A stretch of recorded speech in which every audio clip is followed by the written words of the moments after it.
Fool Me Twice at Christmas. Written by Camilla Isley. Narrated by Denise Stradling. Chapter 1. Chuck. What a beautiful, crappy day. The sun shines on a gloriously snow-lined Interstate 75 in staggering contrast to my stormy mood. On a regular day, I wouldn't particularly enjoy driving for hours. I get motion sick pretty easily, even if I'm at the wheel. But today, I'd trade a limb, or possibly even a minor, non-vital organ, to be anywhere other than stuck in a rental car with my ex-girlfriend turned fake girlfriend as we head home for the holidays. I tap my fingertips on the steering wheel and throw a glance at the emerald numbers of the car's digital clock. And we've still got 2 hours of sunny road ahead. Joy of joys. Kate and I started fighting the moment I pulled up in front of our old apartment in Ann Arbor at noon to pick her up. Too late, in her opinion. A wasted half day. A totally reasonable hour for me, considering I had to pack, grab a bite to eat before the long journey, and walk to the rental office to collect the car, which, of course, wasn't the right model. Toy size, according to Kate. Perfectly proportioned, according to me. Then we argued about the dimensions of her luggage, exaggerated in my eyes, essential in hers, which also explained why she considered the car too small. "I have presents to bring home," she argued. "Didn't you buy any?" And when I said I planned to do my Christmas shopping in Blue Water Springs, she gave a theatrical eye roll. "Of course. Why would you put some thought and care in choosing gifts for your loved ones? Do it last minute, like always. It's your specialty." To which I didn't respond. But the bickering isn't why we're sitting so tensely in this overstuffed Nissan Versa we risk snapping in half at every bump on the road. No, we're on pins and needles because, for the past 4 months, we've barely been in each other's lives. Definitely not in person. Definitely not for hours at a time.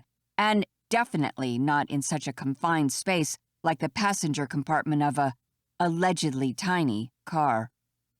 Until today, our sole communications since the end of summer break amounted to the odd informational text about momentous happenings in our days the other should be aware of to keep up the farce. As relationships go, ours grew nice and steady over the years as we progressed from best friends to dating to living together, but then crashed alarmingly fast on the way down. A falling, vertical smear of a breakup that flatlined into this fake relationship sham we're now carrying out for the sake of our families. Anyway, now that she's run out of criticisms, Kate is giving me the silent treatment, which she knows I hate. Silence is uncomfortable. Angry silence is unbearable. When I can't stand the bitter muteness any longer, I give up and ask a question on the only topic that still unites us. "How do you want to tell them?" Kate, who's been pointedly staring out the window, her big brown eyes unwilling to meet mine even for a glimpse, turns on me. "Since you're telling them, you can do it however you choose." I frown. Why should I be the one to tell our parents? "Because it's all your fault." If I remember correctly, you dumped me. So if anyone should take the blame, it's you. Kate pulls a lock of her chestnut hair behind her ear and crosses her arms over her chest. "Not when you didn't leave me any choice, with you being such an immature—" "Save it," I interrupt, staring at the straight, infinite road ahead. I don't care to listen to a list of my shortcomings again, and I sure won't stand in front of the firing squad alone. I wouldn't even know what to tell them. Go with the truth. It's always the best approach. Which would be that we don't love each other anymore. Ah. My mouth parches as I remember the day she informed me of this fact. Needless to say, Kate's decision to end things between us totally blindsided me. A sudden breakup with no chance of an appeal after a romance that had lasted almost a decade came to me as a real shock.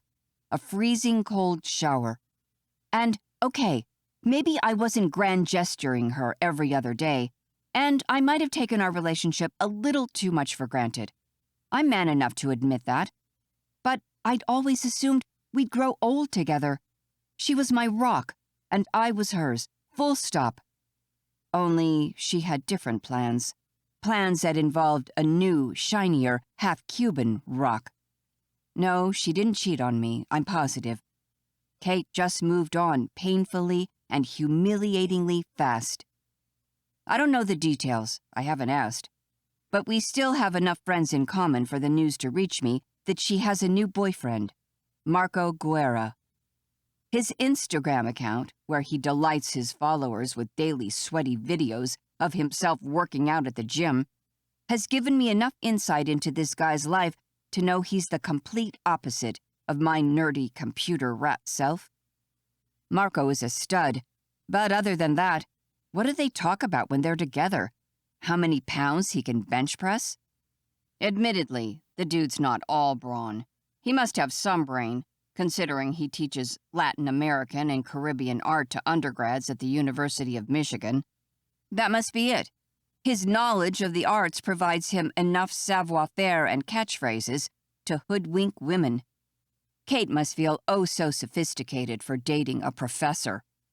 I keep my focus on the road ahead, and don't contradict her declaration that our love is over. Instead, I move on to the last practical step needed to put an official end to my first and only relationship. How to tell our families. It would have been easier if our parents were just old friends who'd always dreamed about their offspring getting married and merging the bloodlines. But no, the Warrens and the Roses do nothing in half measures. Our parents are not only the best of friends, but also business partners and co-owners with a 25% share each of the Blue Water Springs Chocolate Company. Blue Water Springs is renowned in America for exactly two things: our stunning fall foliage and our delicious chocolates. The factory is the only industry in our hometown, a small village on Lake Michigan, about 15 minutes north of Traverse City, which makes us basically celebrities there. Big fish in a small pond, as that notoriety doesn't extend much past the town's borders. Our parents founded the business as newlyweds, fresh out of college, and they've grown the organization for 30 years, turning the Blue Water Springs Chocolate Company into an international corporation that distributes to over 40 countries worldwide. But the company isn't just a business for us. It's a dream we all share and want to keep expanding moving forward. My very first memories growing up are within the factory halls, back when both our families used to live in the twin attic apartments above the original production facilities. The apartments no longer exist and have long since been turned into office spaces, but my entire childhood is crammed into that building. But I digress. The main side effect of our parents' success and unbreakable friendship is the way they've been invested in my relationship with Kate since we started dating in high school. Now that I think about it, the familial pressure probably didn't help us make things work. It might have even been a wedge driving us apart. The sense of entrapment, the obligations and expectations that our parents and the town put on us as heirs to the chocolate kingdom, and the unwillingness we had to disappoint them. I sigh, trying to find some middle ground now between us. Why don't I tell my mom and dad, and you tell yours, I propose. It's only fair. Kate pouts in that way that is not a yes, but not a definite no either. I'll mark it down as a victory, and interpret her silence as tacit consent. A small triumph. So why do I still feel like the biggest loser? Chapter 2. Kate. Frozen gravel crunches under the tires as Chuck pulls up in front of my parents' house. The sky should be dark at 5 p.m. in the dead of winter, but the snow blanketing the garden amplifies the porch lamps and the light streaming through the windows, creating a daylight illusion that brightens the night with a widespread yellow glow. Chuck kills the engine and turns to me with a heavy sigh. All he does lately is sigh. He's been doing it non-stop for the past 4 hours, and I'm already fed up with him constantly playing the martyr. I pulled the trigger on us, true, but our relationship had been crumbling for months when I called it quits. It was only waiting for someone to bring it behind the barn and shoot it. And that person had to be me, same as for everything else in our lives. Decide where to go on vacation? Kate, you pick. I'm fine with whatever you choose. Book the hotel? Kate, you know you're better at this stuff than I am. If I do it, we'd just end up in a dump or paying double. Go out to dinner? Kate, I don't care what we eat. Whatever works.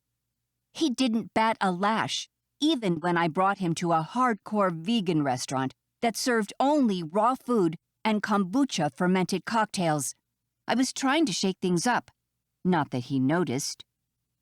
Chuck, would you rather play the latest Final Fantasy 3 millionth game or the new Halo?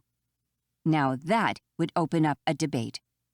I can't even remember a time when he didn't pay more attention to his stupid PlayStation than me. Once, I even tried that silly drop-the-towel internet challenge to grab his attention.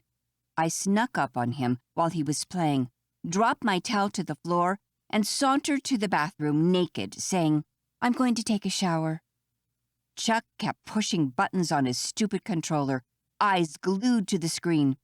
Yeah, honey, later. What question he thought he was answering, I'll never know. But if I needed any more proof we were over, that was it. Still, it was easier to stick to my I've made the right choice convictions when I didn't have to see him or be so close to him that I could smell his aftershave, a sensual, oriental, woody seduction elixir I've never been able to resist. Same as I haven't been able to resist his deep blue eyes or midnight black hair ever since hitting puberty. Chuck is hot in a goofy, skinny, nerdy kind of way. And, apparently, 4 months apart, haven't immunized me. Yet. But I'll get there in time. I guess I'll help you unload your stuff, Chuck says, turning his head toward the overpacked back of the car that took us an hour to sandwich together in a real-life Tetris game. Then go home to see my parents. Another sigh. Good thing he keeps annoying me with all the sighing. Otherwise, I'd be losing my mind and my will to keep him in the past, right now. When do you want to toss the grenade? Right away, I say without hesitation. The sooner we can stop lying, the better. We started the ruse back in September because we thought the shock would be lessened if we told our parents in person, then chickened out and skipped on Thanksgiving to avoid facing them. But now that we're finally here, I'm starting to wish we'd just texted them 4 months ago and gotten it over with. Anyway, no point crying over spilled chocolate. This is the last push, and the nightmare will be over. You want to tell them now? Chuck protests. As always, we're on completely different wavelengths. Kate, I'm tired. I just drove 4 hours. Can't we give it a rest, at least for tonight?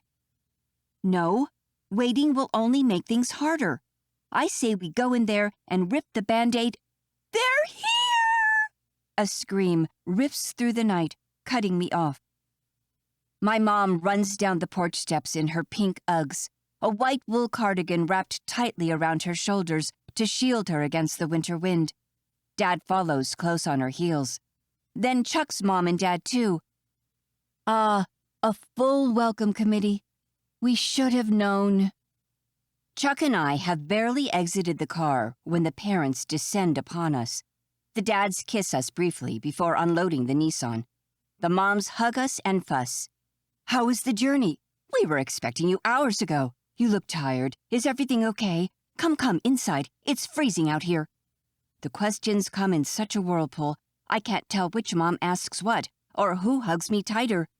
I'm carried into the house on a tidal wave of more kisses, squeezes, and jostled suitcases, and wash ashore in the living room.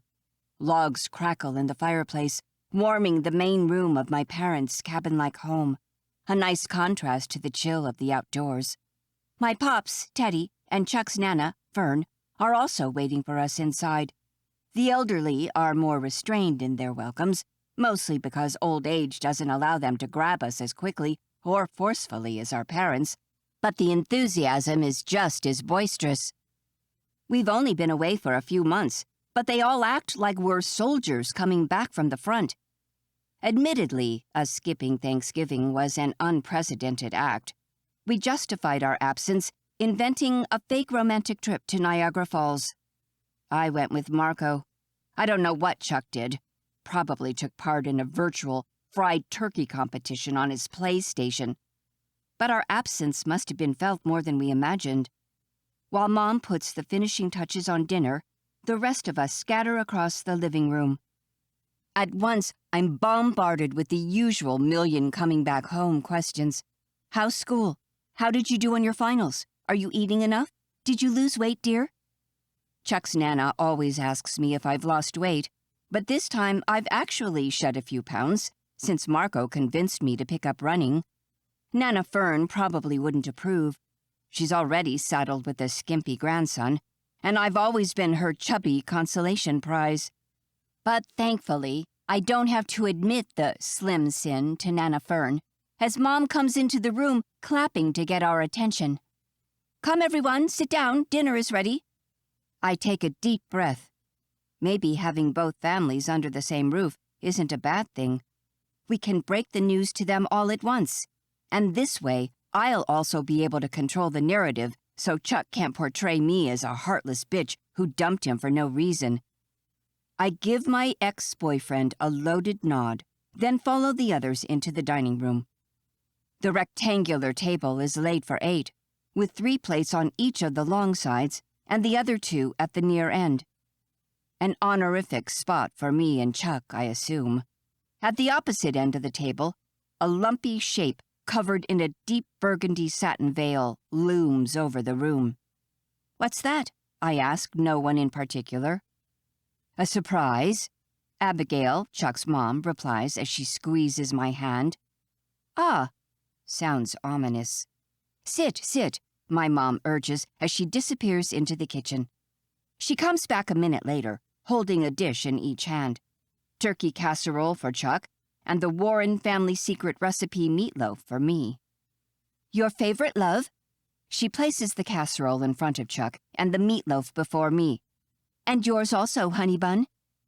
She disappears into the kitchen again, and is soon back with a tray of duck à l'orange. She's cooked 3 ducks in total, all perfectly crispy and honey gold glazed. See, my mom is a brilliant chef, and she's found her cooking soulmate in Chuck's dad.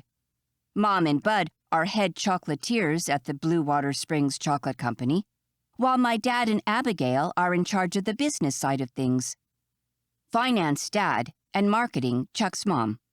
The 4 of them together are a perfect partnership, both in the professional sphere and in their personal lives as spouses and best friends. And they have so many hopes pinned on Chuck and me and our relationship that I'm sure tonight's revelation will break their hearts. But the charade has to end, now. The constant lying has drained me, and I don't want to lead them on anymore. When all bellies are full, I nudge Chuck under the table with a knee and clear my throat. Since no one notices my attempt to speak, I stand up and clink my fork on my glass until everyone quiets down. Can I have everyone's attention for a minute, please? Chuck and I would like to make an announcement. The moms exchange a complicit stare, while Nana Fern places a hand over her heart. Oh gosh. Now they're probably expecting us to announce we're getting married. Wrong move, Kate. Much as I hate to admit it, Chuck was right. We should have broken the news to them separately. Divide and conquer. Well, no turning back now. We... Sweat pools under my armpits, and I swallow. I beckon Chuck to stand up next to me, and when he doesn't, I kick him under the table until he joins me. Wait! My dad shouts, jumping to his feet. Let me go get the champagne. Before I can stop him, he rushes into the kitchen and comes back with a magnum bottle of bubbly in his hands. But as he excitedly walks past the lumpy shape near the door, fidgeting to remove the metal cage covering the champagne cork, the wire catches on the mystery object, pulling off the covering to reveal... I gasp in horror at the life-sized standee of me and Chuck. In the photo, We're looking into each other's eyes, smiling, clearly head over heels in love. "What's that?" Chuck asks, sounding as shocked as I feel. Abigail playfully swats my dad's arm. "You've ruined the surprise, Mick." Then, pointing at the standee, she adds, "Ta-da! We've made you kids brand ambassadors." And before any of us can comment, she rambles on. "This year's Valentine's Day campaign will be based on you two and your love story. We're launching a whole new line of chocolates, new boxes, and packaging, all with your faces on it. You're going to be famous." The standee is actually a display holder, from which Abigail retrieves a heart-shaped box. "I present you Blue Water Springs' newest raspberry and dark chocolate bonbon, the Chuck-O-Cate." Oh my gosh. They've combined our names as if we were a celebrity couple and named the new product after us? My heart sinks as Chuck's mom goes on. "And we've hired an Instagram expert to help make the campaign successful. Josiane Masson. She's a pretty big deal in the industry, and she'll be following you two around during the holidays. We've asked her to collect enough shots of you two turtle doves to feed our social media accounts throughout February, and," with a hand, she gestures at my dad, "Mick." Dad smiles. "The projections for the Chuck-O-Cate line are off the charts. All focus groups polls came back enthusiastic. This rebranding will finally allow us to become a major player in the adult chocolate market." A general round of applause greets this declaration. I can barely keep upright and fake smiling. Chuck is as speechless as I am. When the excitement marginally dies over, my mom turns to me. "But, honey bun, what was it you wanted to tell us?" I glance at the standee, trying to gauge how much money they've already sunk into the new campaign, and how much the company stands to lose if we publicly break up and ruin the Chuck-O-Cate love story. I don't know. A lot, most likely. But my brain is too tired to draw estimates right now. "Okay, Chuck, you win this round. The breakup announcement can wait until tomorrow." "Nothing, Mom," I say. Sagging back in my chair, I point at the standee. The Chuck-O-Cate is excitement enough for one night. More than a few disappointed looks cross the table. They were really hoping for a wedding announcement, weren't they? I suppose it'd make the Chuck-O-Cate story that much sweeter. Dad is the quickest to recover. "Oh well." He pops the champagne cork. "To the Chuck-O-Cate, then." The name is such a monstrosity. It makes me wish the floor would open and swallow me whole. On my right, Chuck's expression mirrors the same despair. Hard as it might have been to confess we'd broken up before, now the situation has gone nuclear. Why didn't we come clean 4 months ago? Oh gosh, Marco is going to kill me. I'd sworn I'd tell my parents as soon as I got home. He's been getting sick and tired of having to listen to my calls with them, where we talk about this fictional life where I'm still happily living with Chuck. I'm so screwed. Chapter 3. Chuck. Dinner is a disaster. I almost wish Kate and I had invented another fake trip and had not come home for the holidays. No matter that this past Thanksgiving was possibly the saddest weekend of my life. I was alone at my buddy Daniel's place, where I'm still crashing on the couch. Kate tossed me to the curb at the beginning of the school year, making it impossible for me to find a half-decent, affordable house in Ann Arbor. Thanks again, Kate. Anyway, I spent Thanksgiving alone, as all my friends had gone home for the long weekend. I ate a solo microwaved lunch, since I was too depressed to cook a proper meal. The rest of the day I spent alternatively stalking Marco's Instagram and my mom's. The first provided romantic shot after romantic shot of their romantic Canadian getaway. Kate's face was never in the pictures for obvious secrecy reasons, but anonymous body parts appeared here and there, or the odd photo from behind. The worst one, joined feet under the sheets, made me want to puke.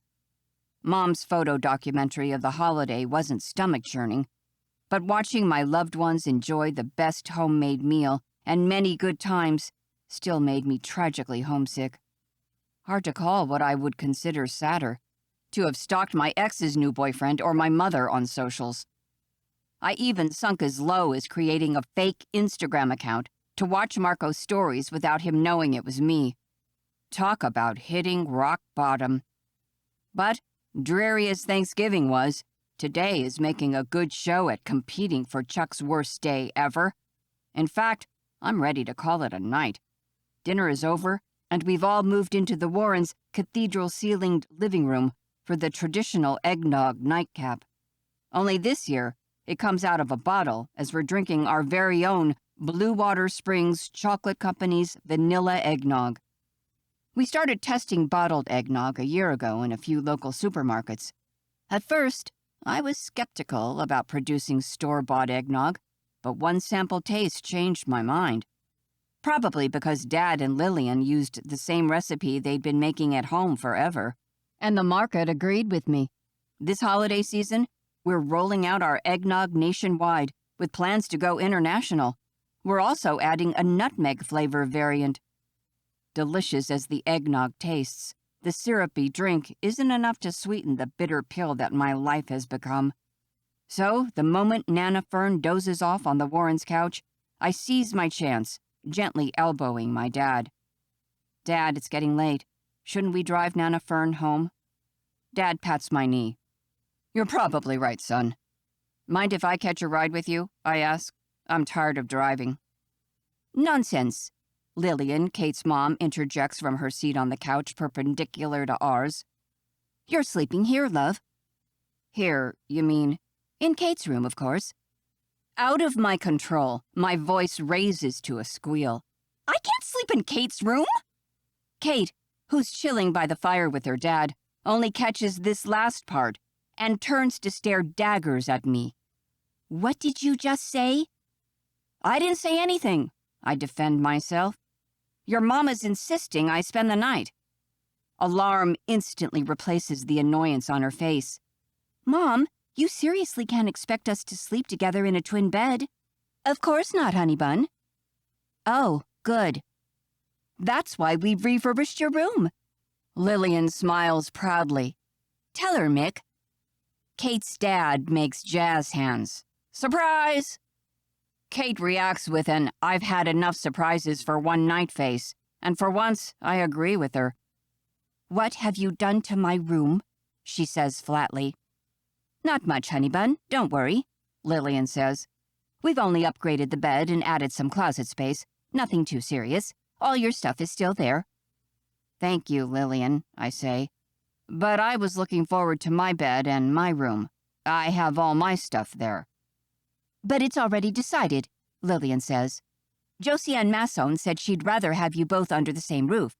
Apparently, it's easier to coordinate for the photo shoots. She also wants to snap a few spontaneous shots of you acting naturally as you eat breakfast in the morning, all sleepy-eyed and in love." "Mom," Kate says, sounding as determined to send me home as I am to go. "Chuck hasn't seen his parents in months. I'm sure they'll want to have some time together in private. Don't you, Abigail?" She looks hopefully toward my mother. Mom, who's busy leafing through the latest issue of the Blue Water Springs Digest, raises her head.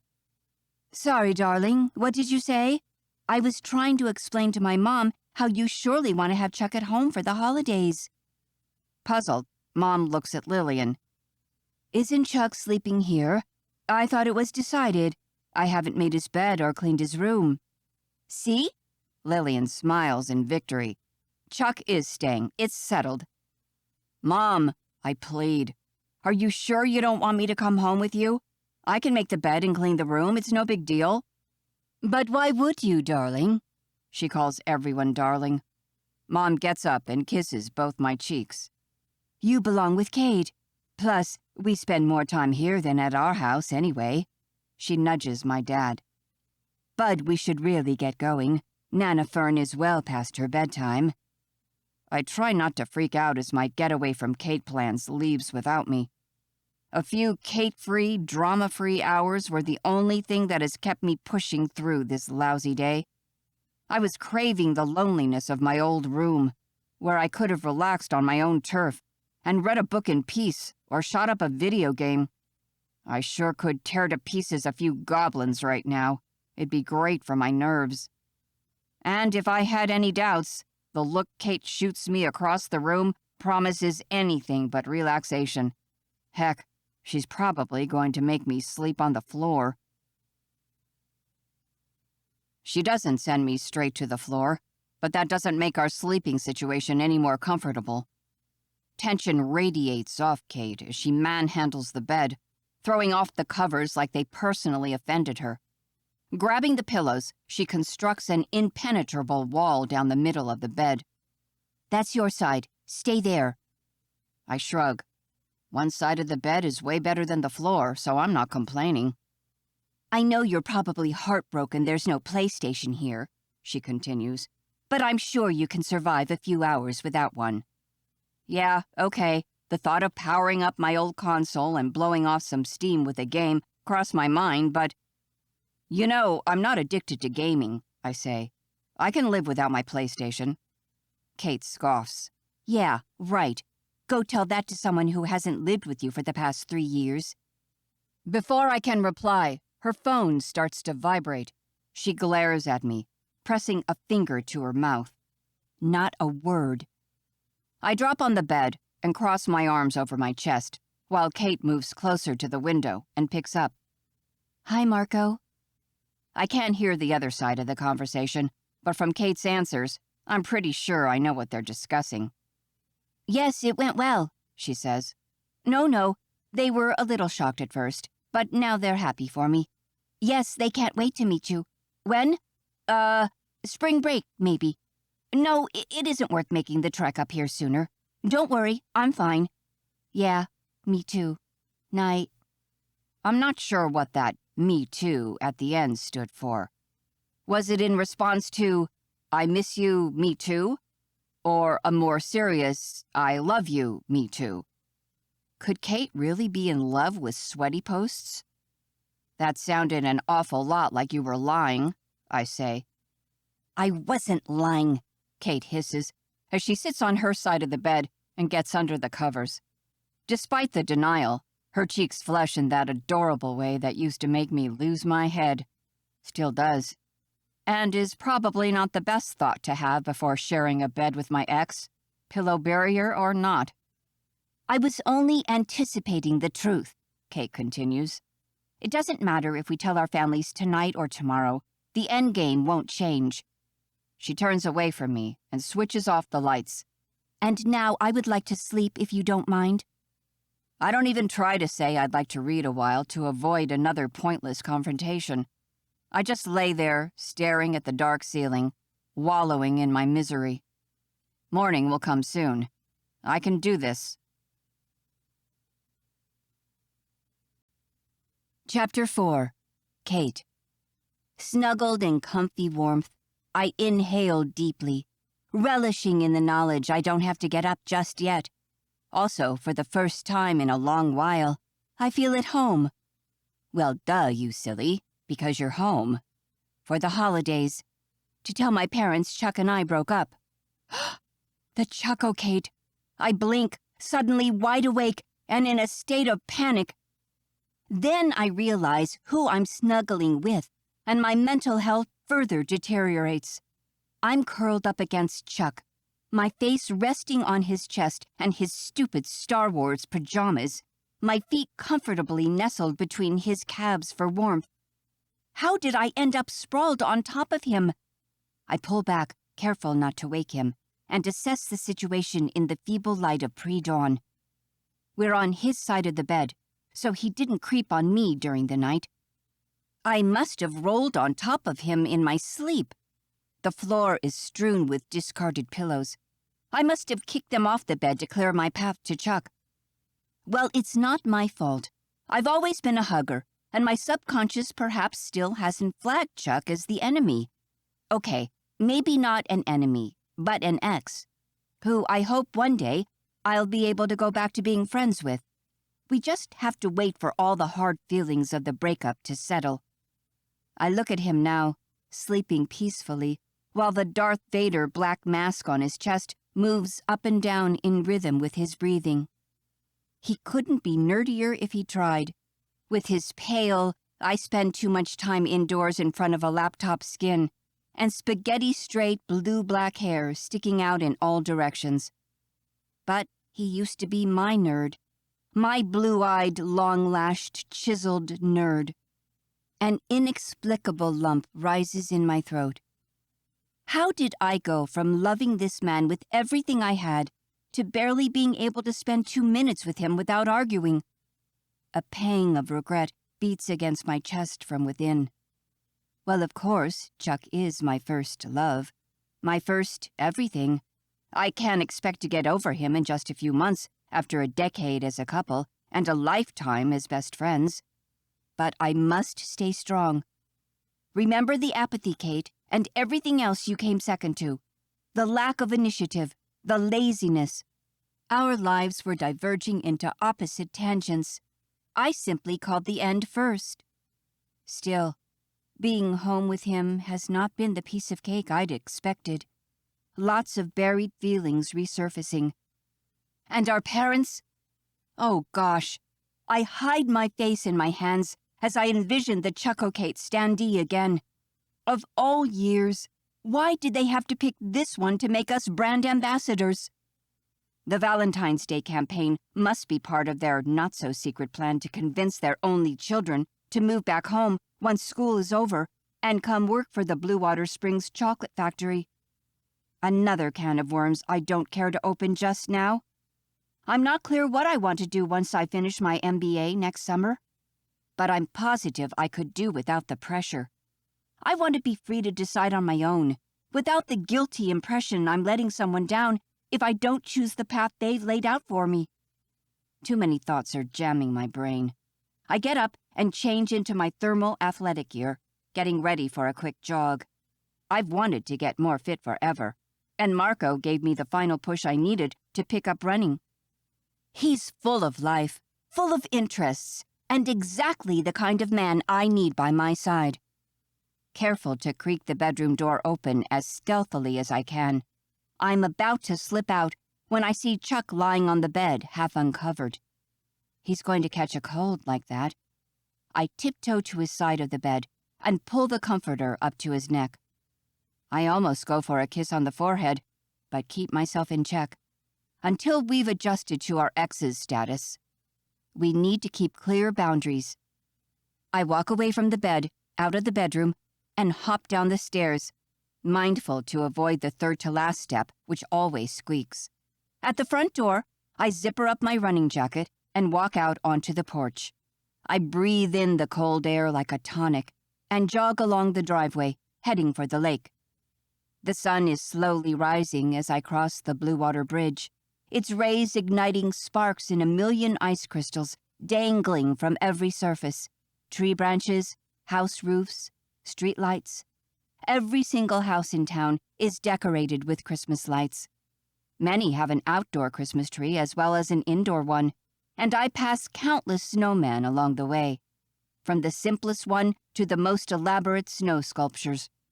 Easy to guess which families will compete in the Blue Water Springs annual Snow Sculpting Challenge, sponsored, of course, by the Blue Water Springs Chocolate Company. As I reach the town square, the scenery becomes even more picturesque, resembling a holiday postcard. Weathered stone buildings with snowy rooftops encircle tall, ancient trees wrapped in fairy lights. The old-fashioned street lamps are decorated with bows and garlands, and the quaint, glowing storefronts patiently await a new day of holiday shopping. In the heart of Old Town Square, a giant Christmas tree towers over the scene, complete with a life-size illuminated sleigh in front of it, being pulled by no less than 8 sparkly reindeer. In front of the sleigh, a red and white sign reads, "Brought to you by the Blue Water Springs Chocolate Company." I stare across the street at the Blue Water Springs Chocolate Company Cafe, candy shop, gift shop, the boutique, and the Chocolate Factory Museum, all owned by my and Chuck's families. The square is almost deserted at this hour, with most of the shops still closed. But as if on cue, the cafe lights switch to life, and I head in that direction, ready for a white vanilla mocha, my favorite coffee order. I don't have my wallet, but Chuck and I never pay in the shops owned by our families. And sometimes we have a hard time paying even in the shops our folks don't own. Being a Warren or a Rose in Blue Water Springs is like being royalty. As I push the door open, I stamp the snow off my sneakers, smiling at the plastic Santa Claus mounted on the threshold. The bell Santa is holding in one hand promptly jingles, and Saint Nick lights up to welcome me with a jolly ho ho ho. "Hey, Mildred," I greet the barista. Being a 100% family-owned business, we Warrens pride ourselves on knowing our employees by name, at least the ones in Blue Water Springs. Not a challenge, considering Chuck and I have grown up in the halls of the chocolate factory, at one point literally, among candies and toys and basically the love of 2 moms, 2 dads, and our extended workforce family. Chuck and I have also been interns at the company in various roles, from business to production, to retail, to wholesale, since the 9th grade, so we know our people well. The factory and its workers are like a second family to us. And from the day we could talk, our parents have been grooming us to take over one day. The Blue Water Springs Chocolate Company is our destiny. But with the expansion of the firm and its plan to go international, working in the family business won't necessarily translate to returning to Blue Water Springs. At least, not for me. Chuck's dream is to move back home at once after graduation next summer. He wants to settle down and design new toy and apparel lines and never go anywhere else. Admittedly, he has a talent for product development.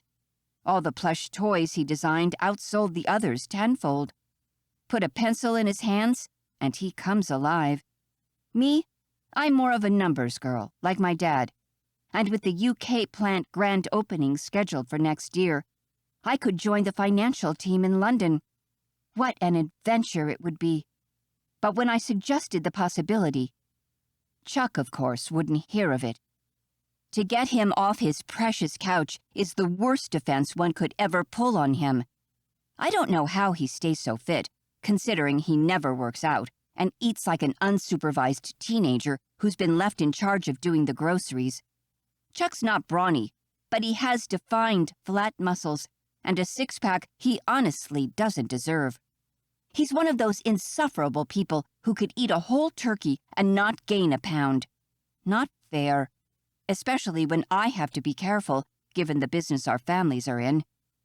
The temptation to taste test every new sweet we produce constantly lingers, but I have to keep track of every calorie if I don't want to gain 10 pounds every time I come home. That's one of the things I intend to change as soon as I'm given more responsibility within the company.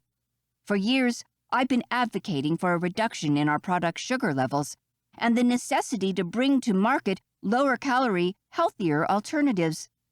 Mom has been skeptical, but she's agreed to give agave syrup a try in a few limited runs of our most basic sweets. Baby steps. "Kate," the young barista behind the counter welcomes me. "You and Chuck are back home?" That's the other thing with Blue Water Springs. Since Chuck and I got together, I've ceased being a single entity and become merely one half of our duet. 90% of the time people refer to me in the plural.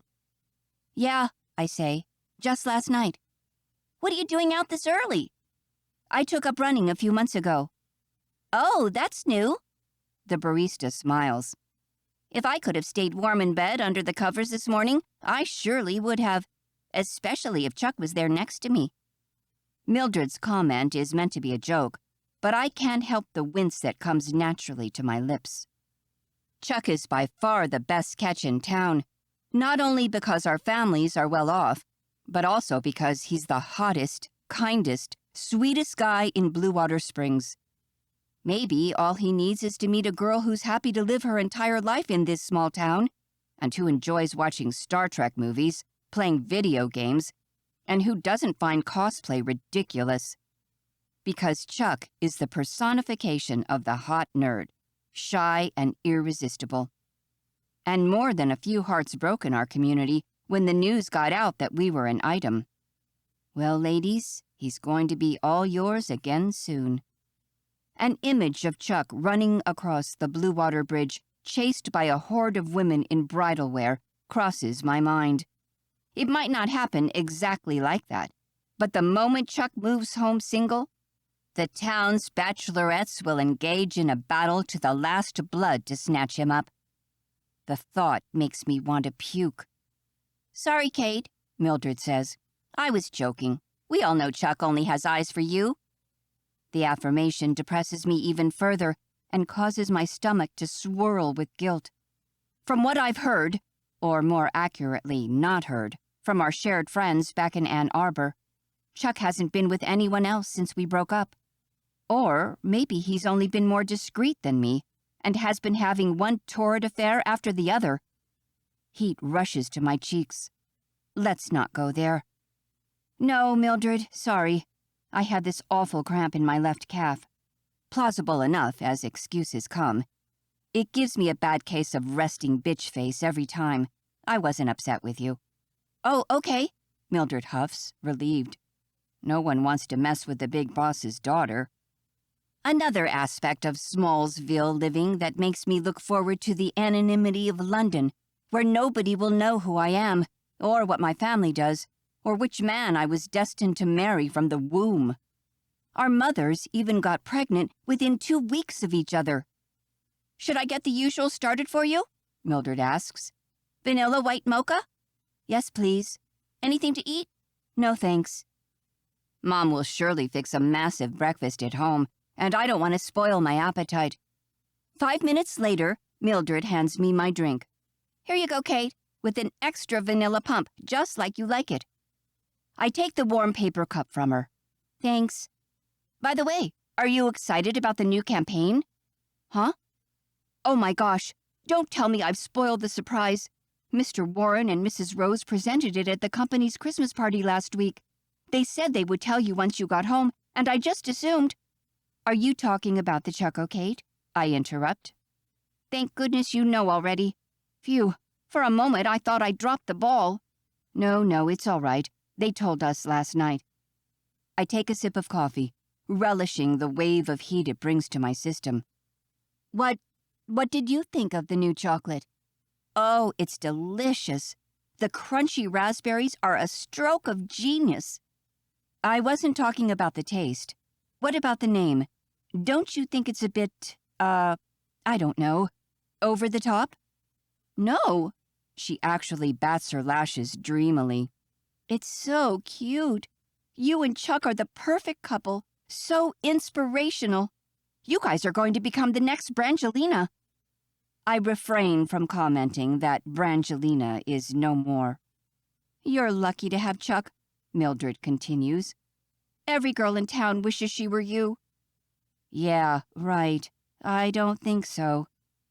But I have to concede to point to Chuck's mom. The Chucko Kate might not be such a crazy idea. Pity it will never see the light of day." The same sense of nausea that hits me whenever I imagine telling my parents the truth about Chuck and me promptly sucker punches me in the stomach. I squash it with a sip of heavily chocolated coffee. I can't go on like this. We need to tell them soon, today, this morning. Otherwise, I'm going to develop a stress ulcer. Once I'm properly warmed and caffeinated, I prepare for the run back home, retying my laces and pulling up a new playlist on my phone.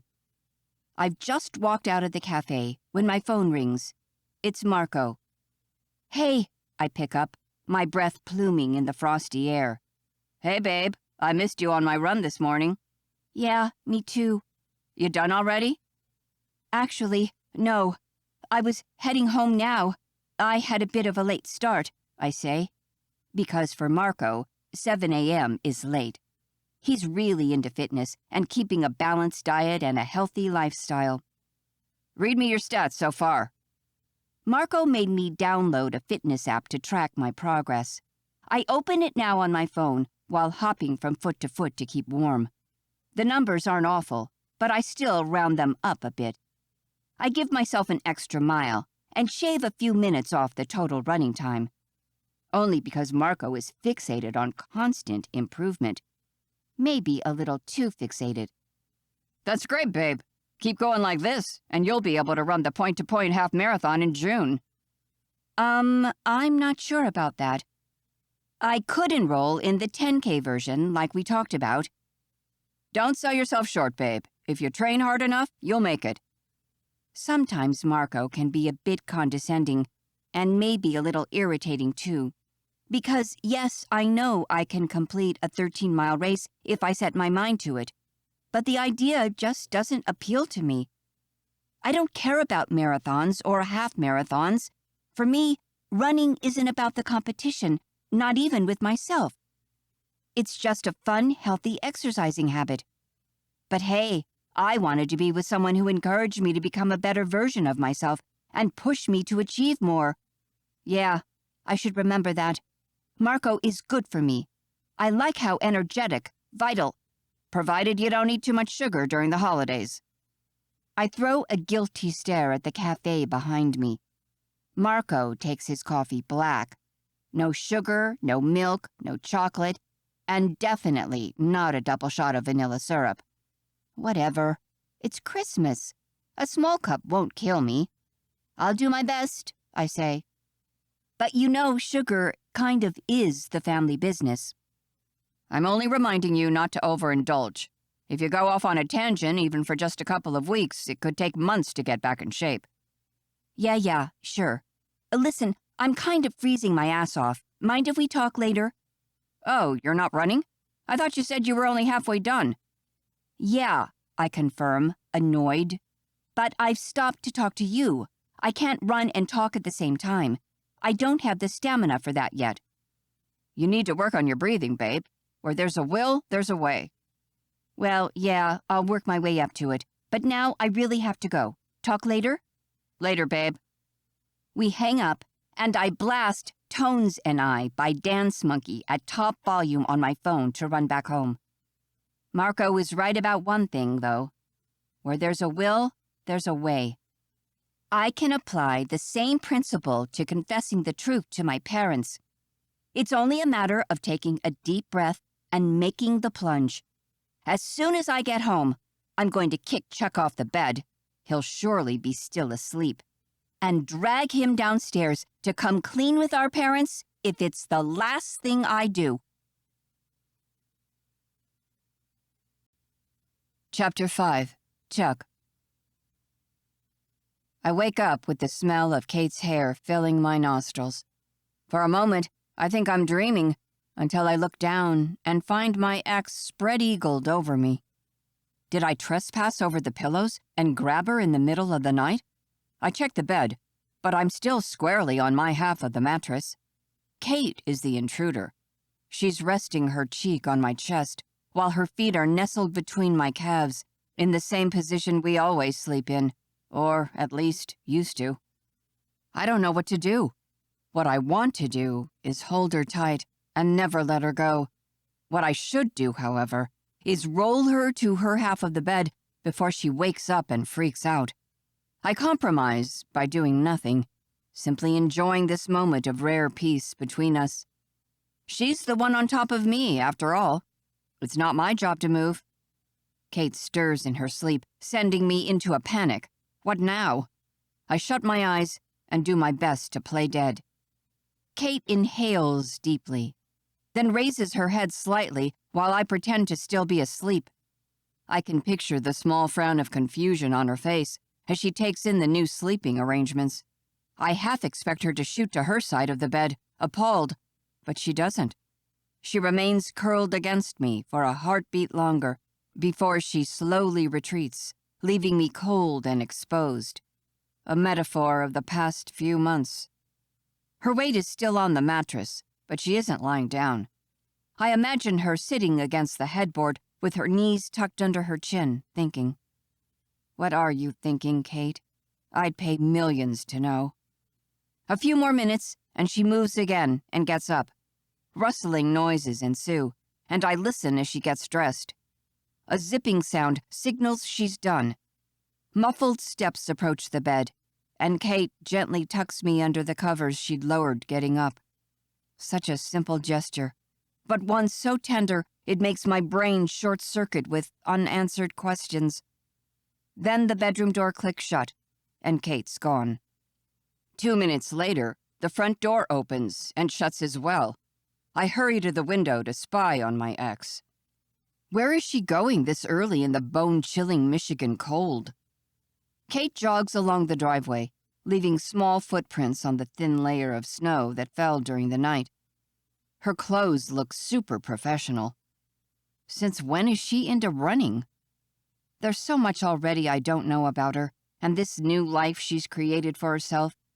This new life she doesn't want me to be a part of. Unable to go back to sleep, I take a shower and change into jeans and my favorite chocolate company sweater. In fact, I designed this one. The concept isn't revolutionary or anything, but I love the dark green color and the comical red-nosed reindeer. By the time I get downstairs, Lillian is already making breakfast. I help her set the kitchen table, my mind already whirring through possible escape strategies. I need to leave before Kate gets back, that much is obvious. I want to spend a few quiet hours by myself in my room without any disappointed looks or breakup talk. I fill a mug with coffee and grab a cinnamon roll that I devour in 4 quick bites, as Lillian would never let me leave on an empty stomach. "Lillian, your rolls are the most delicious," I say. "Thank you, love. You want another one?" No, thanks. Actually, I was thinking of dropping by my parents' house to grab a few things. I wasn't expecting to be staying with you. So, well, I'm gonna get going, okay? Oh, are you sure? What are you missing? Maybe we have extra in the house. No, just stuff. I'd really rather go home. Okay, but remember to be back by 10:30. Why? Josiane Masson is coming to meet you and Kate. Who? Josiane Masson, the Instagram guru your mom hired to promote the Choco Kate, remember? Yeah, sure. I definitely didn't remember we were meeting her today. Bummer. Lillian stops stirring the pancake mix and eyes me suspiciously. Are you okay, love? No. I mean, yeah, totally. I'm the worst liar in the world. I'd better get out of here fast. I'll be back in time to meet Josiane Masson. Here. Lillian cleans her hands on her apron and offers me a plate of her famous double chocolate chip cookies. At least take a cookie for the road. I grab one and hug her goodbye. In the hall, I hold the cookie between my teeth as I pull on my coat and leave the house. As the first gust of chilly morning air hits my face, I take a bite and, the chocolate melts in my mouth. By the time I've crossed the front yard to reach the rental car, I've eaten every last crumb. I get into the car, grab the wheel, and my hands nearly become frost glued to the plastic. I blow hot air on my fingers and pull out the gloves from my coat pockets. The Nissan's engine takes a minute to tremble to life, and after blasting the heating at tropical temperatures, I reverse the rented compact. The tires skid on the ice, but I manage to reel them under control and head down the driveway, only to slam on the brakes as I spot Kate running toward me from the opposite direction.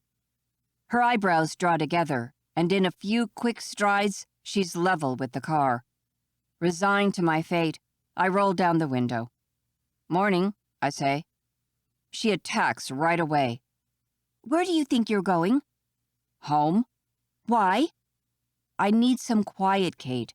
I don't want to be stuck at your house with you and your parents playing the happy couple all morning. Good, neither do I. We have to tell them the truth, now. That's the last thing I want to do at the moment. Don't you have to take a shower first? And your dad isn't even up yet. There's no rush. I can take a quick shower, and I'm sure Dad will be up before I'm finished. She sets her jaw stubbornly. We're doing this, Chuck. Get on board. And what about my parents? Mom and Dad would hate to be the second ones to learn the truth. We can go tell them right afterward. I'm sure half an hour won't make much of a difference. I never thought I'd say this, but thank goodness for Josiane Masson. There isn't enough time, I inform Kate. Her eyes narrow. Why not? That Instagram lady is coming over at 10:30 to meet us. No, no, no! We have to stop this madness before it goes any further. We can't let them believe we're going along with the Chucko, Kate. She pauses. Maybe you were right. Me? Right? This must be a first. About what? I ask. I should tell my parents, and you yours. And we can all reassemble here afterward at 10:30 and inform the Instagram lady her services won't be needed after all. We'll also have to brainstorm a new name for the Chucko, Kate. It'll make for an awkward holiday, but we always knew it would. It's time to end this. Well, there's no changing her mind when she gets like this. Dread fills me, but also a weird sense of anticipation. I can't wait to drop this weight off my chest, to be free, and to quit all the lies. I grip the wheel and stare at Kate. Okay, I say. We tell them now. No excuses. Her features set in a determined expression, and she nods. Now, no excuses. Kate takes a step back away from the car, and I return the nod as I raise the window. Truth, here I come. I arrive at home filled with good intentions. I mean to march in there, call a family gathering, and set things straight. But nothing ever goes according to plan, and the road to hell is famously paved with good intentions. Mine shatter when I run into Nana Fern in the hall the moment I step into the house.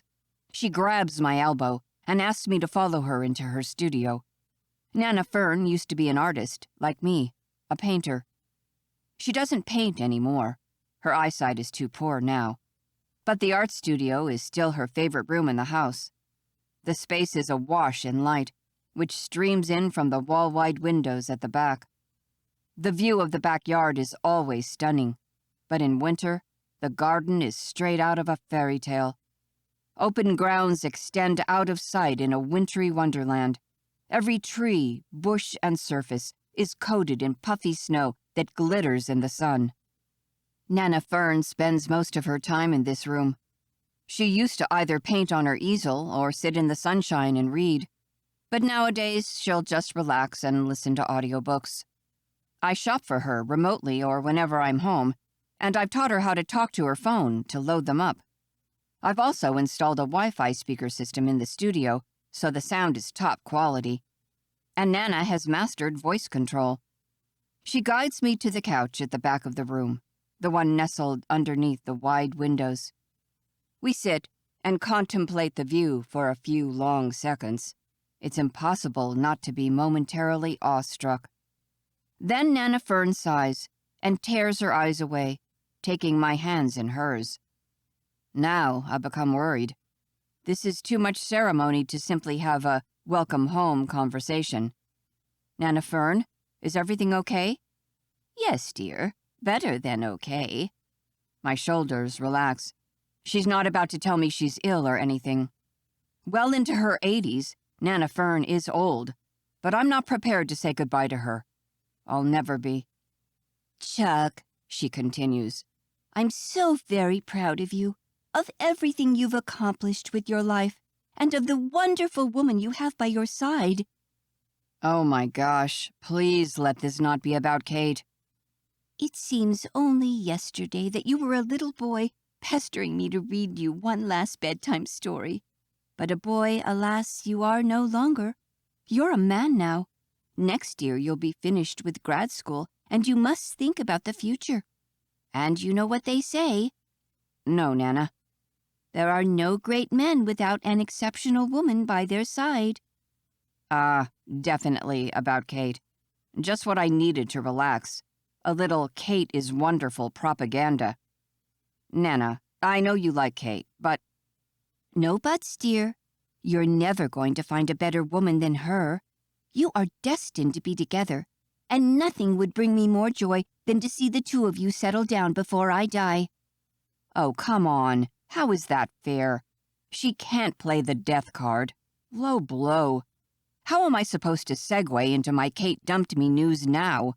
Nana Fern would probably have a stroke if I told her right after she made such a heartfelt declaration.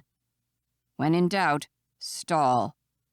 Nana, we're still young. There's no rush. But why wait? You never know what life might throw at you. Look at me and your grandfather. He was taken away from me too young, and my sole consolation was that we'd gotten married as early as we could. Cold sweat makes my hands clammy. Not only is Nana giving me a pep talk about proposing to my ex-girlfriend, but she's coming at me with the heavy guns. A double death card, about herself and Grandpa, in the space of 5 minutes? What even brought all of this on? I don't have to wait long to find out. Nana lets go of my hands and takes a small red velvet box with gold trimming out of her pocket. The box would be the perfect size to carry a ring. Oh no. This can't be happening. What's this? I ask, strangled. She gives me a kind smile. Open it. I take the box from her and pop the lid. Inside is a golden ring with a red stone mounted atop.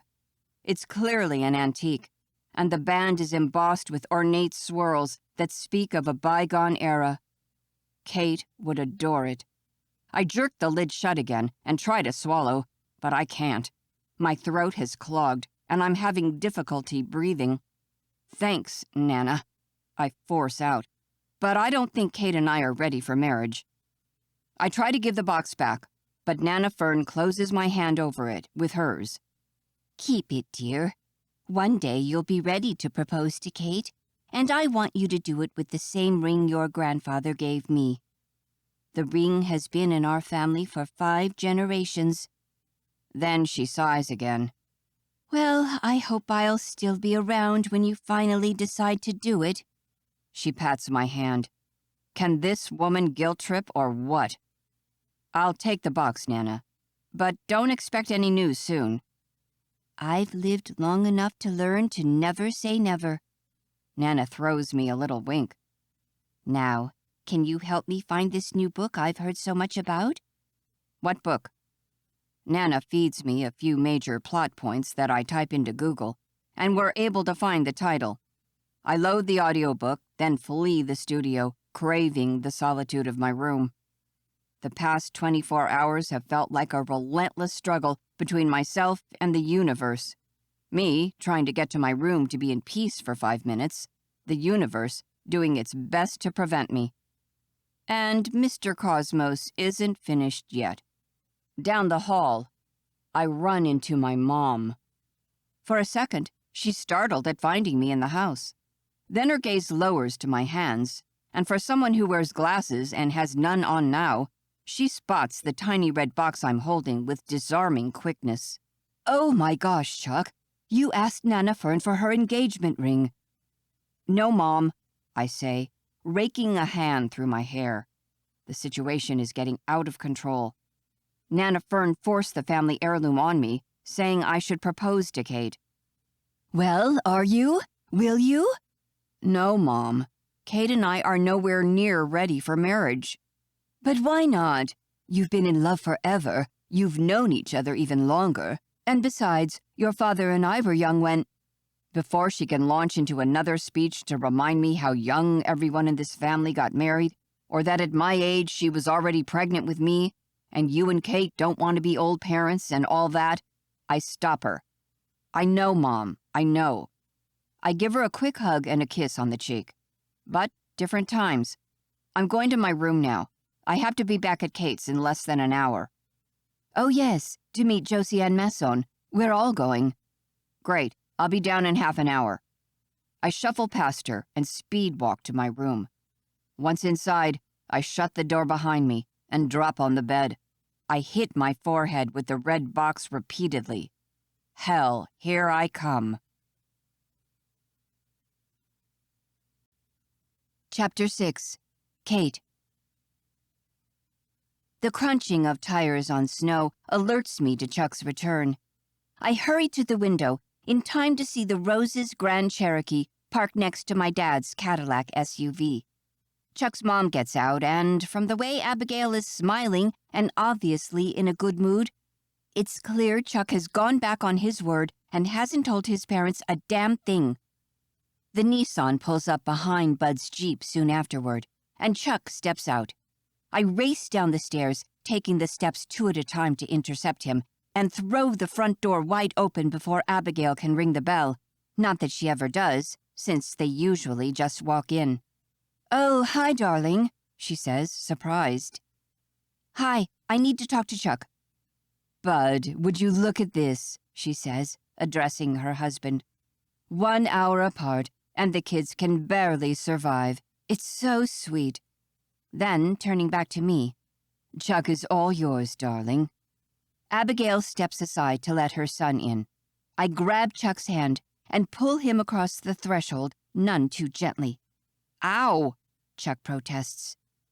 "We'll be back in a second," I inform his parents with a sugary, sweet smile. "You'd better be," Bud says with a smile. "Josie-Anne Masson will arrive soon, and we don't want to keep her waiting." I drag a morose-looking Chuck up the stairs to my room, and once we're behind closed doors, I wheel on him. "You didn't tell them," I accuse. "How could you not? You promised." "Yeah, I know, but something big came up and—" "Wait, did you tell your parents?" "Nope," I chickened out. Not that he needs to know that. "No, but then what gives you the right to yell at me?" "I didn't speak with my parents only because I knew you'd go back on your word." "I could say the same." "When have I ever gone back on my word?" "When have I?" "Just now?" "You too." This argument is childish, pointless, and isn't leading us anywhere. Also, I'm more than a little disappointed in myself for crumbling under the pressure. When I got home, Mom was singing and dancing around the kitchen as she fixed breakfast, and I couldn't bring myself to dampen the mood. And when Dad came down to eat, he just wouldn't shut up about all the plans he has for the Chuckocade. It never seemed the right moment to shatter all their dreams and hopes. "Wait," I say, frowning. "Something big came up? I'm having a hard time believing it could be bigger than this Chuckocade disaster." With a glum expression, Chuck buries one hand in his jeans pocket, takes out a tiny red velvet box, and slams it into my hands. "This big enough for you? Nana Fern gave me this when I got home, alongside a grand speech about how the only thing that could possibly make her happy before she kicks the bucket is to see us get married." I stare at the box. "Is this what I think it is?" Chuck scoffs. "See for yourself." I flip the lid and stare at the most beautiful antique ring I've ever seen. The elaborate gold band is exquisite, and the ruby set in the middle sparkles like a Christmas tree bulb. A breath catches in my throat, and my heart cracks a little because, if Chuck and I were still together and he had one day proposed to me, Nana's ring would have been the perfect engagement ring. "This farce is getting out of hand," Chuck says, glaring down at the ring. "Nana Fern gives me a ring and flat out tells me to propose, and now my mom thinks I'm going to ask you to marry me any minute and hasn't stopped smiling ever since—" "Why? Why would your mom think you wanted to propose?" "She saw me with the box and started building castles in the air, no matter how many times I told her I don't want to propose." "Okay, for real this time. No more waiting for either of us. Chuck, we can't keep going like this." He sighs. "I know." "Let's go downstairs and tell them, right now, together, so we can't chicken out on our own. It's the right thing to do." "Yeah, I agree." As I start to close the box, the ruby on the ring glints invitingly. I'm struck by an irresistible urge to try the ring on, considering I'll probably never get the chance again. I try to remove it from its stand, but the band is wedged in tightly. I end up pulling too hard, and the ring flies out of my hands and tumbles under the bed. "Hey, be careful." Chuck takes the box back from me and squats on the floor. "I get you don't want the ring, but no need to throw it away." "Ha ha. Just find it. Need a light?" "I think I'm good." He slithers under the bed with his bum sticking out in the air, then comes out again with the ring in one hand and the box in the other. Chuck sits on his heels for a second and blows dust off the ring. Just when he's about to stand up, lifting on one knee, the door flies open. We both freeze. My mom is standing in the doorway and has already started talking. "Josiane has arrived, kids. She's waiting for you down." She stops mid-sentence as she takes in the scene. I follow her gaze to Chuck, who's currently on one knee with a ring in his hands, facing me. The shock on my mom's face quickly transforms into unadulterated joy as she jumps to all the wrong conclusions. "It's happening!" she screeches. "Abigail, Mick, Bud, Chuck is proposing." "Mom, it's not." I don't know why I bother. She's so excited, she's not taking in a word I'm saying. In a surprisingly short amount of time for a group of middle-aged people who have to run up a steep staircase, the other parents arrive and crowd the threshold behind my mom. Abigail is already crying. They stare at us, and we stare back. Chuck is still kneeling on the ground. I think he was too shocked to think of standing up. Understandable, considering I was too shocked to pull him to his feet myself. "Come on, honey bun," my mom urges. "Don't mind us. Give the poor boy an answer." "He hasn't asked any question," I point out, in a voice raspy with terror. Chuck's gaze shifts from me to the parents and then back. "Ooh, then we haven't missed the big event," his mom cheers. "Come on, Chucky," Bud encourages him. "You can do it, my boy." Chuck clears his throat. "Kate, Oh my gosh. What is he doing? He can't seriously ask me to marry him." "Chuck Rose, don't you dare." Oblivious to my mental threats, Chuck stutters. "Will you, I glare at him and shake my head ever so slightly, my gaze promising a swift and painful death if one more word comes out of his mouth. "Will you marry me?" He actually did it. He said the words. I stare at him, flabbergasted, as our parents all burst into tears, even the dads. I honestly don't think I've ever seen them this happy, while all I want to do is to disapparate from the room. With all eyes on me, I give the only possible answer. Yes. So much for ending the farce. Now we're off the deep end and into monster-infested waters, and my sole companion in this ocean of despair is a terrified-looking nerd who clearly has no more idea of what to do in this crazy situation than I do. Chuck, looking as horrified as I feel, stands up and takes my hand. Both our hands are shaking with jitters and emotions, opposite to those one should feel on such an occasion. Dread instead of excitement, anger instead of love, misery instead of joy. All eyes are still on us as Chuck awkwardly slides the ring onto my finger. A storm rages in his beautiful blue eyes, confusion, desperation, dismay, and also some deeper buried emotion I can't read. As I stare down at my ring finger, my hand has never felt heavier.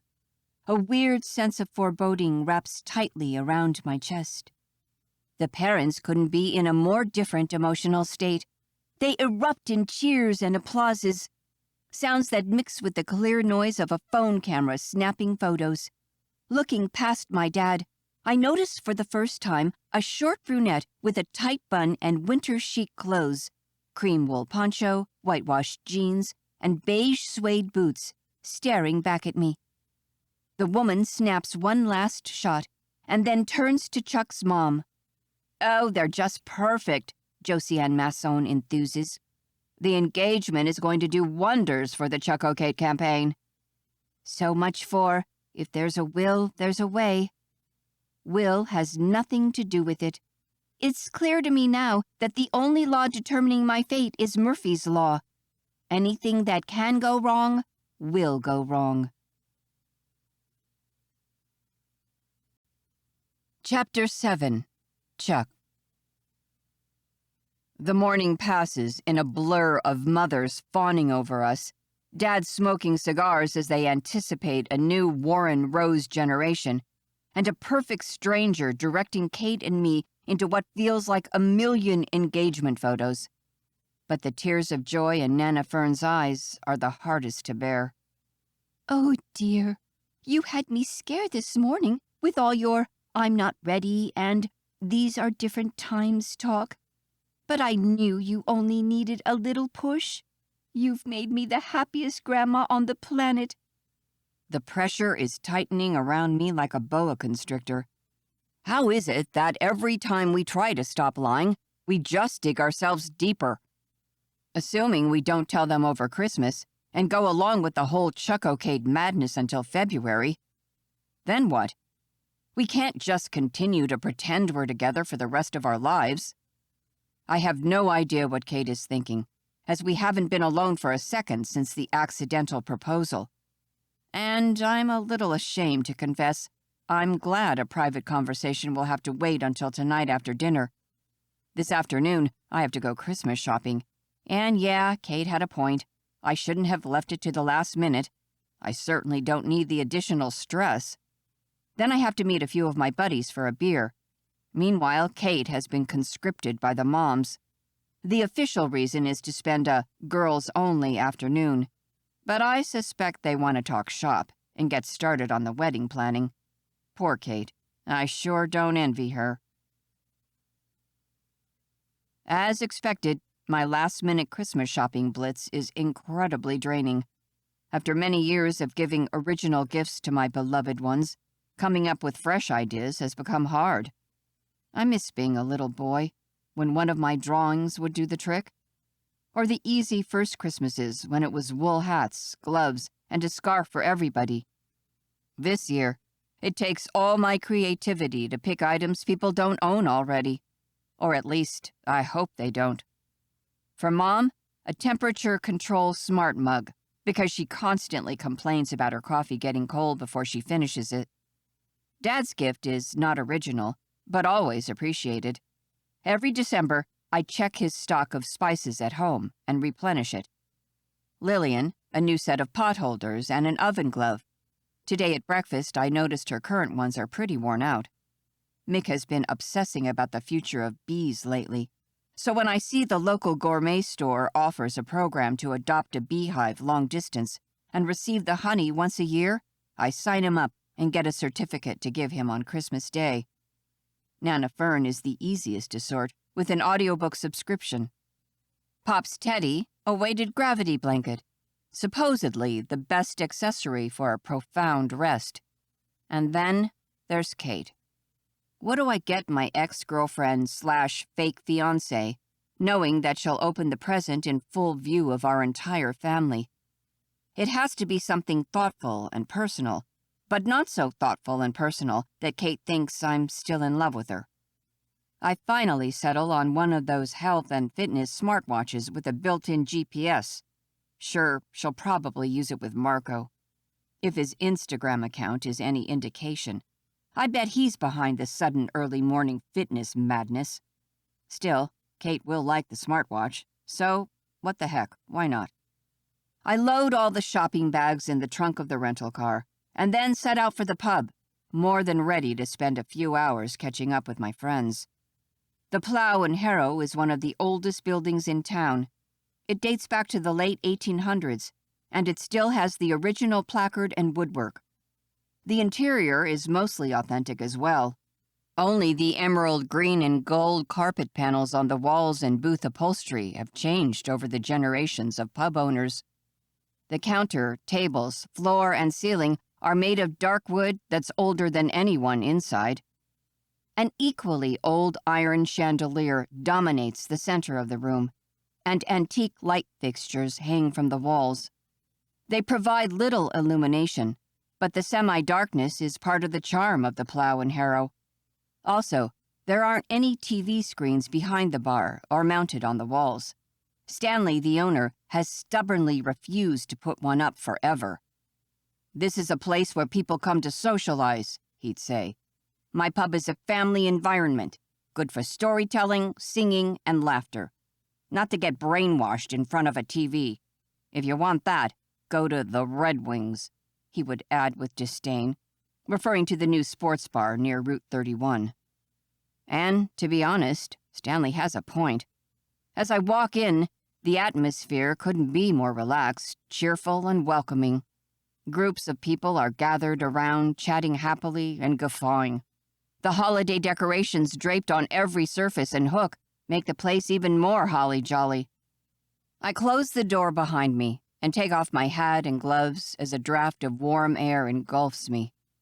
I ruffle up my flattened hair and spot Finn, Gary, and Phil seated at a high table.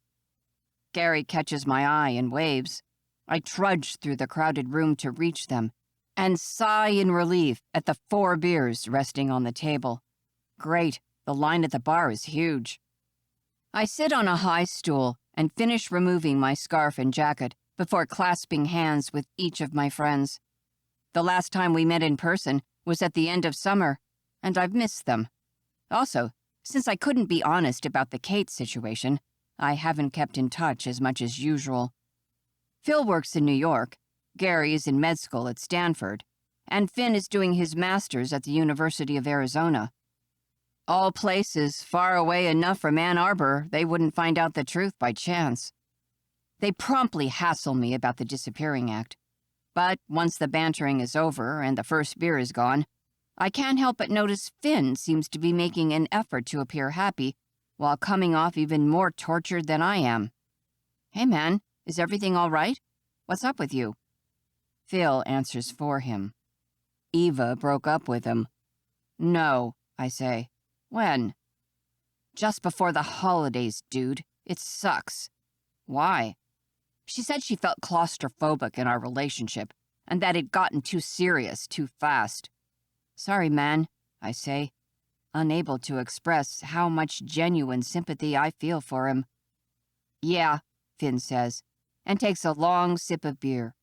"You're lucky you've got Kate." At this affirmation, Gary and Phil exchange a look. "What?" I ask. "Although," Gary says, "we heard some rumors." "What rumors?" I ask, instantly on guard. "Well, Stella told B's sister, who told me—" I struggle to wrap my head around the gossip flow. B is Gary's girlfriend, who has a younger sister, Mia, but I don't know who this Stella person is. "Who's Stella?" "Thomas MacArthur's younger sister," Phil says, naming one of our classmates from high school. "She's Mia's best friend." "Okay," I say, making a go-on gesture at Gary. "She goes to Canyon College, but was at Ann Arbor for Halloween, and she swore she saw Kate kissing another guy. She couldn't be 100% sure because the dude was wearing a Batman costume, but she said he was too ripped to be you. But Kate only had cat ears on, and Stella recognized her. The new info that Kate and Marco dressed as Batman and Catwoman for Halloween punches me in the gut harder than it should. Maybe because I'm such a nerd, but Kate knows Batman Returns is my all-time favorite Batman movie. And I know they've done worse than stealing my childhood heroes, like having sex, gag. But this is a low blow. It feels scornful and personal. Thankful for the low lighting that hopefully won't allow the others to notice how red my neck and ears have turned, I try to laugh it off. Come on, guys. Of course it was me. I mean, Michael Keaton, Michelle Pfeiffer, directed by Tim Burton. If that doesn't have Chuck Rose written all over it, I don't know what does. And I used one of those foam bodysuits that beef you up and make you seem all muscle. Gary and Phil exchanged another look. I'm not sure why, but they're not buying into my very credible explanations. Gary says, "Well, Stella also said she spotted Kate the next morning with a dude of the same build. They were jogging together." "Yeah, So what? She hinted they looked pretty cozy with each other. Ugh. Damn Stella. I don't even know her and she's ruining my life. Guys, that's Marco, I say. The best lies are always sprinkled with truth. They're running partners, nothing more. The last thing Kate and I need is for a rumor that she's cheating on me to spread. Small-town gossip can be deadlier than a shark with the scent of blood in its nostrils, which is how I picture the worst gossipers anyway. Are you sure nothing shady is going on, man? Finn asks. I thought everything was good with Eva until she gave me the hasta la vista speech.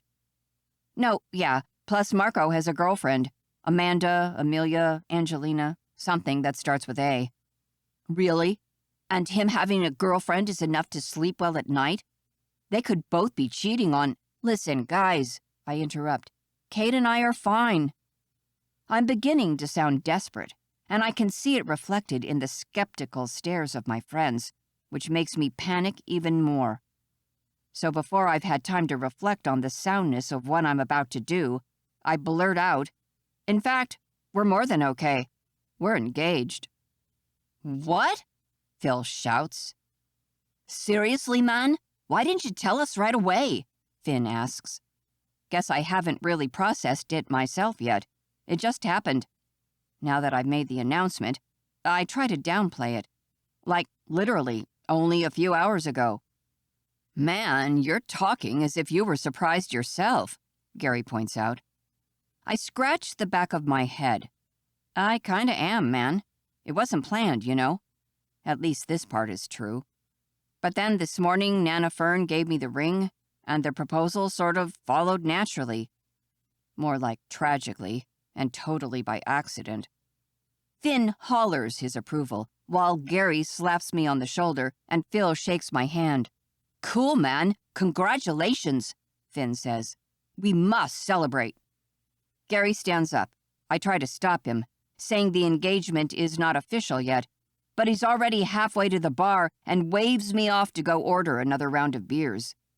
I can't hear what my friend is telling Stanley, the pub owner, but from the way the barman's head snaps in my direction, he must have told him about the engagement. And the few patrons near Gary probably heard as well, because their heads turn my way too. Helplessly, I watch as the news spreads across the pub faster than a wildfire, in a wave of turning heads and whispered gossip.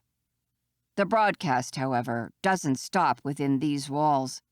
Soon, people are bringing out their phones and texting relatives, friends, and everyone else who might be bothered to know. I shouldn't be surprised. A wedding between the two heirs to the chocolate crown is big news in Blue Water Springs. And I'm a dead man. The only chance Kate and I had to contain this morning's disaster was for no one to find out. And I just blew that possibility. I'm so dead. So dead. Chapter 8. Kate. I'm in hell.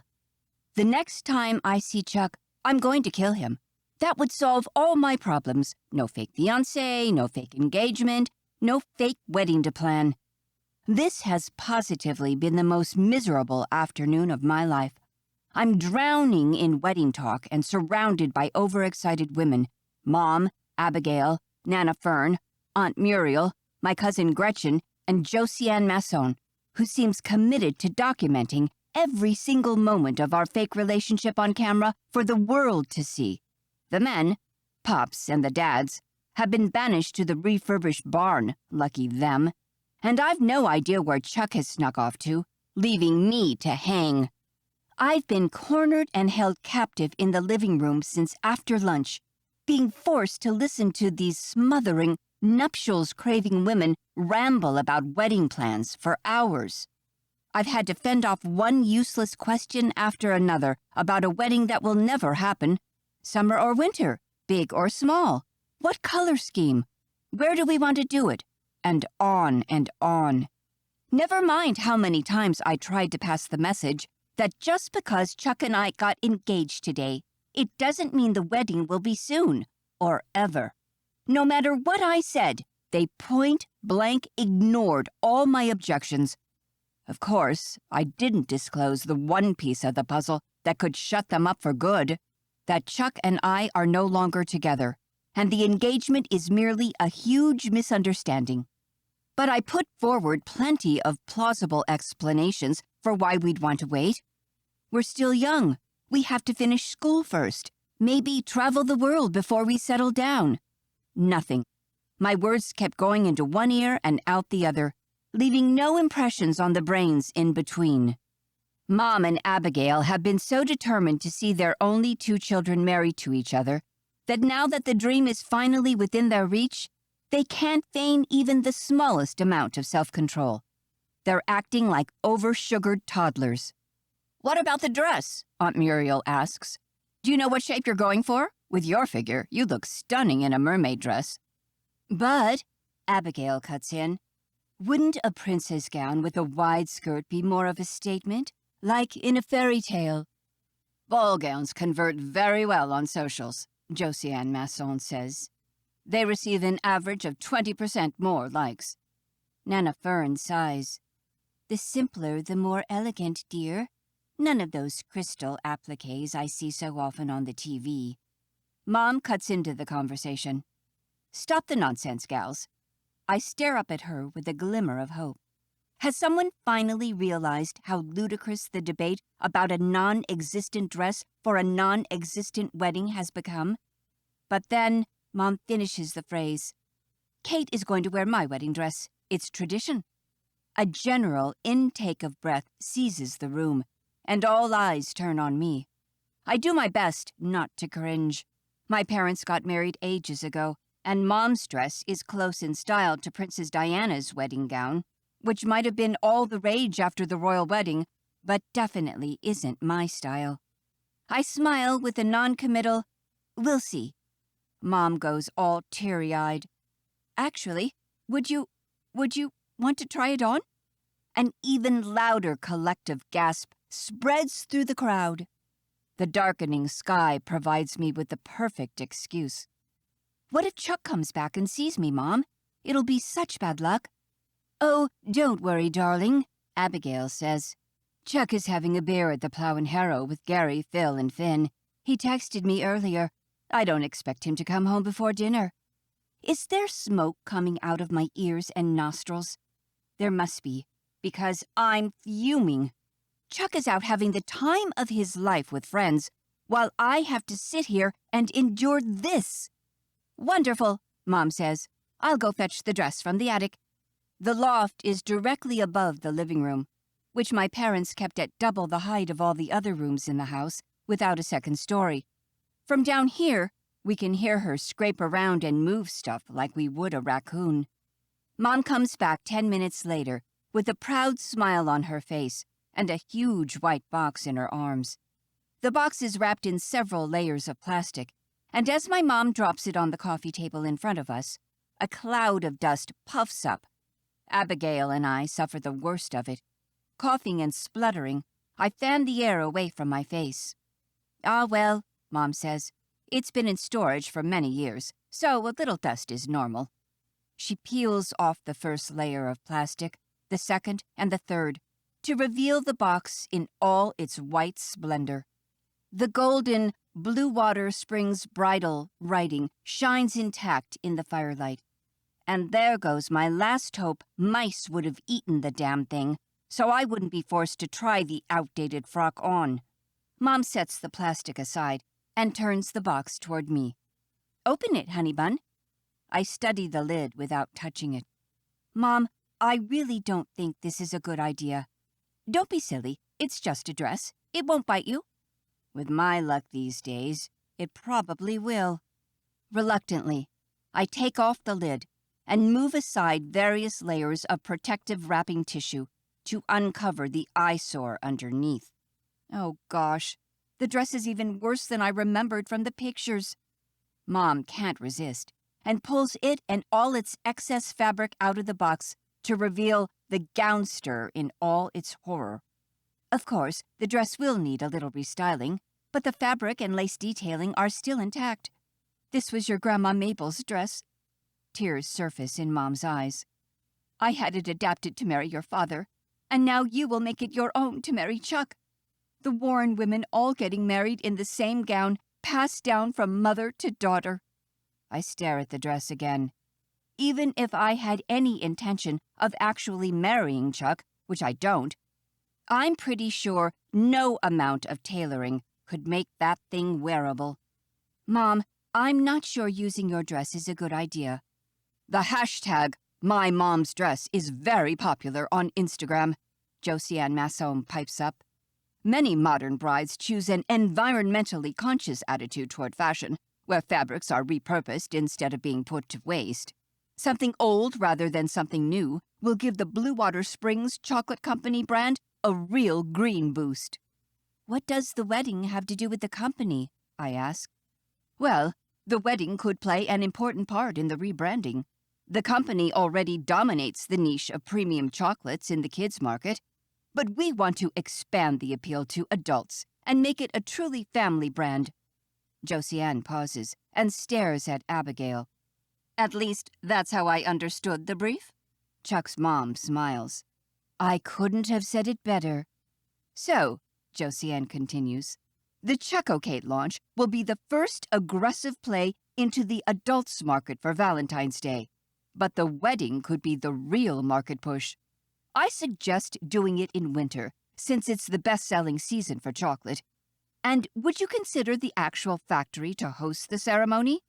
She doesn't mean this winter, does she?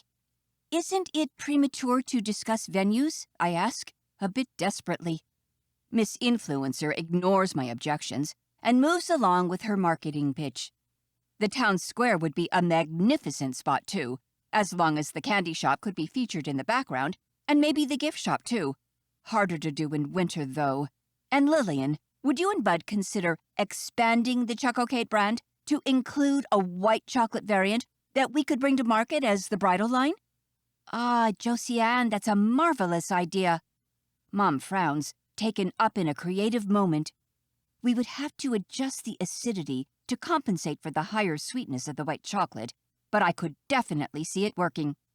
I don't even know if I want to get married in white. I sulk. Then we'll dye the chocolate and the dress whatever color you choose, Mom says, waving her hand to dismiss my concerns. Now, stop being such a spoilsport and go put the dress on. Everyone else cheers at this idea, so I have no other choice than to take the gownster from my mom and stomp up to my room to change. I yank my clothes off while whispering more death threats to Chuck. When he gets back, I'm going to use all this lace to strangle him. To find the right hole to put my feet in, I have to shuffle through the various layers of fabric. Then I struggle a while to pull up the zipper. And finally, I can step in front of the mirror. Oh my gosh, someone take my eyes out. The gownster is hideous, the perfect mix between The Little Mermaid and Diana's wedding gowns. And while both were princesses and female icons, their sense of fashion leaves something to be desired in modern days. I really don't want anyone to see me wearing this. Honey bun, Mom shouts from downstairs. What's taking you so long? Oh, will they just back the hell off? Gathering up my skirts, I march out of the room and down the stairs to plant myself squarely in the center of the living room. I swear, if someone dares say this looks good, I'm going to scream. Well, yeah, Mom says. The sleeves might require a little work. But the fabric is superb quality, Abigail encourages. You can tell the lacework is expensive. Nana Fern sighs contentedly, while Josiane raises her phone and starts snapping photos. Why are you taking pictures? I ask. For any wedding dress makeover, it's important to present before and after shots. Well, sorry, but not everything is about business, and I'd prefer no one saw me wearing this. No, you're right, honey bun, Mom says. Love is the most important part of a wedding, but trust me, even if we don't use the photos in the campaign, you'll want as many keepsakes of these happy times as you can get. Happy times, right. Josiane lowers her phone and stops taking pictures, but the damage is done. She must have already taken 1,000. Can I go change now? I ask defeatedly. Yes, go, honey bun, Mom says. But try to enjoy yourself a little. Weddings don't have to be stressful. Then don't stress me about doing things I don't want to do. All right, all right. Go get changed so we can decide how to spread the news. But be quick this time. I need to get started on dinner soon. What do you mean, spread the news? I told you I'm not ready to make any plans yet. About the wedding, certainly not. But the engagement is a different story. We need to let all our friends and family know, plus plan the engagement party. Since you and Chuck will be home only for another 3 weeks, I was thinking of doing it just after New Year's.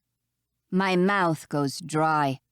Until now, I hadn't realized how serious the situation has become. Because if telling our families Chuck and I broke up was hard, imagine explaining to the entire town why we broke off our engagement. What a nightmare. Mom, why don't we hold off on the announcement for a few days? Let people enjoy Christmas, and we can let them know afterward.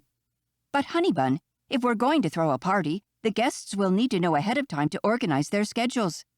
I'm thinking of a believable reason to postpone the announcement when my phone pings with 1, 2, 3. The messages just keep coming. My stomach sinks as Mom's phone and Abigail's start going off as well. This can't be good. I fight with the skirt, underskirts, and excessive ruffles to reach my bag on the couch and take out my phone. 15 new notifications, and more pouring in. I open one at random. Congratulations! I scroll through a few others. Oh, Kate, so excited for you and Chuck. 3 heart emojis. I heard the good news. I couldn't be happier for you guys. I'm so happy for you and Chuck. All texts are the same. You and Chuck, happy, happy, happy, blah, blah, blah, congratulations. How did the news get out? It must have been either Chuck or Josiane who spilled the beans. It has to be. And if it was Chuck, I'm not going to be able to marry him in this monstrosity of a dress because I'll already be in jail for his murder. I turn to the moms. Who talked? Not me, Mom says. How did they find out? Abigail checks her phone. Let me ask Margaret, she says, referring to the chocolate company's social media manager. We wait for a few heartbeats, during which more notifications rain upon us, until Abigail says, Oh, apparently Chuck has made an unofficial announcement at the Plow and Harrow. He was celebrating with his friends, and the news spread. She looks up. I guess that saves us from the family politics game of whom we tell first, right? Everyone knows already. See? Mom says, addressing me. Chuck has the right spirit. Be happy, celebrate, tell the world. That's the last straw. What is Chuck playing at? He must have gone stinking crazy mad. I'm uttering the ultimate death threat in my head when the sound of footsteps approaches. I raise my gaze and meet the eyes of a shocked and now very much terrified Chuck. Chapter 9. Chuck. Half an hour ago. With all eyes on me, the Plow and Harrow suddenly becomes too crowded. Soon my fellow patrons will break the last barrier and come over to congratulate me in person, and I don't want to have to lie to even more people. Plus, being the center of attention makes me uncomfortable, especially when I owe it to a fake engagement to my ex, who I still haven't gotten over, and who's dating someone else. I have to get out of this pub, fast. I invent an excuse, say goodbye to my friends, and extricate my way through the crowd. I swear, a football player would have an easier time crossing the field to run a touchdown. The well-wishers do everything in their power not to let me out. They grab my hands in congratulatory handshakes, give me shoulder pats, and the bolder ones go for a hug or a kiss on the cheek. Every human interaction, short of actually being tackled to the floor of the pub, I have to endure. But I finally reach the door. The chilly night air is refreshing. I take a few deep breaths and try to keep my cool. Now that I'm out, the prospect of actually going home and having to face Kate is not promising either. I stare at the mostly empty street and consider my options. For the first time, I'm grateful Blue Water Springs doesn't have an airport. Otherwise, The temptation to hop on a plane and just disappear would have been too great. "Hey, Chuck!" Someone calls from across the street. I look up and see Dean, one of the factory workers, coming my way with a big smile on his face. He stops next to me and grabs my hand. "Just heard the news. Congratulations." The gossip is spreading faster than I imagined. I have to go home and warn Kate. She's going to kill me this time. I know it. She'll do it tonight in my sleep. "Thanks, Dean," I say. He looks like he's going to start asking questions about the engagement, so I hastily change the subject. "But hey, shouldn't I be the one congratulating you? Mom told me your team won the Production Excellence Award again. What is it now, 3 years in a row?" "Yeah," Dean says proudly. "And we're excited to get started on the Chuckocate. The new machine should arrive just after Christmas." I blink. "New machines?" "Yeah, we're updating lines 3 and 4. Didn't Mr. Rose tell you? Your parents made a huge investment, but no product has ever had such a high projected positive response as the Chuckocate. Everyone is counting on it being a huge success." My head is reeling with this news, but I manage a response. "Kate and I only got home last night. We didn't have time to catch up yet." It's my turn for a shoulder pat. "I'll let you go inside, Dean. I don't want you to freeze off a few steps away from a well-deserved pint. And if I don't see you again before the 25th, Merry Christmas." "Merry Christmas, Chuck. And give a hug to Kate from me as well." Yeah, sure thing." Despite the sobering low temperatures, I'm still too fresh on the beers to drive home. I hurry away from the pub on foot before any more well-wishers accost me, headed toward Blue Water Bridge. The Warrens live only a 10-minute walk from the pub, so it isn't far. As I force myself to walk double time to keep warm, I reflect on this new unwelcome discovery about the family business. How much did the upgraded machinery cost? What will happen when Kate and I come clean about our breakup? Is it too late, or even possible, to hire actors to be brand ambassadors in our place? And most important of all, if this Chuckocate campaign crashes and burns because of Kate and me, what happens to the company? Our parents are too business savvy to bet it all on a single project, but it's clear they've spent a lot, like a lot, on the Chuckocate. If the Chuckocate fails, the company's financial outlook is probably going to change from stellar to grim. By the time I walk up the Warrens' driveway, my head isn't any clearer. In fact, it's more muddled than ever, and my hands and feet are about to fall off from the cold. I can't wait to warm them by the fireplace. I hop up the front steps and hurry inside, not bothering to ring the bell, since the Warrens' door is always open to me. Besides, they have the most obnoxious-sounding buzzer with 1,000,000 bells chiming for a good 20 seconds. Gives me a headache every time I hear it. I head straight for the living room without taking off my jacket in the hall. I'm still too shivery. Then stop dead when I spot Kate standing in the center of the room, wearing a grotesque white gown with an enormous skirt and even bigger sleeves. She looks like a cream puff. Surrounding her, scattered on the 2 couches and assorted armchairs, are Mom, Lillian, Nana Fern, Kate's Aunt Muriel and her cousin Gretchen, and Josiane Masson, who is covertly taking pictures of the bride-to-be while pretending to check her phone. Kate's head snaps up, and our gazes meet, and I read murder in her big brown eyes. I'm already scared, but when Kate's mom starts shrieking like a banshee, my heart jumps into my throat. "Chuck, no! Turn away!" Lillian screams, jumping to her feet and flapping her arms at me. "What are you doing home so early? You can't see the bride in her wedding dress. It's bad luck." Wait, the white monstrosity is supposed to be Kate's wedding dress? If the situation weren't so tragic, I'd laugh, but one peek at her still furious stare informs me I'd better not. I'm actually glad as Lillian crosses the room and starts unceremoniously herding me back the way I came. "Out, out! Join your dad and Mick in the barn. We'll be ready for dinner in an hour." Cast out into the icy night, I trudge through the garden, following the narrow shoveled path that leads to the barn. The slim passage, carved in about 20 to 25 inches of puffy snow. is slippery as hell in the dark. Still, I hurry over the ice. What's happening inside the house is so scary, I'd risk breaking my neck to escape faster. Warmth engulfs me once again as I enter Mick's man cave. A huge fire is burning in the fireplace, casting a dancing orange light on the barn's occupants. Dad and Mick are seated on the brown leather couches, staring at the gigantic flat screen mounted on the wall. An NBA game is playing, Charlotte versus Cleveland, and Dad and Mick are intently watching, while Pop's Teddy lounges by the fire. "Hi," I greet everyone. "Hey," Dad says. "Come to watch the game? It just started." No, they threw me out of the house.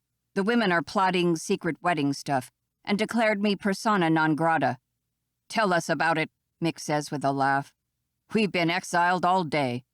The dads don't look like they've been suffering too much, but I don't call them out on it. Instead, I head toward the fireplace where Pop's Teddy is reading a book. "Ah, Chuck." He places a bookmark between the pages and closes the book on his lap. "Big day." "You have no idea, Pops." I slowly remove my outer layers and then warm my hands by the fire.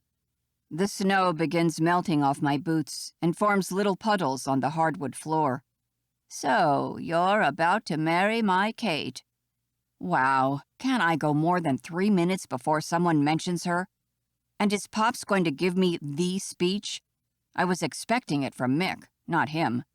"Looks like that," I say warily. "I only have 2 pieces of advice for you." "Yeah?" "Never lie to your wife." "Okay," I agree. That seems pretty straightforward. "And the other one?" With a twinkle of mischief in his eyes, Pop's Teddy says, "Always keep her happy between the sheets." He winks, then goes back to his book. And if my cheeks weren't already flushed red from the time I've spent outside, they'd be flaring up now. I cough awkwardly and stare at the clock mounted on the wall. Another 50 minutes before we're allowed back in the main house for dinner. Why is it that today, as soon as I enter a room, I can't wait to get out again? Chapter 10. Kate. Chuck does his best to avoid me, all throughout dinner and in the aftermath. But when his parents and Nana Fern leave, and Mom and Dad say goodnight, he has nowhere left to run. "Why don't we go to bed as well, honey?" I ask in my sweetest, "I'm going to murder you" voice. Chuck sighs and follows me upstairs.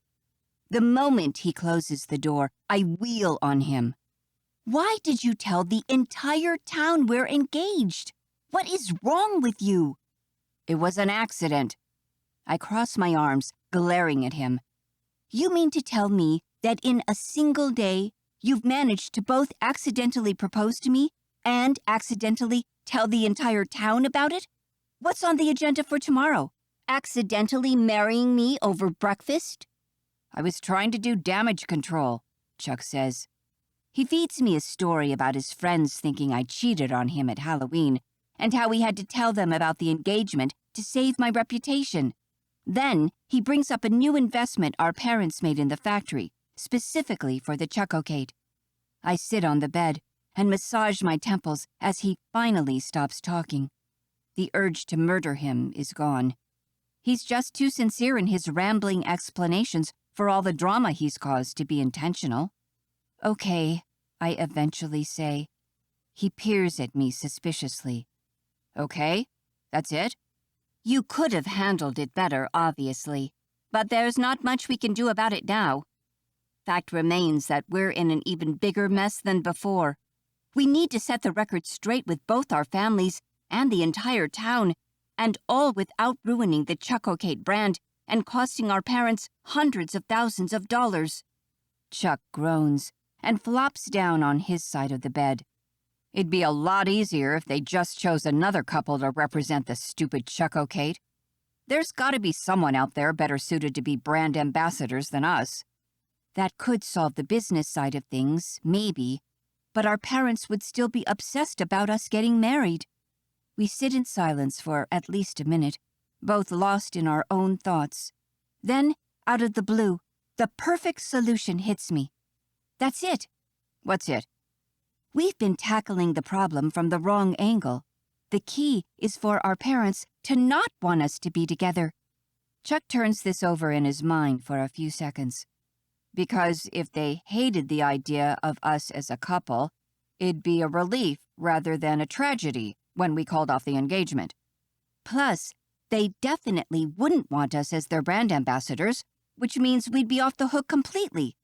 The Chuck-O-Kate would tank, Chuck warns. I wave my hand at him. The Chuck-O-Kate isn't coming out for another 2 months. That's enough time to adjust the campaign. Maybe it won't be a smashing success, but it won't tank either. He chews on his lower lip, something he does when he's thinking hard. So we just have to be the worst couple in the world without making it obvious what we're doing. How are we supposed to manage that? No clue. Luckily, there's no problem Google can't solve. I take out my phone and search for the top reasons parents don't like their kids' significant other. The first search result is a too specific, non-replicable article full of parents complaining about their daughters' boyfriends. He deflowered my sweet angel. He stole her from us. Reason number 3 makes me chuckle. Listen to this. Over dinner last week, my daughter's significant other wouldn't stop talking about Star Trek. I've shunned him from the house forever. I glance pointedly at Chuck, and he glowers at me. I'm obsessed with Star Wars, not Star Trek, he notes. And I know how to carry on a conversation like a normal human being, thank you very much. Star whatever, the quote is still funny. You say that because you've never given the movies a fair chance. If you'd only... I stop him with a raised hand before he can advocate what an interesting character Jabba the Hutt is. I've seen pictures. Big, ugly slug guy. No, thank you. I wasn't interested in your science fiction flicks when we were together, and I'm not interested in them now. Save your breath. Your loss. The next article I find presents a more legitimate list. Personality issues? No, that won't work. They adore you. Physical appearance? Nope. Socioeconomic status? No. Race? No. Cultural differences? No. Career? No. Oh, for heaven's sake. According to this, we're perfect for each other. Chuck looks like he's about to say something in response, but he wisely keeps his mouth shut. Just when I'm about to despair, I read the last line. Other life choices, like the willingness to start a family. That's it. A smile slowly appears on Chuck's face. Our moms are obsessed with having grandkids. Exactly. Imagine how they'd feel if we told them one of us didn't want kids. They'd force us to split up on the spot. One problem. You want to tell your mom you don't want to have a baby? Because I sure won't tell mine. Yeah, that's fair. Okay, what if we couldn't have kids? What do you mean? We tell them we did a test on campus, we just got the results back, and you're sterile. Chuck shakes his head firmly. Nuh-uh, my mom would die of heartbreak, and so would yours. And besides, they just insist we adopt or something. It wouldn't solve a thing. No, you're right. I deflate. But we need to find a solution. This situation is making me sick to my stomach. I rack my brain a little longer, but exclude one possibility after the other. Unless... Of course, the easiest thing would be to tell them you cheated on me. They wouldn't force me to take you back after that. And that's why you proposed, so I'd forgive you, and I said yes because I got lost in the romance of the moment. But then once my mind cooled off, I realized we're no longer right for each other. It would make total sense. Chuck scoffs. Yeah, right. What's that supposed to mean? That if we must invent an affair, you should be the cheater. Why? Because you started dating Marco, what, a week after you dumped me? Plus, a rumor is already spreading around town that you cheated on me, so it'd be perfect. Anger heats my cheeks. Just so we're clear, I did not cheat on you. I'm not saying you did, but you have to admit, you moved on at light speed. I don't owe him explanations. and I'm done with this conversation. We'll figure it out tomorrow. I'm going to bed. Fine. I need to use the bathroom anyway. Chuck storms out of the room. I grab a pillow, smoosh it against my face, and scream into it. Chapter 11. Lillian. Honey, I can't sleep, I tell Mick, tossing in bed. Is something the matter? My back is killing me. If you want a massage, you don't have to put up such an act. Just ask. Mick, I'm being serious. My spine isn't properly aligned. I should try that knee pillow thingy again. Oh, Lily, when will you stop buying everything you see on infomercials? Are misaligned spines even a real thing? They are, because I have one, and I was talking with Dorothy Brown the other day, and she swore the knee pillow works. I must have been too quick in dismissing it. I'll go grab it from the storeroom.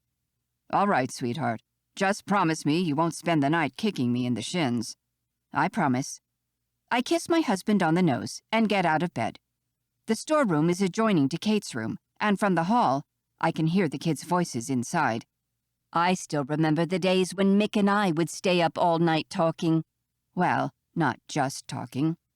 Ah, young love. I open the storeroom door and grope to find the pull-wire switch lamp. Another one of my infomercial purchases that actually comes in handy. My fingers finally close around the wire, and I pull on it. The lamp comes to life. Just about. I must have forgotten to change the batteries. I make a mental note to do that tomorrow. But for now, the lamp produces enough light for me to search the back rack, where I should have stacked the knee foam support pillow.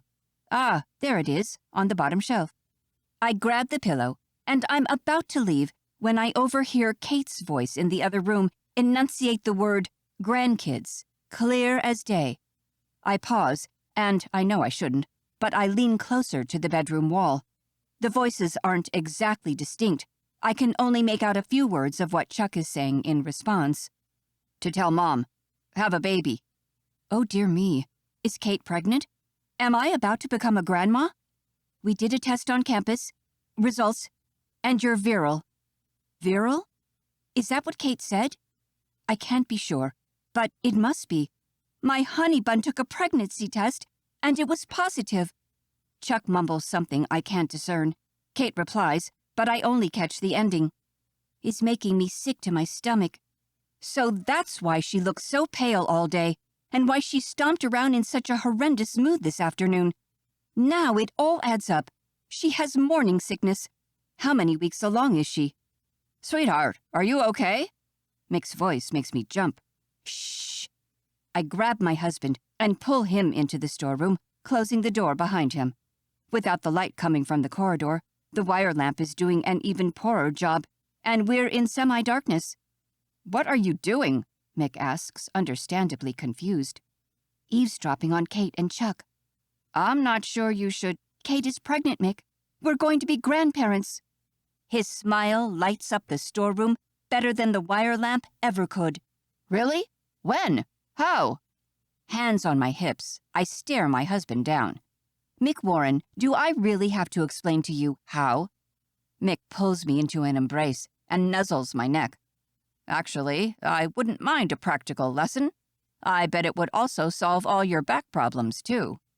I kiss him on the lips, and we get a little carried away, until the kids mention a name on the other side. Did they say Margot? I ask Mick. Oh my gosh, they're having a baby girl. Mick ignores my deductions and goes back to kissing my neck. And I stop paying attention to the kids and concentrate on my husband. Chapter 12. Chuck. When I step out of Kate's room, giggling sounds erupt from the linen closet in front of the bathroom.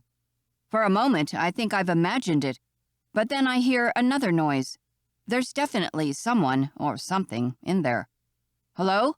Is anyone in there? I'm not sure what I'm expecting to find when I open the door, but it's certainly not Kate's parents in their pajamas, making out in the semi-darkness like a couple of horny teenagers.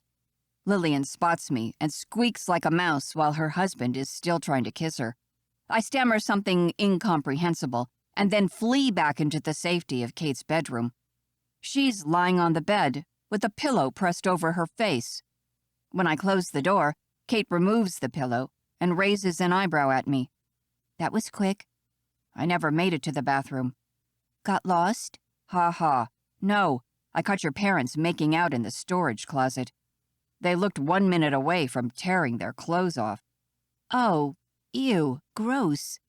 She covers her face with the pillow again, and I sag onto the bed next to her, wondering if the image of Lillian and Mick entwined in a passionate embrace will stay branded in my brain forever.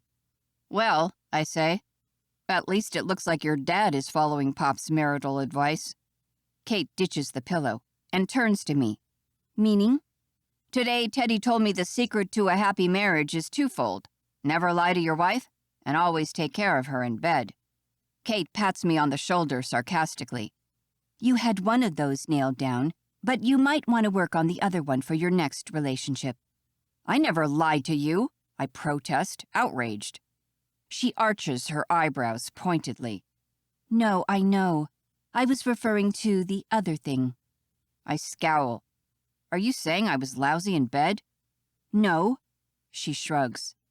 Just not much interested in having sex. Not interested in having sex? When was I not interested in sex? I'm all for sex. Not when you're playing your stupid video games on the PlayStation. I can't help but laugh at the idea of ever turning down sex for a video game. Fine, maybe I didn't want to quit a record game halfway through to go to some boring vernissage of modern art neither of us understands. But if you'd presented me with the alternative of sex, I would have thrown my best Final Fantasy top score through the window without a second thought. No, you wouldn't have. I tested it. What do you mean, you tested it? Why do I feel like every conversation I've had with her in the past 4 months has been recorded for training and quality purposes? I tried the towel test. You failed. She's officially lost me. What's a towel test? It's simple. If you think your boyfriend's more interested in video games than you walk past him wearing only a towel, then drop the towel to the floor. She pulls up a video on her phone and hands it to me. This is how you should have reacted. I watch a montage of guys abandoning their controllers at the speed of light to follow their girlfriends like overeager puppies. One guy is so excited, he forgets he has headphones on and gives himself such a bad whiplash with the cable that he falls on his bum. Guess how you reacted, Kate says. Then mimics me pushing buttons on an imaginary controller with eyes fixed on an invisible screen. Kate, I swear on my life, you never stepped in front of me and dropped no towel to no floor. Yes, I did. I told you I was taking a shower and dropped the towel. Did I even see you? I protest. Because if I had, I wouldn't have been... I mimic her me playing video games motion. I drop the act and stare her dead in the eyes. The visual element is fundamental for this test, and since I didn't see you, the test is invalid. Because, Kate, I swear, if you were ever to walk in front of me naked except for a towel and drop said towel to the floor, I would quit every other activity immediately and have sex with you in a heartbeat. Okay, maybe that came out a little strong, especially considering we aren't together anymore. But come on, the idea that I would ever choose video games over Kate is simply absurd. I can read the weirdness on her face, so I quickly follow up with a joke. Of course, I might have to forget how you looked wearing that white monstrosity of a wedding dress from earlier. Kate smiles. How dare you mock me about it after the afternoon I had to endure? At least Nana Fern didn't offer you dirty marriage advice. She makes to playfully swat me, but I catch her hand and don't let go. We stare into each other's eyes, and my heart rate skyrockets. This is the Kate I used to know. The Kate I still can't believe left me. She must read the thought in my expression, because she pulls back. I'm with Marco, she says. I know. A heavy, loaded silence follows. I break it first. Is that one of the reasons you broke up with me? Because you thought I didn't want you anymore? Among other things. What things? That you showed no interest in anything I cared about, or that you wouldn't even consider London, It seemed obvious we wanted different things and that our lives were moving in opposite directions. And Marco is coming to London? I've only been dating Marco for a few months. And besides, he isn't the... She abruptly cuts herself off. I prompt. Never mind. When? I say. When did you stop loving me, Kate? Chuck, that's not... She sighs. Please don't ask me that. Right, I've had enough of this conversation for one night. I still need the bathroom, I say. The coast should be clear by now. I leave the bedroom. Kate doesn't stop me. Thankfully, in the hall, everything is silent. Her parents must have taken their extracurricular activities to the bedroom. Why they were doing it in the closet in the first place will stay a mystery. When I come back from brushing my teeth, Kate is already under the covers, sleeping. Or at least she's pretending to. I climb in beside her and pretend to do the same. Chapter 13. Kate. I stub my toe on the way to the window the next morning and curse under my breath so as not to wake Chuck. Snow is swirling beyond the glass, and I'm not that committed to my training to brave the elements. Instead, I pull on a knit chocolate company Christmas sweater featuring a snowman and our best-selling knit slipper boots with a white faux fur interior. No wonder we run out of inventory for the boots every single holiday season. My feet feel like they just entered a cozy, warm winter spa. Most of the things I wear at home are merchandise from the chocolate factory, which expands well beyond ugly Christmas sweaters. Since we've started working with freelance designers, our apparel line has stepped up a notch. And, I have to admit, Chuck is the mastermind behind that success. No matter how demanding grad school gets, he supervises all the new products and gives Abigail the final go-ahead. So far, everything he's okayed has been a success. Watching him sleep now, I remember how different our mornings used to be. Playful, caring, affectionate, steamy sometimes, especially when we first moved in together. But those times are gone. Time to move on. A subversive battalion of butterflies mounts a protest in my belly. Apparently, the love bugs don't agree with my decision to break it off with Chuck. Our honest conversation last night has left me a little raw. Not to mention how confidently Chuck said he'd have sex with me in a heartbeat. Like it was never in doubt. His eyes were practically eating me up as he said it.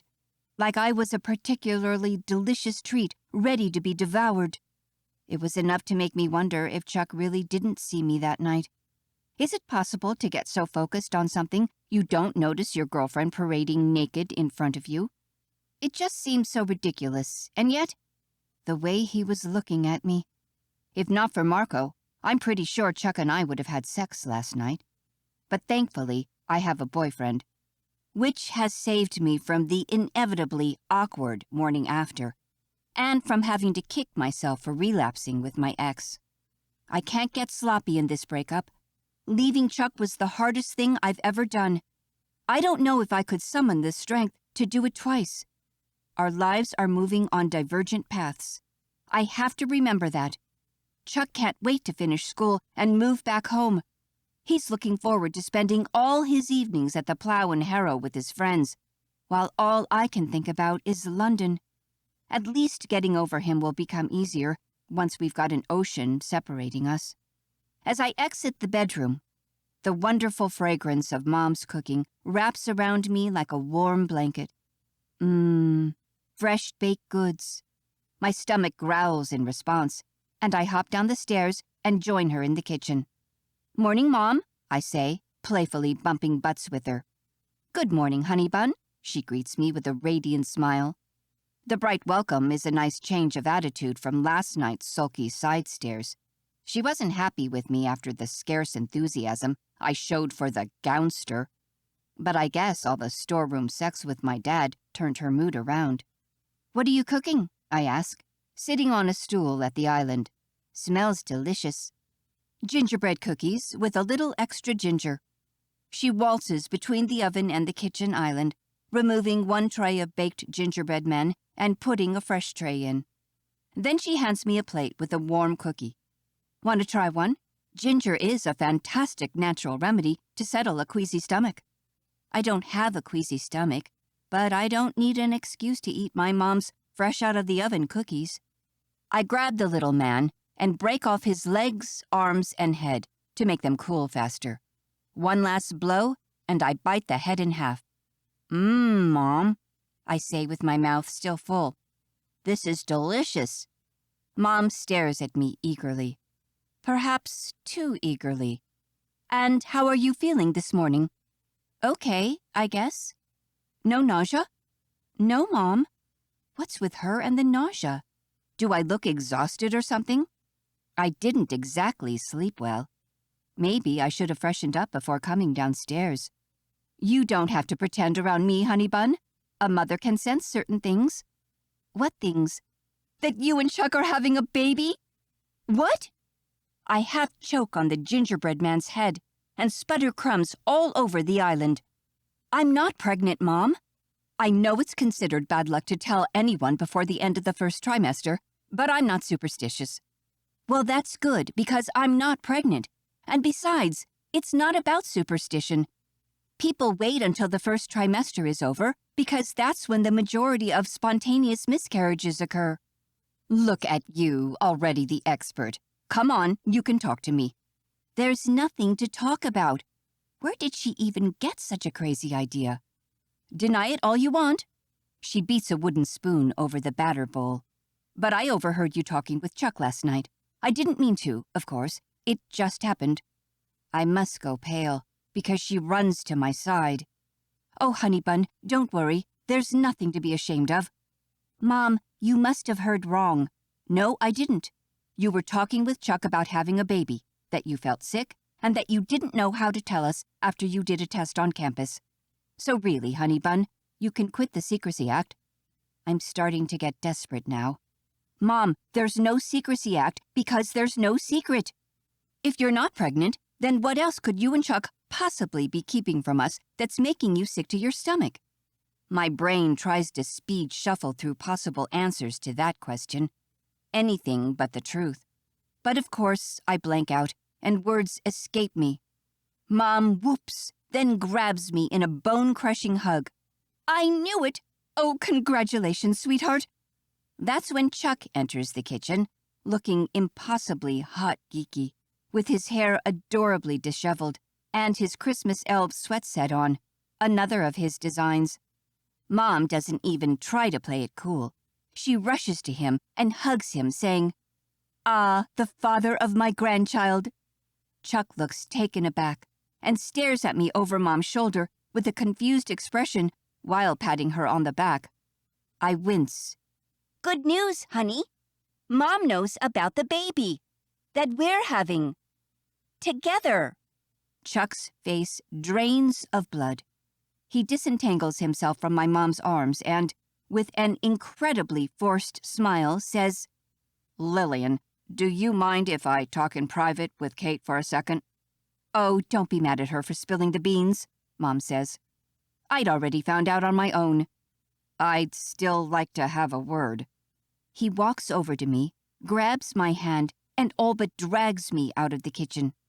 Once more, we end up locked in my room. "A baby, Kate?" he demands. "As if things weren't hard enough already? What were you thinking?" "Shh," I say. Mom is probably eavesdropping again. "A baby?" Chuck repeats, shout whispering. "It's not my fault," I snap. "And as if you can talk after that stupid proposal and the mess you made in town last night." "But why? How?" "Because Mom is a great multitasker, apparently, and she managed to have sex in the closet with my dad and spy on us at the same time. She heard us talking about babies and a test we took on campus, and that we didn't know how to tell them, and that I was sick, and she concluded a baby is on the way." Chuck digs both his hands into his hair. "This is a disaster." "Don't be so dramatic. We're already fake engaged. Why should a fake baby be any worse?" Chapter 14. Chuck. We find out the answer to Kate's question later that afternoon as we sit in Pastor Grant's office listening to how modern and broad-minded our parents are. In the span of only a few hours, everything's gone to hell in a handbasket. Lillian told my parents about the fake baby while Kate and I were upstairs arguing, which resulted in a big celebratory meal, and before we could even finish digesting it, Kate and I were marched to church. Pastor Grant sits patiently behind his desk, pulling at his chin as our parents ramble on about the many liberal reasons we should push the wedding forward. They've assembled in attack formation in a semicircle of 4 chairs in front of the desk, while Kate and I follow the exchange from a bench on the sidelines. "Of course, Pastor, we're not prudes," Lillian is saying, "or old-fashioned, but it'd be preferable if the kids got married before the baby came. Life with a newborn can be difficult, and the last thing they'll want on their place is a wedding to organize. And if they got married now, they'd also have a chance at a real honeymoon, just the 2 of them. Although, Kate, you still haven't told us how many weeks along you are. Will you be able to travel?" "Not sure, Mom," Kate says between gritted teeth. "Well, we can figure that out, of course. And it would be better if they got married before the bumps started to show. Pastor, you know how mean the gossip can get, especially in small towns. How soon can the ceremony take place?" Pastor Grant leans his elbows on the table and scrutinizes the parents. "Are you sure a shotgun wedding is what your son and daughter want?" "Shotgun wedding?" Mick says, offended. No. This would be just a wedding. The kids have been together for so long, they're in love, and we only want what's best for them." "Yeah, you said that already," Pastor Grant replies, visibly annoyed. "As for me, I wish they'd stop calling us the kids." "Does the baby have a name?" "Margot," Lillian says happily. "It's a girl." I raise an eyebrow at Kate, and she shrugs in a "I have no idea where that came from" way. "A baby girl," the pastor says pensively. A new life is always welcome in the community, and if Chuck and Kate wish to get married, there are a few formalities to complete, but I believe we can arrange it. "How soon?" my mom asks eagerly. "Would next Friday work?" Lillian presses. "Next Friday?" Kate asks, eyes bulging. "Yes, honey bun, imagine it. Getting married on New Year's Eve. Wouldn't that be wonderful?" And without waiting for a reply, she turns back to the pastor. "Is a week long enough to execute all the formalities?" "It should suffice," Pastor Grant says. "Now, if you don't mind, I'd like to have a word with Kate and Chuck in private." The parents oblige and mumble a series of goodbyes as they shuffle out of the office. "Thank you, Pastor. See you tonight at the midnight mass." "Looking forward to your sermon."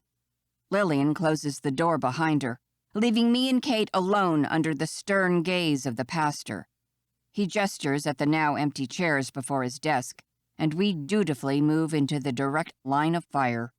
As I'm sure you know, getting married is not an endeavor to be taken lightly, the pastor intones. Marriage is not easy, and even couples who embark on this lifelong journey with the best of intentions might fall short.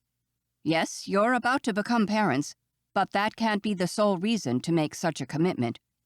Baby Margot will be loved and cherished no matter your marital status. You shouldn't let external pressures from your parents decide for you. We both nod, but neither of us speaks. So the pastor continues with his lecture. Now, before I can in good conscience bring you to the altar, we need to schedule at least one session of premarital counseling. With my other couples, the course usually takes much longer, but given the situation, I feel like we can cover the essential with a single meeting. Kate and I both stare at each other, then back at Pastor Grant, at a loss for words. "Has the cat eaten your tongues?" Pastor Grant asks. I clear my throat. "Pastor, what if we agreed with you, and weren't sure getting married was the right choice for us? Would you help us tell our parents?" His gaze turns even more severe. "Chuck, Kate, free will is every man or woman's prerogative." He lets his eyes rest on me, and then Kate. "But can I make a suggestion? We both nod, and Kate smiles hopefully. Yes, please, Pastor. If you want your parents to stop treating you like a couple of bratty children, then start behaving like the two adults you both are, and tell them you don't want to get married. Ah. Kate's hopeful smile turns to a grimace. So, when did you say you wanted to schedule our session? Why did you have to make an actual appointment for a premarital course? I ask, as we walk back to Kate's house. We both agreed we're not getting married, right? Of course not, Kate scoffs. but you know our mothers. They're probably going to call the pastor to make sure everything is on schedule for Friday. If we'd confessed everything to Pastor Grant, he would have told them, and unless that's how you wanted our parents to find out. That might have actually been a good idea. Let the pastor do the dirty work while we sit back and watch. You wishing we'd come clean in September as much as I am? I don't think it's possible to wish any harder than I've been doing. We walk in silence for a few minutes, crunching our way through the fresh fallen snow. Eventually, Kate speaks up again. What do we do about the check, Kate? The more I think about it, the more I'm convinced the only way out is to hire professional actors to become the face of the campaign instead of us. Which means we need to talk to Josiane Masson and ask her if that's likely to work as a marketing strategy. Chuck, that's genius. This way, the launch would go ahead anyway. Our parents wouldn't lose the investment for the rebranding and the marketing campaign, and we'd be free. It could really work if we managed to get Josiane on board. When is our next meeting with her? Is she staying for Christmas? Chuck, do you ever listen to anything anyone tells you? Yes, why? She rolls her eyes. We have a photo shoot planned with her in... Kate stares at her watch. Oh gosh, in an hour. And we were supposed to be home 15 minutes ago for hair and makeup. Come on, let's hurry. Kate grabs my hand and drags me forward, speeding up her pace. Okay, I'm coming, I say as I hurry after her. But I'm not putting on makeup. Chapter 15. Kate. Chuck, please put your arms around Kate's waist. Josiane directs us while the photographer, Lewis, snaps shot after shot of me and Chuck together. Mom's kitchen is acting as the set, and Chuck and I look as if the Blue Water Springs Chocolate Company apparel store has exploded on us. Everything's factory branded, from the shirts on our backs to the pot holders on the counter. But the cheesiest items by far are the his and hers aprons we're wearing, decorated with male and female cartoon reindeer. Another one of Chuck's designs. Also, Chuck is wearing makeup. It's barely noticeable, but he's still fuming about it. And why does he have to be so cute when he broods? They did my makeup first, and while the makeup artist was struggling to apply the thinnest layer of contouring to his skin, Josiane and I went through our winter catalog to pick outfits, and I was overwhelmed by the number of new products Chuck has brought to market. I always accused him of doing nothing other than play games, but where did he find the time to draw all these unique characters while still keeping excellent grades in school? Perhaps I haven't been fair with him.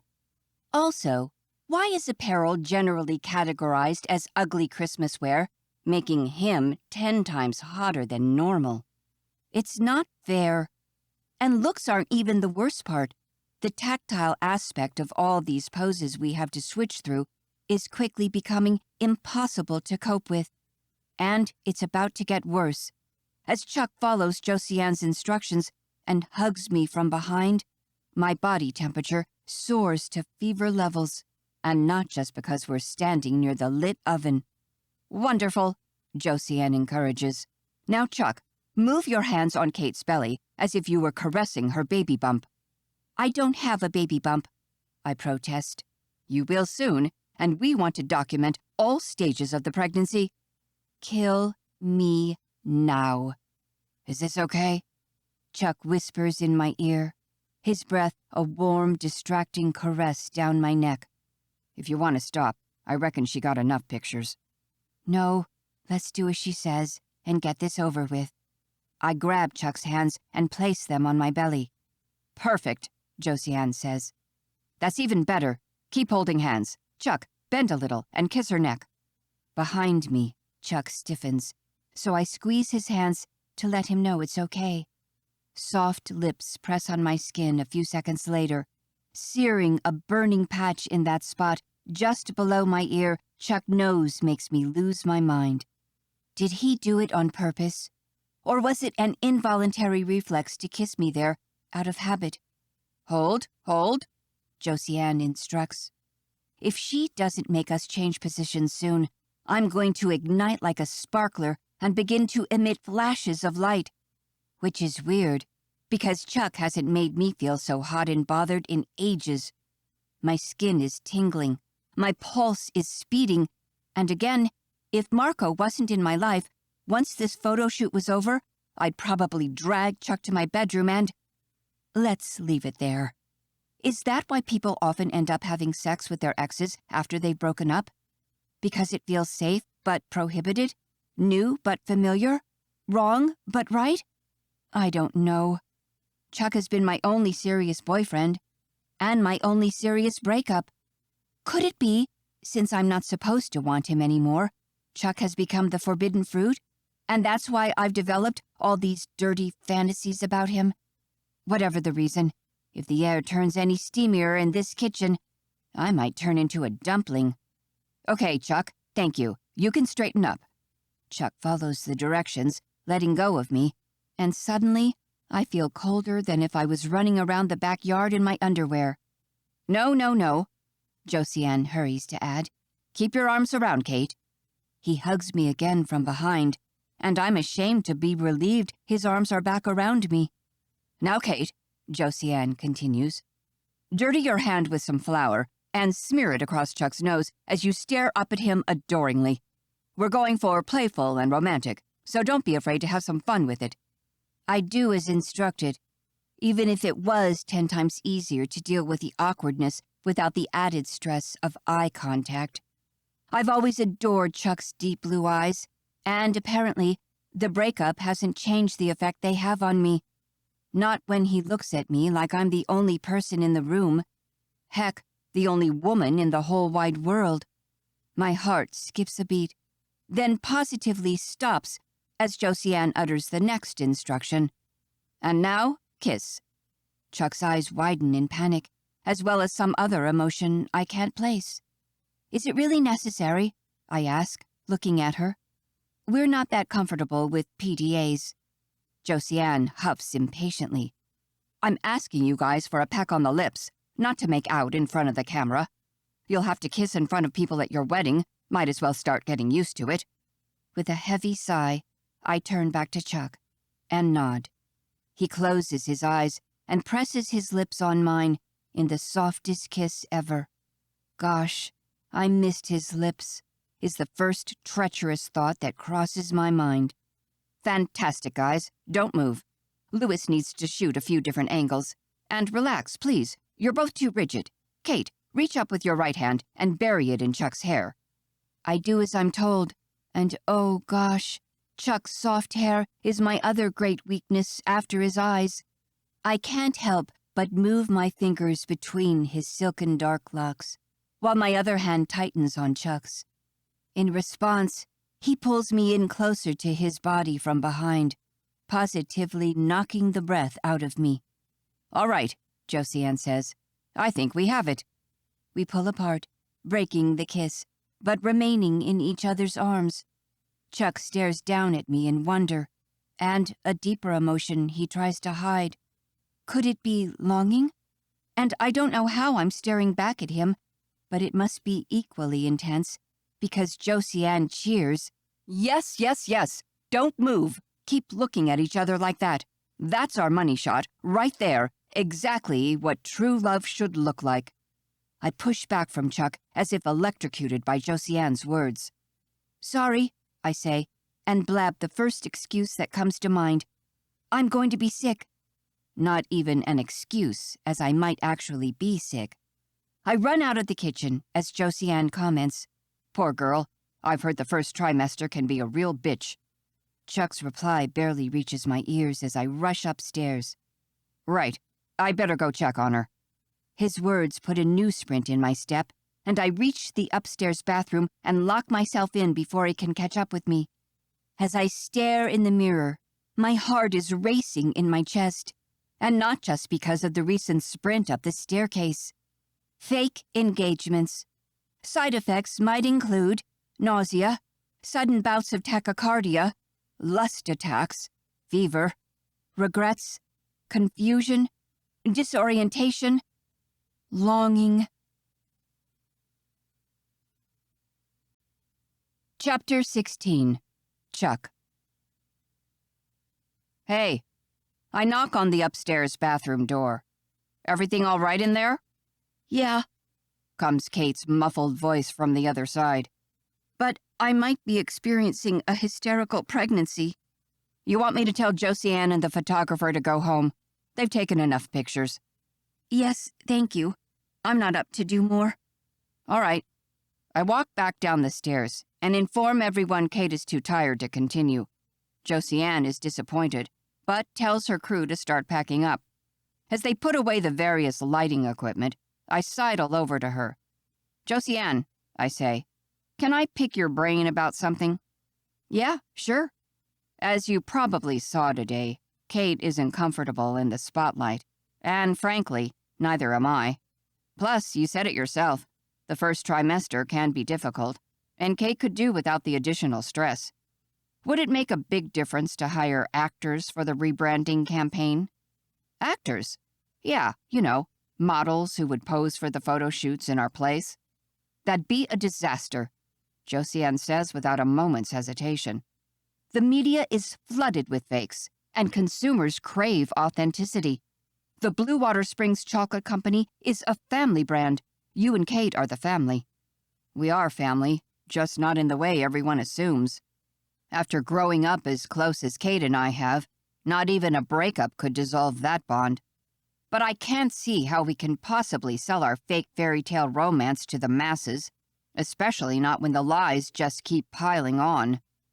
No, I know, but wouldn't professionals do a better job? Absolutely not. Josiane grabs the photographer's tablet and pulls up a few images from today's shoot. Look at these, she insists. You can't fake love like this. I wish she knew how wrong she was. I stare at the pictures and die a little inside, because the photos could pass for real and are a slap in my face. A glimpse at how my life could have been today if I hadn't messed up everything with Kate. If only I'd paid attention. I drop the tablet and move away. I'm not saying Kate and I featuring on the campaign isn't the ideal situation, but I don't want to pressure her. What if the morning sickness worsens?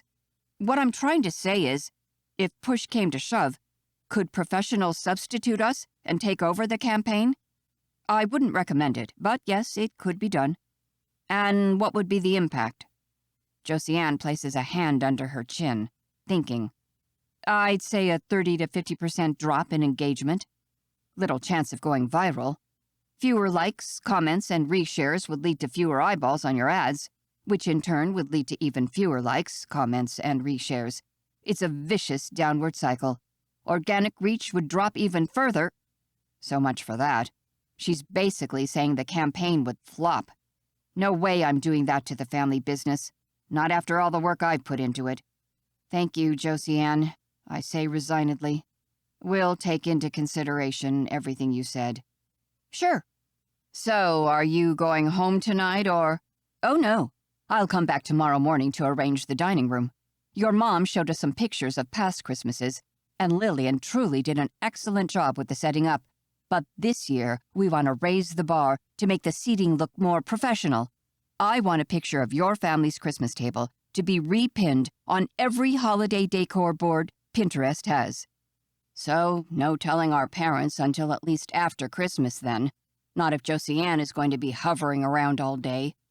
Plus, Kate and I already sort of agreed to wait until the 26th to tell our parents our real relationship status. We don't want to spoil Christmas for everybody. And hopefully, nothing is on the schedule for the day after. I asked Josiane to make sure. What about the 26th? Anything planned for that day? No, I'll take a short break after tomorrow, and be back in time for the wedding. And let me tell you, the ceremony will give us some real Pinterest magic. Brides go crazy on that platform. I thought you were all about Instagram. I'm a visual branding expert, Josiane says, and Pinterest is key to a long-term strategy. No matter how successful, an Instagram post has a short lifespan. Not to talk about stories, which are limited to 24-hour periods. But pins live on, and are researchable and repinnable forever. Right, I say. Sorry, I'm not that keen on social media. She pats my shoulder. That's why your parents hired me, to take care of everything. Don't worry. I'll try to make it as easy as I can on you and Kate. Thanks, I say. And, well, see you tomorrow. Merry Christmas. Merry Christmas, Chuck, and say goodbye to Kate for me. Once she's gone, I sit at the island, alone for once. Since we needed Lillian's kitchen for the photo shoot, she and my dad have been cooking at my parents' house this afternoon. We'll have Christmas dinner over there tonight. I try to reflect on everything that Josiane told me. Are Kate and I being selfish for wanting to derail this campaign? Will the company really be hurt, or would it be just a minor setback? Maybe we could reach a middle ground. Tell our parents about the breakup, but still agree to pose as brand ambassadors. If today's pictures were good enough, I don't see what difference it would make to keep going, other than that we'd be telling a lie. Well, you know what they say. Fake it until you make it. On Christmas Day, Kate's phone starts vibrating on the bedside table way too early. She rustles under the covers and must grab it, because the dreadful noise of plastic bumping against hardwood stops. I keep to my side of the bed, turned away from her, and pretend I'm asleep. A bit of a habit lately. "Hello?" she says in a low voice, groggy with sleep, shifting position on the mattress. I can't be sure, but if I had to guess, I'd say she's pulled herself up, half sitting. Oh, hi. Merry Christmas. I can't hear Marco's voice on the other end, but I'm sure it's him. Yes, I was sleeping, she says, and then, as if she needed to justify herself, she adds, It's Christmas, Marco. No, it isn't an excuse. Listen, I stayed up late last night. I told you it's a tradition that we serve hot chocolate to the entire congregation after midnight mass on Christmas Eve. I didn't go to bed until 3 in the morning. Careful not to give the appearance of moving, I slide my left arm closer to my face to read the time on my watch. Given the ungodly hour, light is still scarce, and the glow-in-the-dark numbers have almost entirely faded. But the clock hands seem to split the quadrant evenly in half, meaning it must be 6 o'clock. Is he seriously calling her at 6 a.m. on Christmas morning to bitch about her still being asleep? Yesterday was snowing, Kate snaps, a little irritated. No, these aren't excuses. Well then, I'll only enroll in the 10K. I'm fine with that. I don't need to shoot for a half marathon. Oh, so Mr. Sweaty Posts has probably been up since 4:30, has already run 20 miles, and bench-pressed his way to Olympia. I roll my closed eyes. What a moron. I mean, fine, if that's what makes you happy, then go for it, dude. But don't harass your girlfriend about not being as exercise-crazed as you are. Especially not on Christmas. I'm whispering because everyone else in the house is still asleep, Kate says. Another pause. Yeah, okay. I'll call you later. She drops the phone back on the nightstand with a loud thud, and then the mattress shifts as she presumably sags back on it. I could pretend I'm still sleeping, but I can't help throwing a little dig in there. Flipping over, I rest my head on my elbow and say, "Ah, the joys of dating a morning person." Shut up, Chuck. She throws a pillow at my face. I grab the pillow and stash it under my arm. "You're training for a half marathon?" "No," she says, with a bit too much emphasis. I wish Marco would understand it's perfectly reasonable to pick up running without needing to run a marathon or compete in any race. Sometimes I just want to enjoy a simple jog with no pressure. The competition takes all the fun out of it. Also, It's normal to skip a day of training when it's snowing or when I'm too tired from the night before. A smirk curls my lips as she finishes her rant. No, I get it. I totally agree, I say. Like how it's perfectly reasonable to visit a city without having to check all the boxes on the tourist guide and, see the sights at a leisurely pace, no stress. No need to get up at the crack of dawn. And if it's pouring buckets outside, why not enjoy a cool beer and a burger in a cozy pub while listening to superb jazz music? I'm referring to the last trip Kate and I took together, to New Orleans. We argued endlessly about my being too lazy for not wanting to trudge around the city under the gushing rain, and for not appreciating being drawn into a streetcar ride made of soggy architecture, trees, and traffic that soaked up 2 hours of my life I'll never get back. Mouth gaping, Kate glares at me and throws another pillow, her last. I grab it and add it to my mound. I was never that pushy, she says. Really? I raise an eyebrow. Then I must have been dating a different Kate. Chuck, we must see this and that, Warren, for the past 10 years. She rolls her eyes. Can I have my pillows back? Sure, I say, and playfully bash her with one, which prompts a straight-out pillow fight. The match ends with Kate and I breathing hard, eyes locked. Before she can remind me again she has a boyfriend, I say, Merry Christmas, Kate, and whack her one more time. Then I run out of the room, yelling, Last to sit at the kitchen table is a loser. Chapter 17. Kate. Thanks to Marco's untimely wake-up call, Chuck and I are the first ones in the kitchen. It's honestly too early for anyone to be awake, but we get breakfast started anyway, because not even serving hot chocolate at 1 a.m.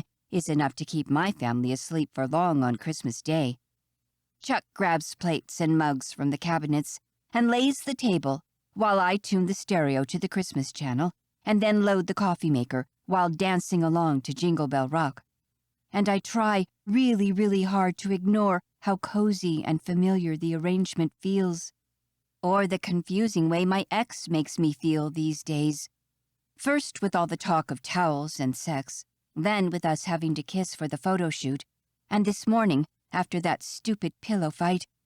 Truth is, I would have liked nothing more than to get rid of all the pillows and give the mattress's springs a real endurance test.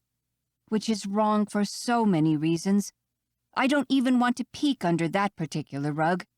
And thankfully, I don't have to, at least not now. As expected, the coffee has barely filled the pot when my parents both shuffle downstairs, wearing matching robes from our bedroom line. Pop's Teddy peeks in soon afterward, and the Roses break a record by arriving before 8:30. Say what they might, I'm sure they've missed having their son under the same roof. Breakfast is intentionally light, as Mom doesn't want to spoil anyone's appetite for the Christmas meal. And soon enough, we're ready to move outside for another Warren Rose tradition, our holiday inter-family snowman building competition. As sponsors of the official Blue Water Springs annual Snow Sculpture Challenge, members of our families can't enter the contest, but we still like to host our own private competition in the backyard. Nana and Pops have declined to take part for a few years now, and have reserved for themselves the role of judges. To remain impartial, they're not allowed to know which team produced which sculpture until after they've announced the winners, which leaves us with only 3 teams of 2 to sort. Not a business to be taken lightly, nonetheless. We all gear up for the outdoors, and Mom brings out the sacred black velvet sack containing our names carved on 6 wooden discs. Mom jostles the bag, and Bud is tasked with fishing out the names. We use the same method to decide teams for all our family games, from Christmas Pictionary to charades to Family Feud. Abigail is on my team, and the dads are together, which leaves Chuck with my mom. I don't envy him. Mom not only is a perfectionist, but she's also competitive and a sore loser. Whenever she loses, which luckily doesn't often happen, she blames whoever her unfortunate companion is. But with her craft mastery and Chuck's artistry, I'm sure they won't have any trouble winning this year. I turn out to be right. We try to forfeit when we see how perfect Mom and Chuck's snow ballerina is. But Mom's a stickler for the rules, and she likes to have an awarding ceremony. Also, the losing team gets stuck doing the dishes tonight, so we need an official ranking. Abigail goes to summon the wise elders, who take a 2-second look at the snow sculptures and declare Mom and Chuck's ballerina the winner. The snow snake that Abigail and I created gets us a nod and a smile from Pops and Nana, but even they can't make heads or tails of what the dads sculpted. A snow dog, maybe? Or a snow bear? Something big and with 4 legs, for sure. Unsurprisingly, the dads come in last. With nothing more to lose, Dad kneels and starts scraping together a snowball. "Hooray for the winners!" He stands and advances on Mom, tossing the snowball in the air and catching it, eyeing her suggestively. "McWarren, you wouldn't dare," Mom says.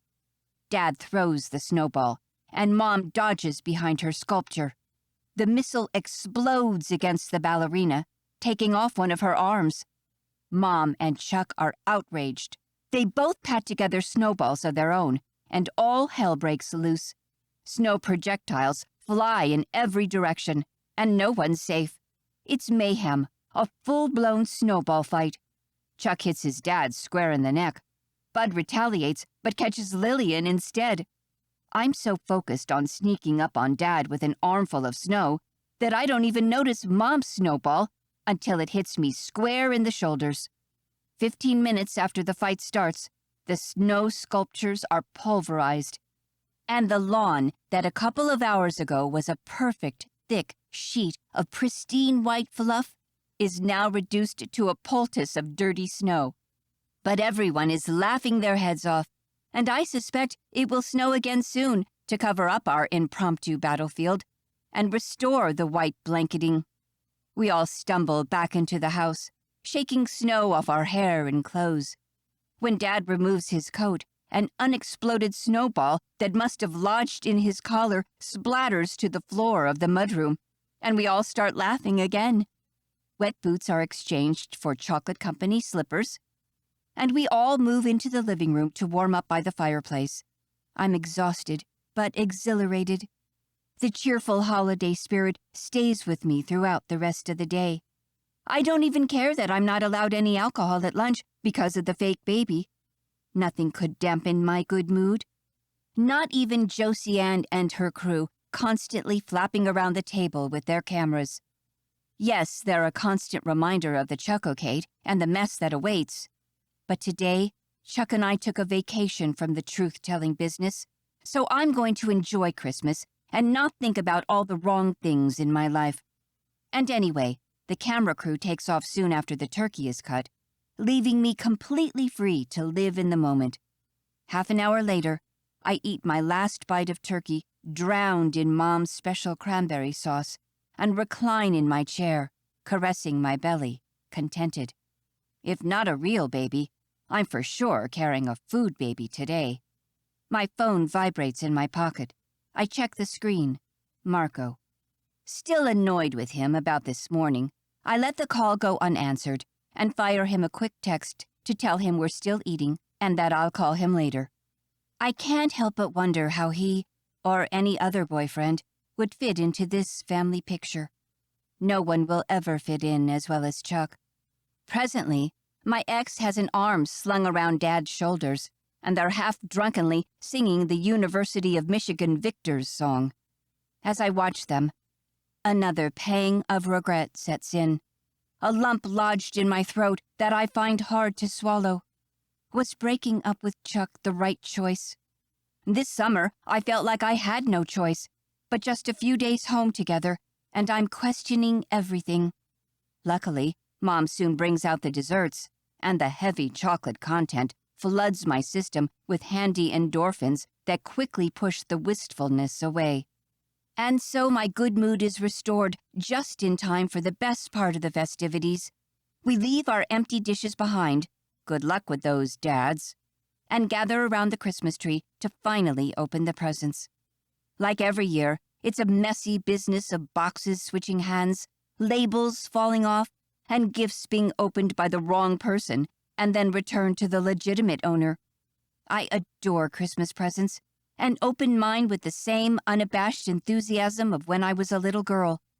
This year, I've collected a moisturizer facial cream set, a copy of What to Expect When You're Expecting, new snow boots, and the usual $50 from Pop. Except for Pop's gift, which has been the same for as long as I can remember, I'm not sure who gave me what. As expected, most of the labels fell off beforehand or got stuck to the wrong package.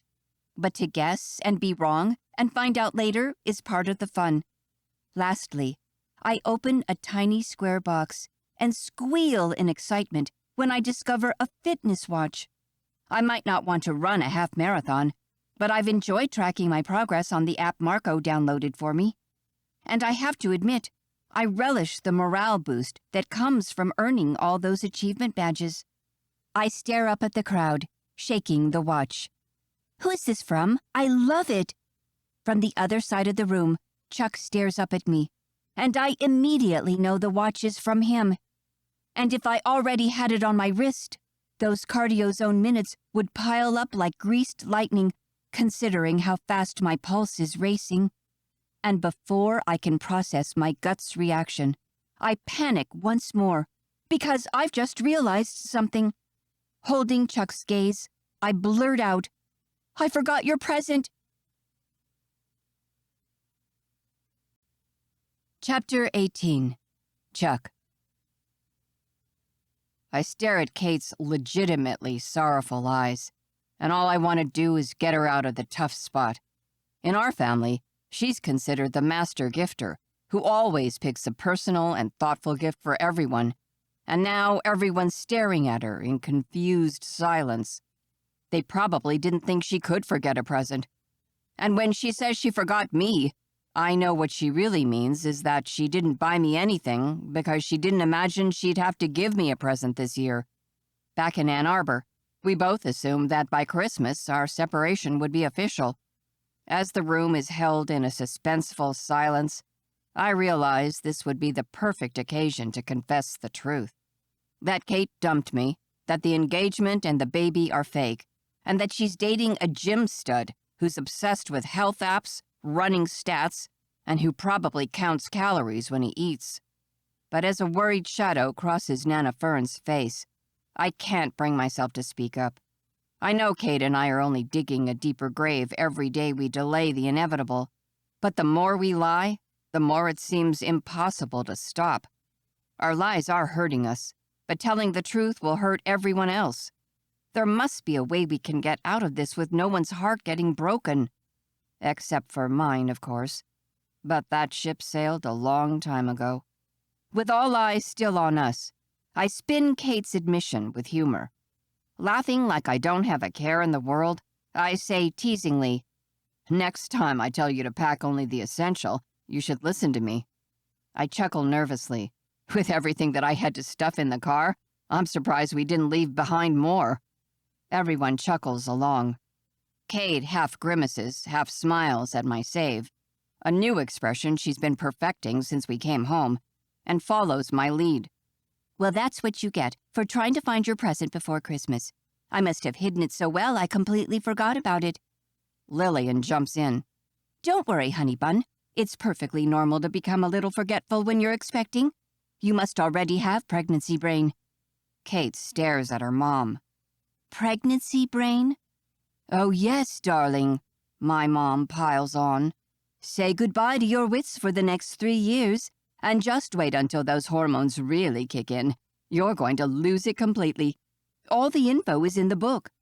She points at her present for Kate. But all the suffering will be worth it once you hug your baby for the first time, Lillian says, mimicking cuddling a newborn in her arms. Everyone coos over the imaginary baby. At least they've forgotten about my missing present. When all the gifts have been unwrapped, we settle down to watch the traditional Christmas afternoon family movie. Godmothered is the choice for this year. Once the movie's over, my parents distribute a round of hugs and then head home, while Kate and I retire upstairs. What a day, I say, blowing hair away from my forehead. Right, Kate sighs as she sits on the bed. You know, for a minute there, I thought you were going to spill the beans. I sit next to her. I considered it, but the concerned expression on Nana Fern's face made me cop out. Would you have wanted me to speak up? Kate studies me for a long moment, then shakes her head. No, Chuck, you were right to keep it quiet. It was nice to have one last Christmas together. My chest tightens as I try to picture the holidays with the Warrens and the Roses, not under the same roof. I can't even remember a Christmas not spent with them, not spent with Kate. What will it be like next year? Will Christmas Day still be a joint celebration, but with Kate and me bringing different dates? The idea of spending the holidays with Marco the Ripped is nauseating. I don't sleep very well that night, and neither does Kate. She tosses and turns next to me, and I couldn't honestly say who falls asleep first. When I do manage to sleep, anxious nightmares haunt me. Of us telling our parents the truth, of Nana Fern having a fainting spell, of the Blue Water Springs Chocolate Company going under, all because of us. When I wake up, acid is burning in my stomach. I take the usual squint at my wristwatch, 6 a.m. Even though Marco hasn't called today to check on Kate's shaky resolve to go for a run in the dead of winter, a few days of his early calls have been enough to align my biorhythm to his absurd schedule. I turn my head on the pillow and find Kate equally awake, staring at the ceiling. Didn't get much sleep, huh? I say. Nope. She huffs a bout of air out of her mouth. Today's the day we tell them. Mm-hmm. Nervous? She turns to me. Worse than when we had to confess we'd eaten all of Mrs. Potter's cherries straight off the tree. I laugh, remembering our incursion on the Potter's farm as fifth graders. The fruit heist wouldn't have been so egregious on its own. Our parents could have paid Mrs. Potter back for the stolen products, and we could have gotten off with a minor grounding. Except we had picked clean Mrs. Potter's precious autumn-flowering cherry tree, which she had been nurturing with extra special care. She talked to the damn tree every day, trying to bribe it into producing its best cherries that she planned to enter in the Cherry Blossom Festival Best Cherry competition. Once the cherries' theft was discovered, the town basked in the infamous whodunit mystery for an entire afternoon, until both Kate and I got sick from having eaten too many cherries and got caught. As punishment, our parents made us work on the Potter's farm for free all summer. Worst summer of our lives. Mrs. Potter was a devil of a vindictive old woman. I laugh. Do you suppose they're going to banish us to a farm again? Kate chuckles. Honestly, that wouldn't be the worst thing. But we agree. We tell them today. Kate nods. This morning, after breakfast. I text Mom and ask them to come over to the Warrens' house as soon as they can. They arrive at around 10 with Nana Fern in tow. We assemble the parents and grandparents in the living room, and, holding hands for strength and moral support, we launch into our half-rehearsed speech. Thank you all for being here, Kate says. I know these last few days have been a whirlwind, but Chuck and I need to tell you that... You're having twins? Lillian interrupts. Kate's mouth dangles open in disbelief. No, Mom, we're not having twins. In fact, quite the opposite. This time, my mom interrupts. Oh my gosh, is something wrong with the baby? No, Mom, I say. There's nothing wrong with the baby because there's no... The Warrens' obnoxiously loud doorbell rings, filling the house with the tune of 1,000 bells and preventing everyone in the room from hearing the end of my speech, confessing there's no baby. Mick stands up. Excuse me for a second, he says, and goes to answer the door. Loud, cheerful greetings are exchanged, and Mick walks back into the living room, followed by Kate's aunt and uncle. The newcomers are jointly carrying an extravagantly large present. A belated Christmas gift, perhaps? Unfortunately, Mick's introduction is much more disturbing.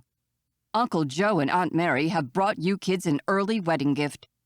Kate and I exchange a desperate look. Aunt Mary is one of the worst gossips in town. We can't announce our breakup now that she's here.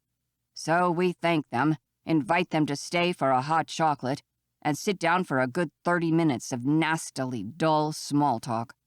We've barely got rid of Uncle Joe and Aunt Mary when the doorbell rings again.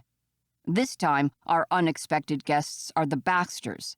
The husband, Carl, was the first employee of the Blue Water Springs Chocolate Company, and even if he's retired now, he's still a family friend. He comes in with his wife to bring us yet another wedding gift. And the dance starts all over again. Blue Water Springs Insta Chocolate Mix is brewed, served, and sprinkled in small talk. The procession of gift bearers continues all day. It's as if the entire town picked a day to bring us their wedding presents and arrange their visits on a tight schedule. Considering how Blue Water Springs works, they probably did conspire. Or, more likely, someone said they'd deliver their gift today, and the others, not to be outdone, followed suit.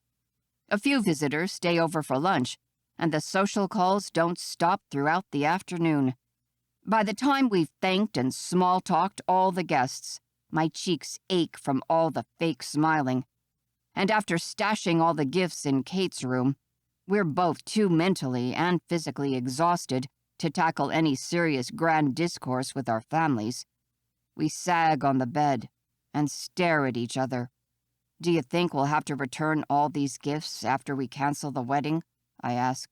I'll marry you just to not have to see all those people again, Kate groans. No, seriously, how did they buy presents so quickly? And with all the shops being closed yesterday, too. Kate suddenly gasps. What? I just realized all our wedding presents will probably be horrible recycled Christmas gifts with different wrapping paper. Good, I say. Why is that good? Because no one will want ugly recycled Christmas presents returned. Oh. Kate turns on her side to look at me. Chuck, do you think the universe is trying to send us a message here? What message?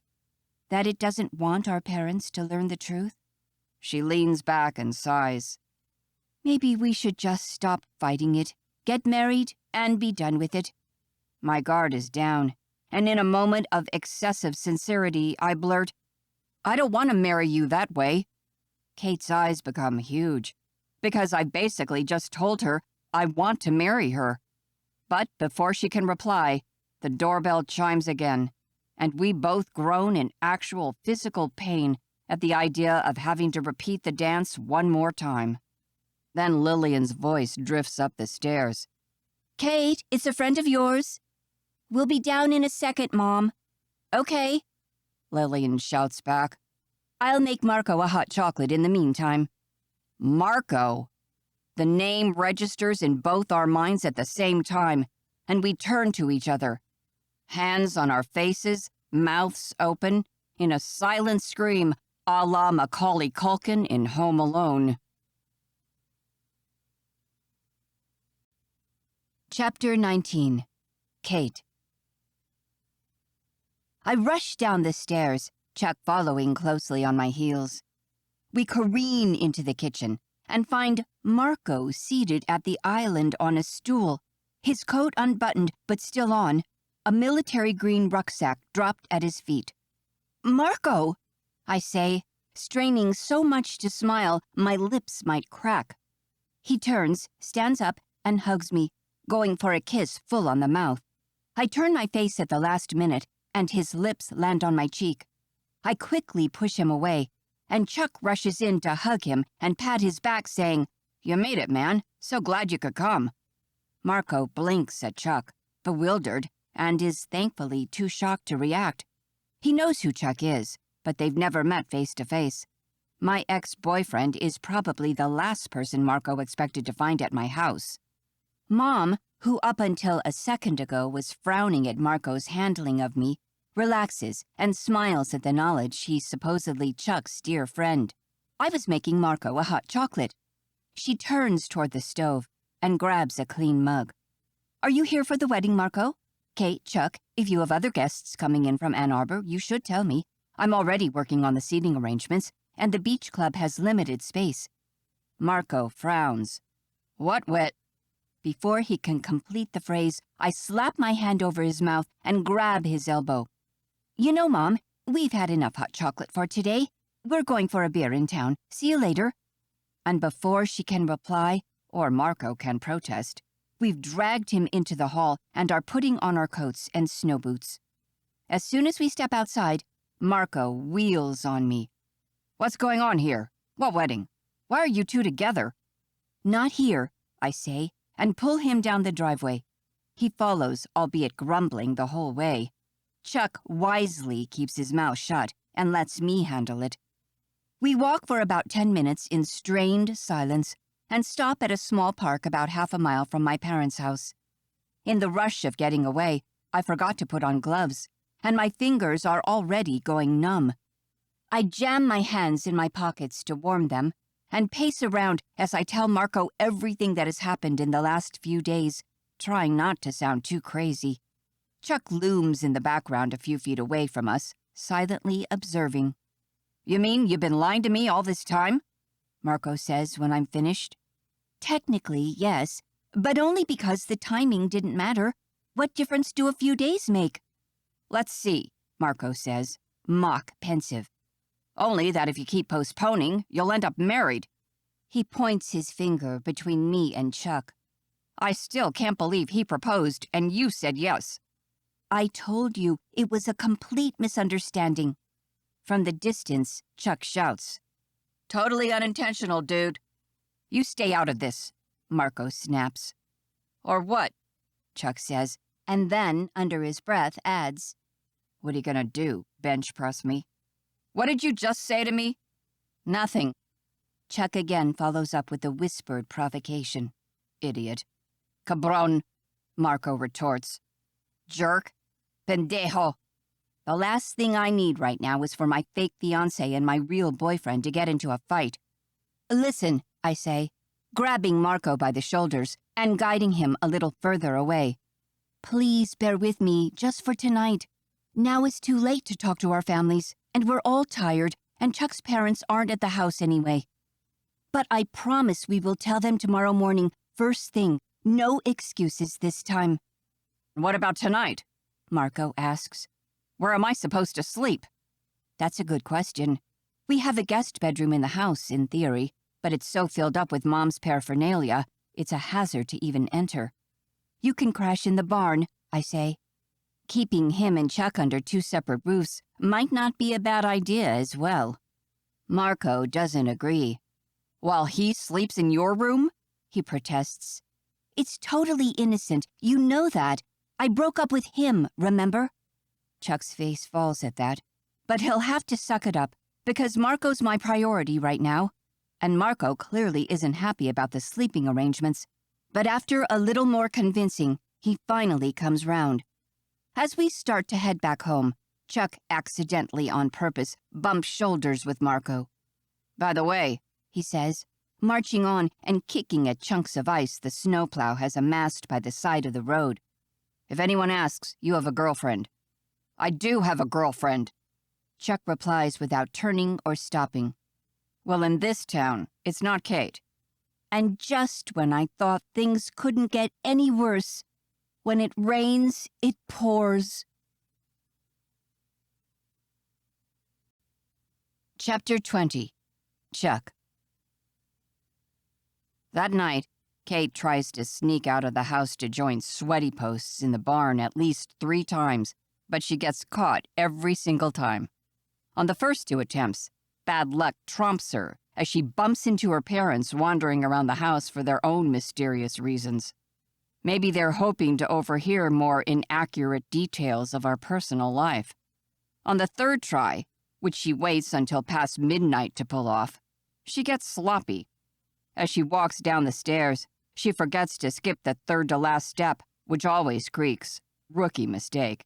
and wakes up Pop Teddy, who sleeps on the first floor and has ears as sharp as a bat. He also claims to keep alert even while sleeping, a legacy of the Vietnam War, according to him. From the bed, I listen as he asks his granddaughter what she's doing sneaking around the house so late. Kate replies she got thirsty. A long silence follows, then the sound of the fridge opening, closing, and finally her muffled steps climbing back up the stairs in trudging defeat. "Are you giving up on your romantic rendezvous anytime soon?" I ask as she slumps into the room. "I'd like to sleep, and you keep waking me up." "Don't worry, Chuck," she snaps back.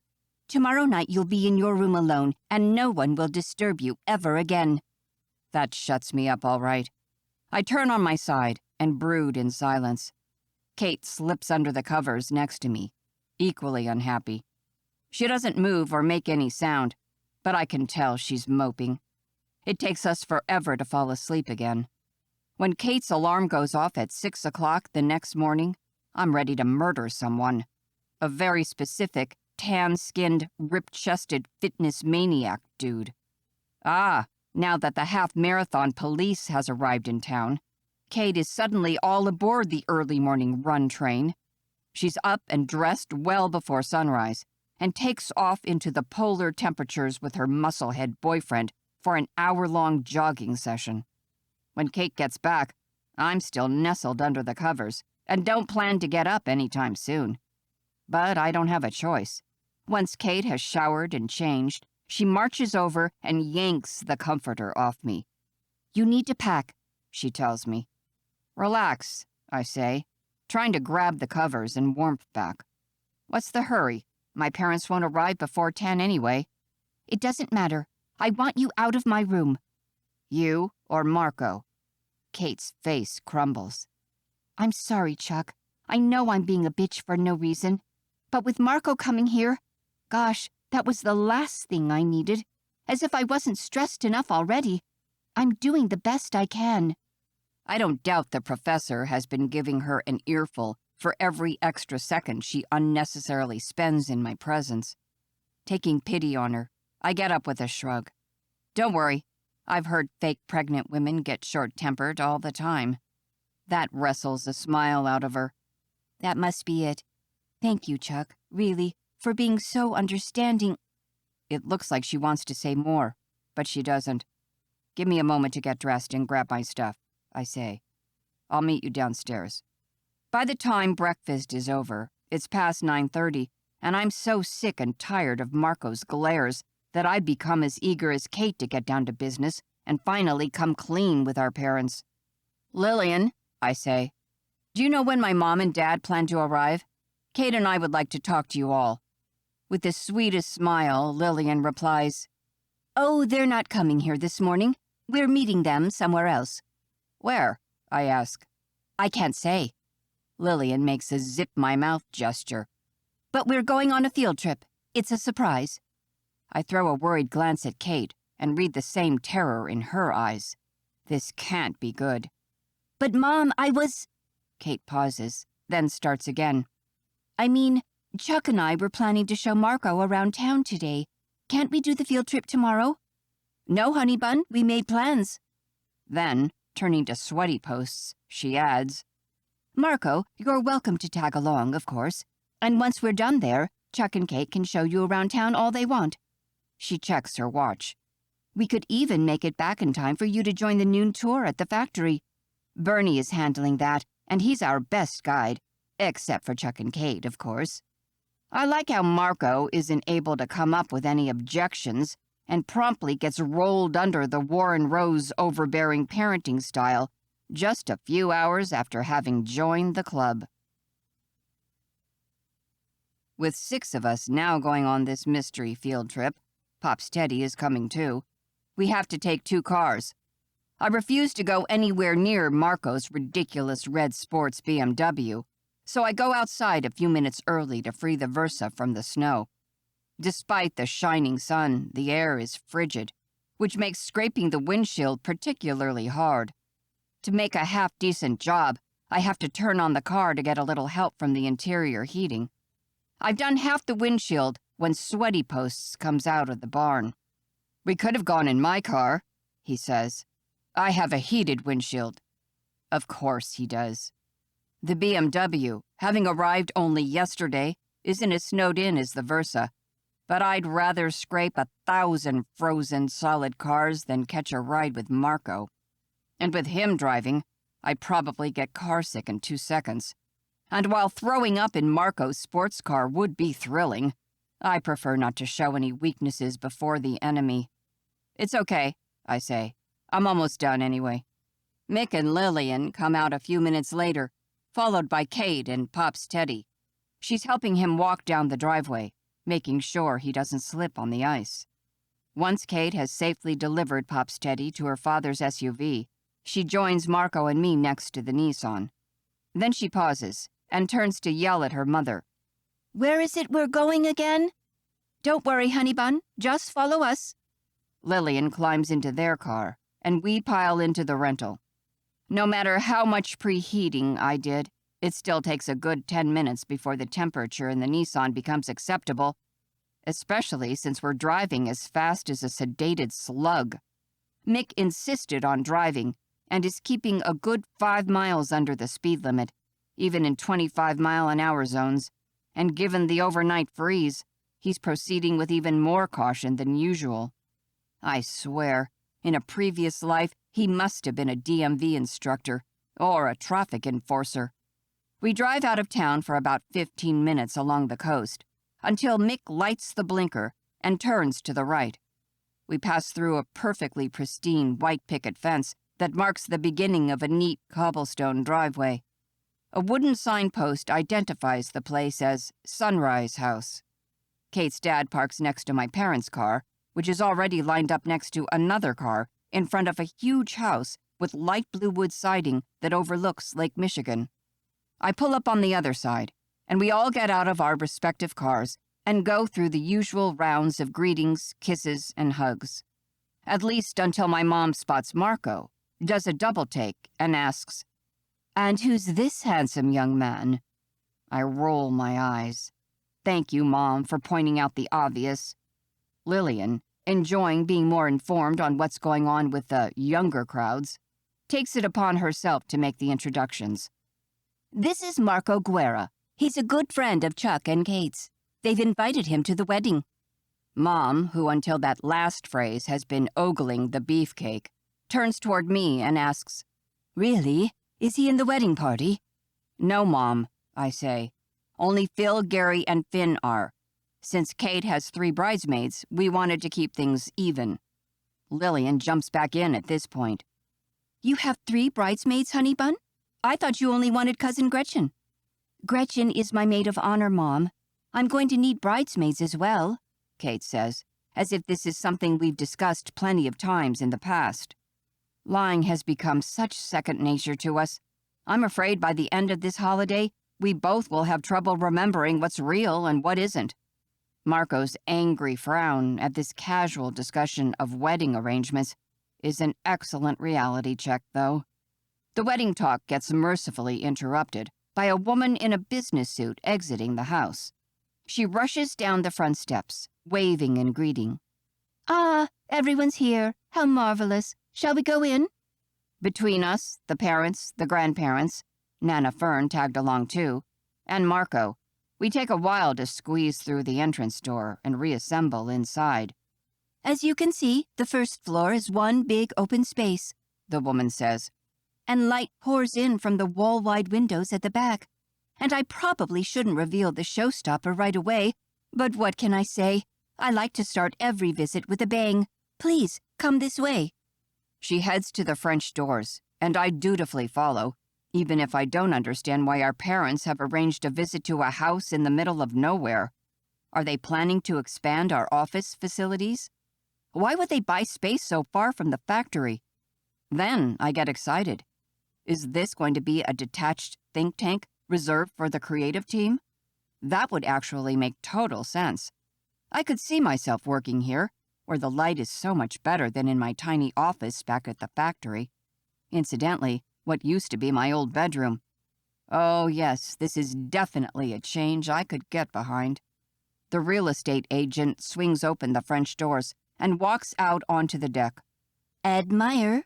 The property is endowed with far-reaching bay views and over 1,000 feet of shared waterfront. She swipes her arm toward the shore. We're a little past sunrise now, but I can assure you the view at dawn is a staggering watercolor marvel that will greet your every morning. And at night, the absolute peace and tranquility will make the perfect backdrop for entertaining evening guests. Evening guests? Isn't that a weird feature for a new office? Unless your parents mean to turn this into some kind of showroom. Or she's gotten her clients mixed up and thinks we want to live here. Of course, the real estate agent continues. This is only the first of 3 large cedar decks, and the house also features a flagstone patio that wraps along the back on that side. Do you like the view? This question is directed at me, solidifying my theory that the house is meant to become our new creative headquarters. I stare out at the frozen-over lake, snow-covered lawn, and tall fig trees.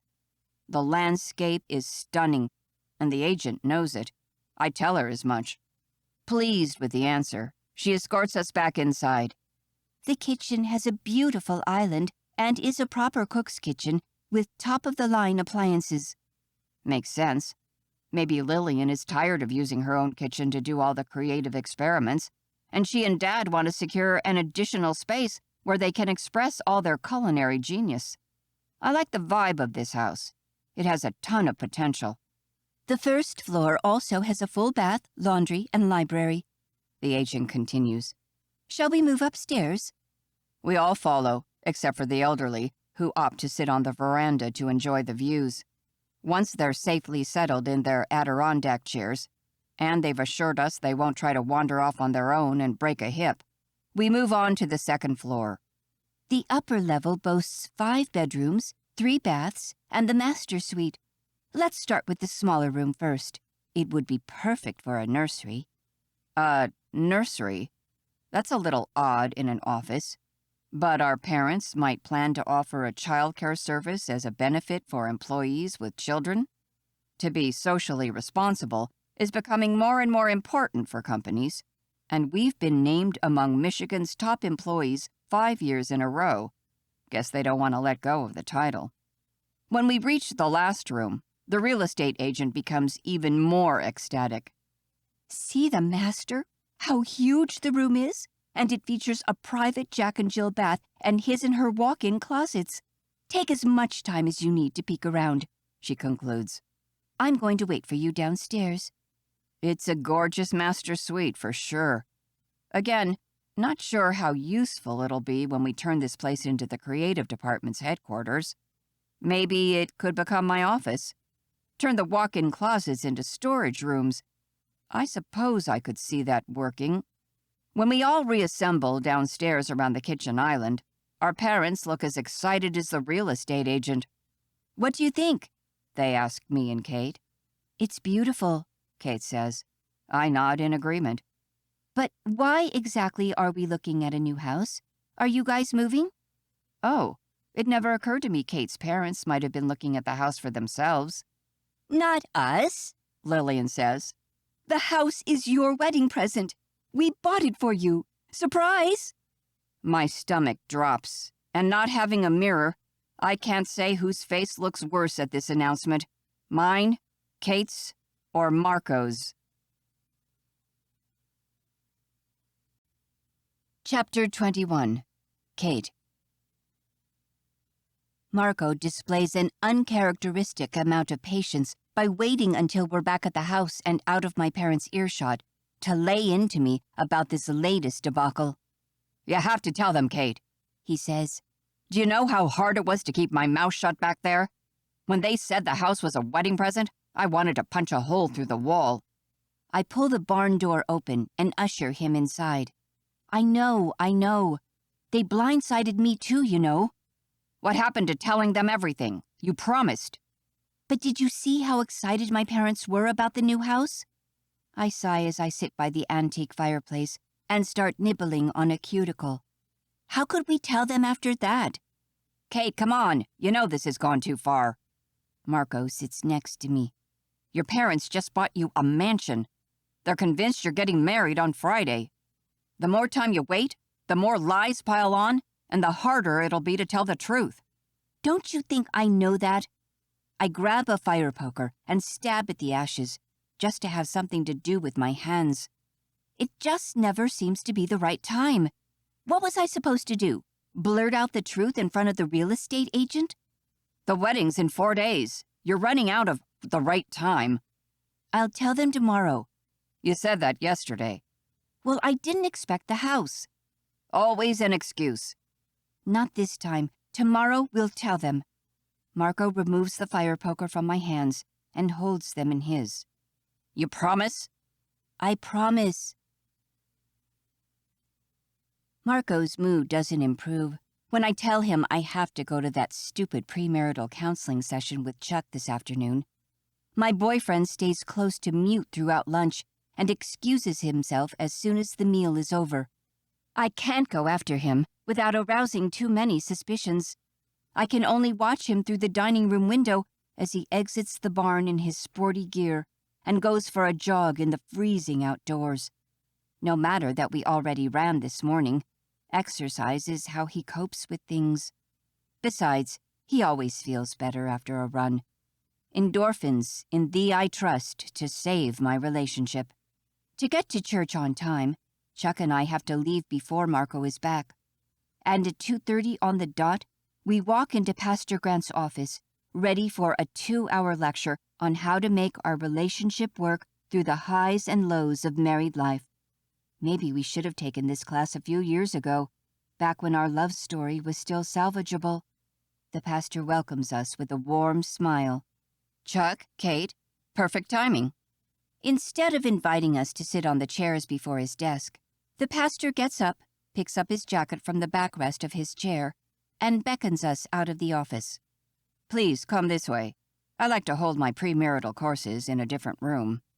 We dutifully follow him down a long, narrow corridor until we reach the designated room. The space isn't large, but it's cozy. Carpeted floor, colorful pillows scattered all over, and a red chenille ball resting in the middle. No chairs, I notice. Please, take off your shoes, Pastor Grant asks us, doing the same. We do as we're told and follow him inside. Sit wherever you like. On a pillow, grab one to hold, whatever makes you comfortable. Chuck clears his throat. Should we just sit on the floor? Yes, Pastor Grant confirms. In my many years of counseling, I found a less formal environment fosters more honest conversations.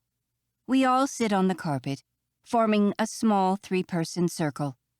Instinctively, I grab a big fluffy pillow and place it over my crossed legs, hugging it to my chest. Very well. Pastor Grant launches into a speech about what being married means and how much hard work couples need to pour into a relationship to make it function. Blah, blah, blah. I try not to tune him out, but really, it's not like this advice actually applies to us. I sneak a glance at Chuck. He looks like he's about to fall asleep on the pillow tucked beside him. After the introductory sermon is over, the pastor progresses to explain how the session will be structured.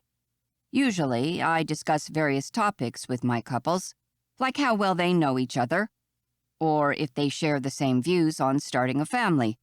He stares pointedly at my belly. But I assume it's safe to skip both with you. Instead, the principal topic I wanted to tackle today is conflict. How to avoid it, and when an argument inevitably occurs, how to deal with it constructively. These discussions can, from time to time, get heated, so the only rule I have is that we don't talk over each other. Pastor Grant grabs the red chenille ball. This, he rotates the soft ball in his hand, is the talking ball. Only the person holding it is allowed to speak. Everything clear so far? We nod. Very well. So, conflict. You've been together a long time. How do you cope with arguments? Kate, ladies first. He hands me the ball, putting me on the spot whether I like it or not. I hold the ball on top of the pillow in my lap and ponder for a second. Chuck and I never fought much, mostly because he was too passive to argue. I try to remember a big fight or something, but I can't. And since we're not really here to discuss our non-existent relationship, I might as well chalk out whatever answer and be done with the discussion. We're cool, I say. We never argue that much anyway. I give the ball back to Pastor Grant. Okay, he says, and turns to my fake fiancé. Chuck, let's hear from you. How do you handle conflict as a couple? Chuck takes the talking ball, and I expect him to follow my lead and confirm we're awesome at handling conflict. Anything to make this counseling session end faster. Instead, staring down at the ball, he says, Kate is very passive-aggressive, Pastor. Whenever something bothers her, she doesn't outright say it. She gets sulky and makes all these subtle comments, expecting me to divine what she's mad about. And when I don't read her mind, she gets even madder on the inside, but quieter on the outside. If I ask her what's wrong, she repeats nothing 1,000,000 times. And then a week, a month, a year later, she explodes at me with all the stuff she's been keeping bottled up. Whoa, whoa, whoa! Where did this Kate is the passive-aggressive queen nonsense come from? That's not true, I protest. Pastor Grant raises a hand. Kate, please. Chuck has the talking ball. Let him finish. Anything else you'd like to add, Chuck? Yeah, she's touchy. And if I point it out, she gets offended and even more passive-aggressive. Chuck hands the ball back, and Pastor Grant passes it to me. I snatch it from his hands, ready to mount my defense. Nothing of what he said is true. I'm not passive-aggressive, and I can take constructive criticism like a mature adult. Is that all you have to say, Kate? Pastor Grant asks. Yes. Because right now you look pretty offended. Are you sure nothing of what Chuck said is true? Then, turning to that treacherous idiot, the pastor adds, Chuck, can you give an example of an occasion on which Kate has been passive-aggressive, or not forthcoming about something that upset her? Chuck stares at me, evidently waiting for the ball, so he can spew more falsehoods. I throw it at him, and he barely catches it. And I'm aware my actions are proving him right, but he made me furious. Where does he get off throwing false accusations at me? Especially since we aren't together anymore. What's the point? Is he trying to humiliate me? Is this revenge for the breakup? Or is Chuck mad because Marco's here and he's taking it out on me? This morning I thought he was being really mature about the situation. I didn't expect such a low blow. Chuck cradles the ball in his hands for a while before he talks. Like, take the dishes. One evening, I didn't do them right after dinner when it was my turn because of a special on TV I wanted to watch live. I remember that night. Chuck Bennett slumped on the couch, watching a 2-hour documentary on Dungeons and Dragons. I left the dishes in the sink to deal with later, but she decided that meant I wasn't going to clean up ever and started making weird comments about how we live in a world with supposed gender equality, but the women are still expected to do most of the housework. Then she got up, did the dishes in my place, and went to bed, fuming. You know how I hate waking up to a dirty kitchen, I interrupt. And you didn't even say thank you I washed up in your place. For once, Pastor Grant doesn't reprimand me for having spoken without the precious talking ball. I forgot, Kate, okay? Because dishes are not that big of a deal for me. If I'd seen them in the sink, I would have loaded the dishwasher. End of story. No, you would have forgotten about them and let them sit there rotting for days, just like you always do. That's not... Chuck, Pastor Grant interrupts. How do you know Kate was mad about the dishes if Kate didn't tell you that evening, and you forgot the issue completely? She threw it all back at me a few months ago when she broke... Chuck hastily cuts himself off. I mean, we had a huge argument a while back, and she complained about a lot of things I didn't even know were an issue. Like the dishes, among other things. Such as... Chuck blushes from neck to ears. Nothing important. This is a safe space, Chuck. We can't make any progress if you don't speak honestly. Chuck shoots a panicked glance my way. I ignore him. He dug this hole. He can get himself out of it. Chuck stammers. Well, she thought I was no longer interested in, being intimate with her. And instead of confronting me, she pulled some absurd internet towel test on me that I didn't even know was a thing. Oh my gosh! He did not just mention the towel test in front of a pastor. Maybe I wouldn't have had to resort to a dumb test if you'd spent more than 2 minutes away from your PlayStation, I retort. It's always the PlayStation with you, Chuck shouts.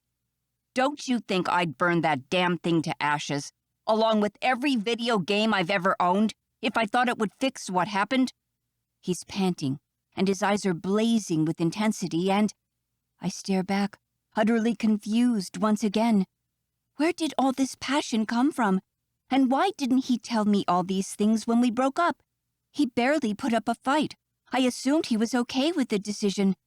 But now?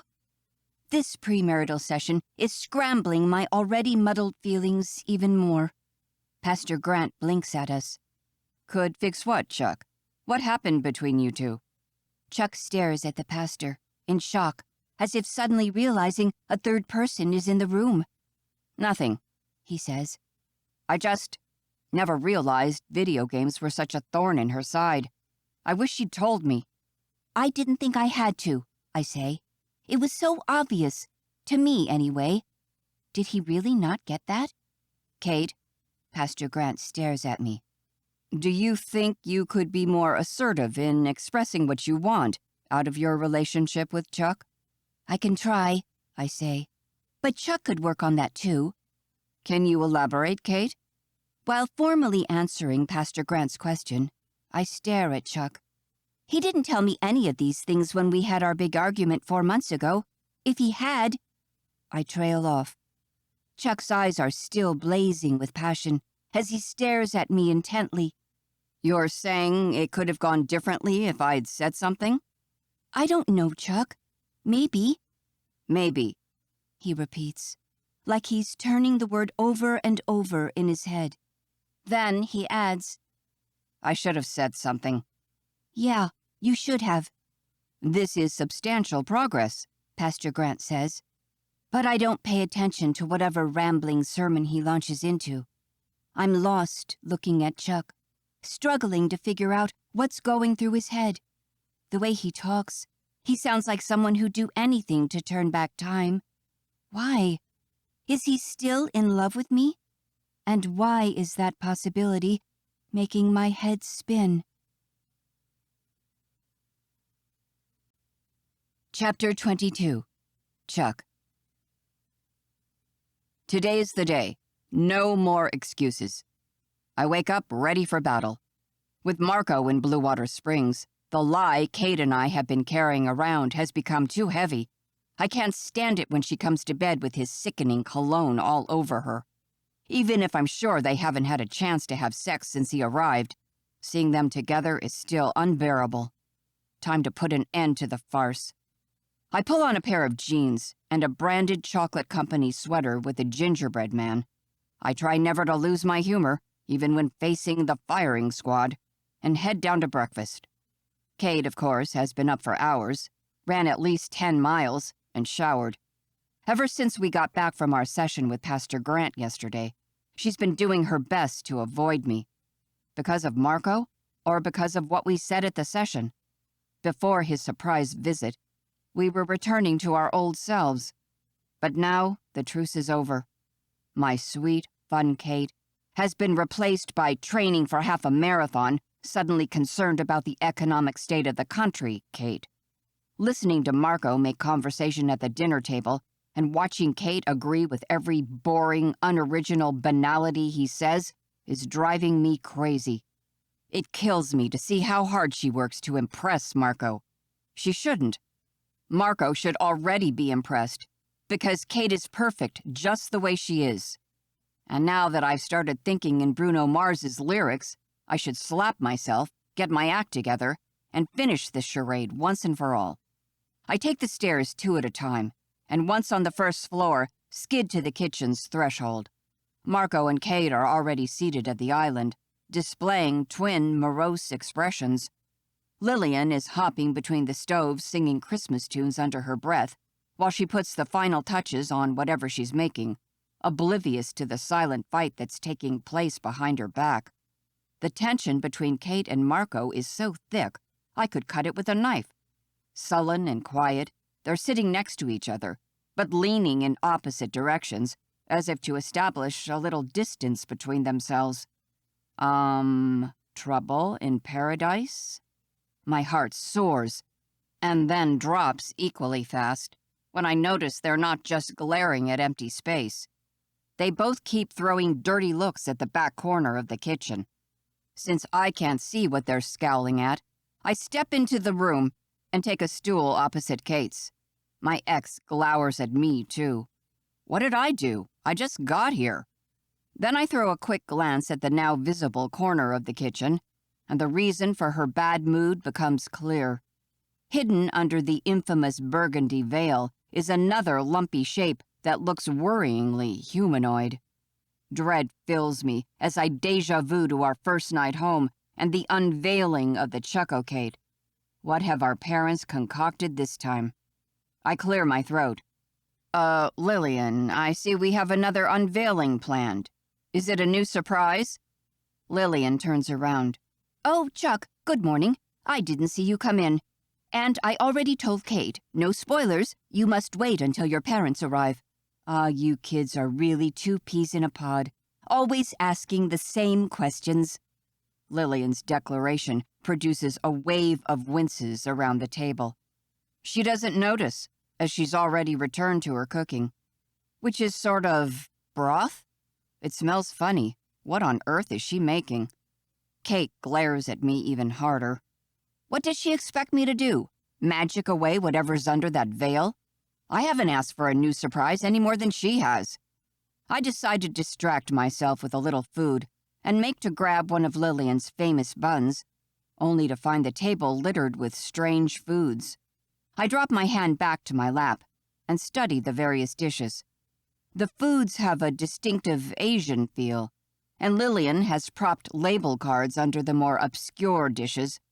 Not that knowing the names helps me decipher if the various plates are actually edible.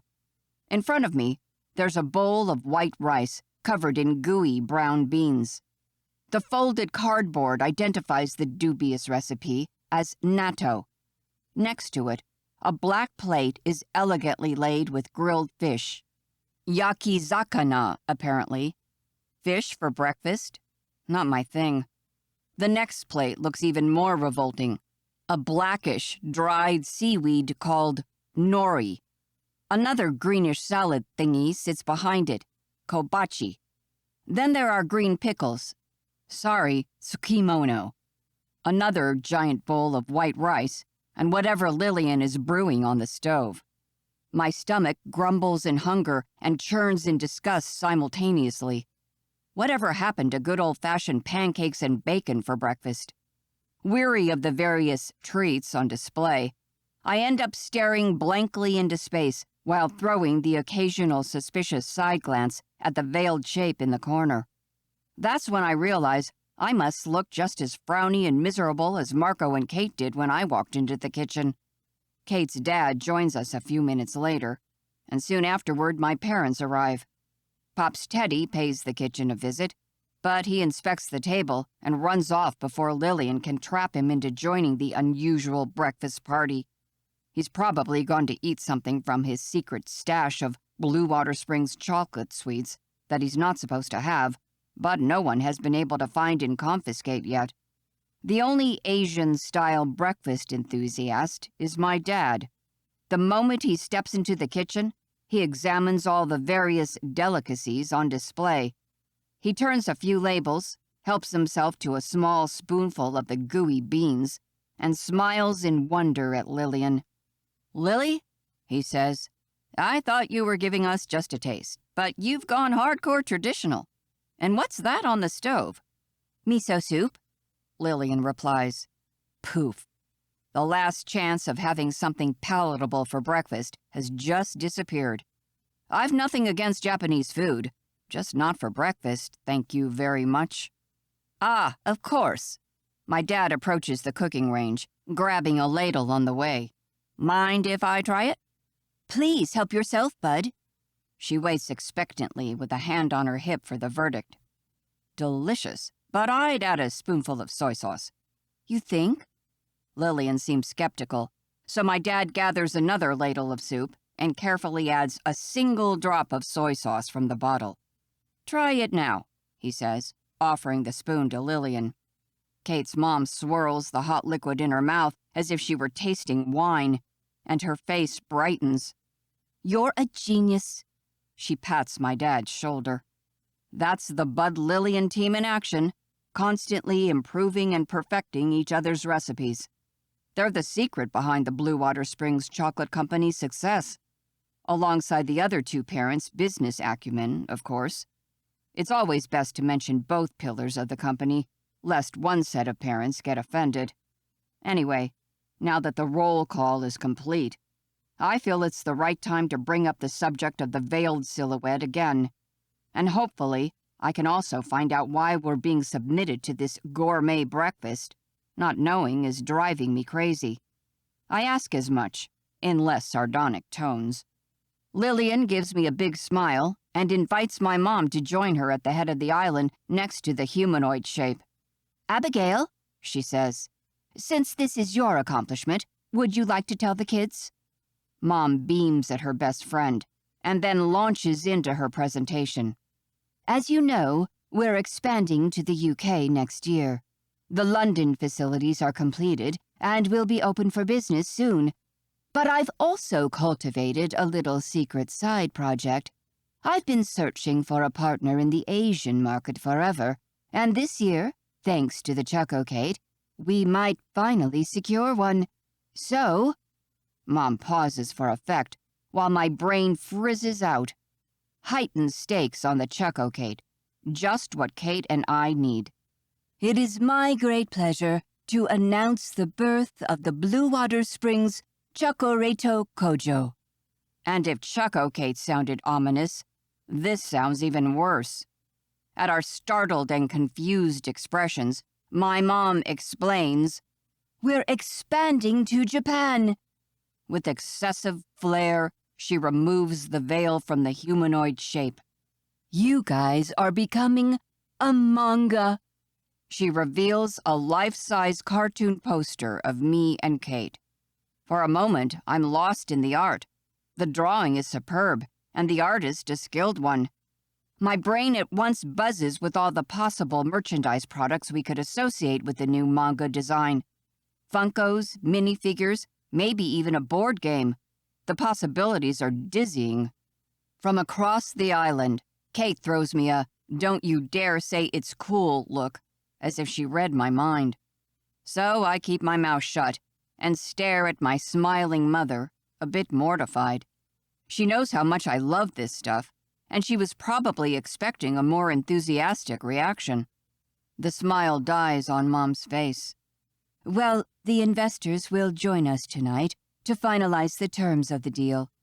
A bit unexpected, I know, but once I sent them the Chuckocade projections and a few of the shots you kids took with Josiane, they decided to fly in from Japan to meet us in person. So we're going to bring them out to dinner later, the whole family. And we'd like you guys to give them the deluxe factory tour tomorrow." I maintain my unresponsive attitude and lower my eyes to the table, unsure what to do with myself. I feel like anything I say will just cause more problems. Kate takes the lead.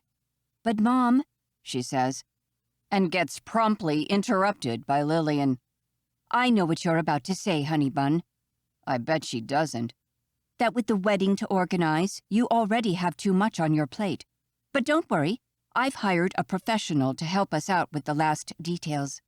Annika Lowe's is the best wedding planner in Michigan, and you won't have anything to do other than meet with the seamstress to take your measurements and discuss the redesign of my dress." Lillian stops to check her watch. "She's coming over at 11 for the first fitting, by the way." My mom jumps in as well. And we know we're asking a lot with the baby on the way and the wedding approaching, but our new business partners have a tight schedule and could only come to the United States for a few days before the end of the year. Kate and I stare at them in astonished silence. Marco, who has been sitting silently all this time, now turns to Kate and bursts out, "Are you seriously not going to say anything?" Kate stares at him guiltily. Marco, let's talk about it later. He stares at Kate, bewildered. Is something the matter? Lillian asks. No, Mom, Kate reassures her. Just a few things to rearrange, that's all. But, Marco begins. Later, Kate hisses. Lillian gives her daughter an odd look, then moves on. Okay, why don't we all get a taste of our new partner's traditional breakfast then? She picks up the gooey beans bowl. Who wants some natto? Marco stands up. I apologize, Mrs. Warren, but I'm not feeling very well. I'm going to the barn. He walks out of the kitchen.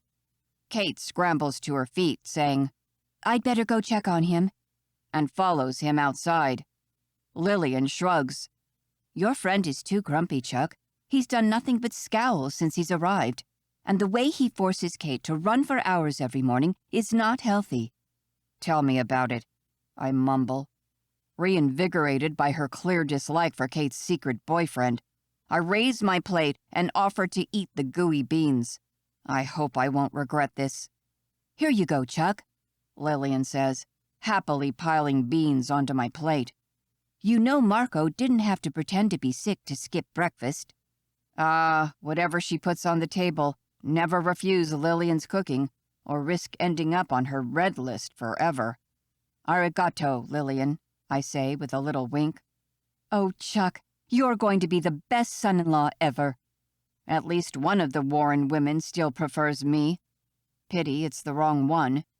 And I know I should feel sorrier for Kate.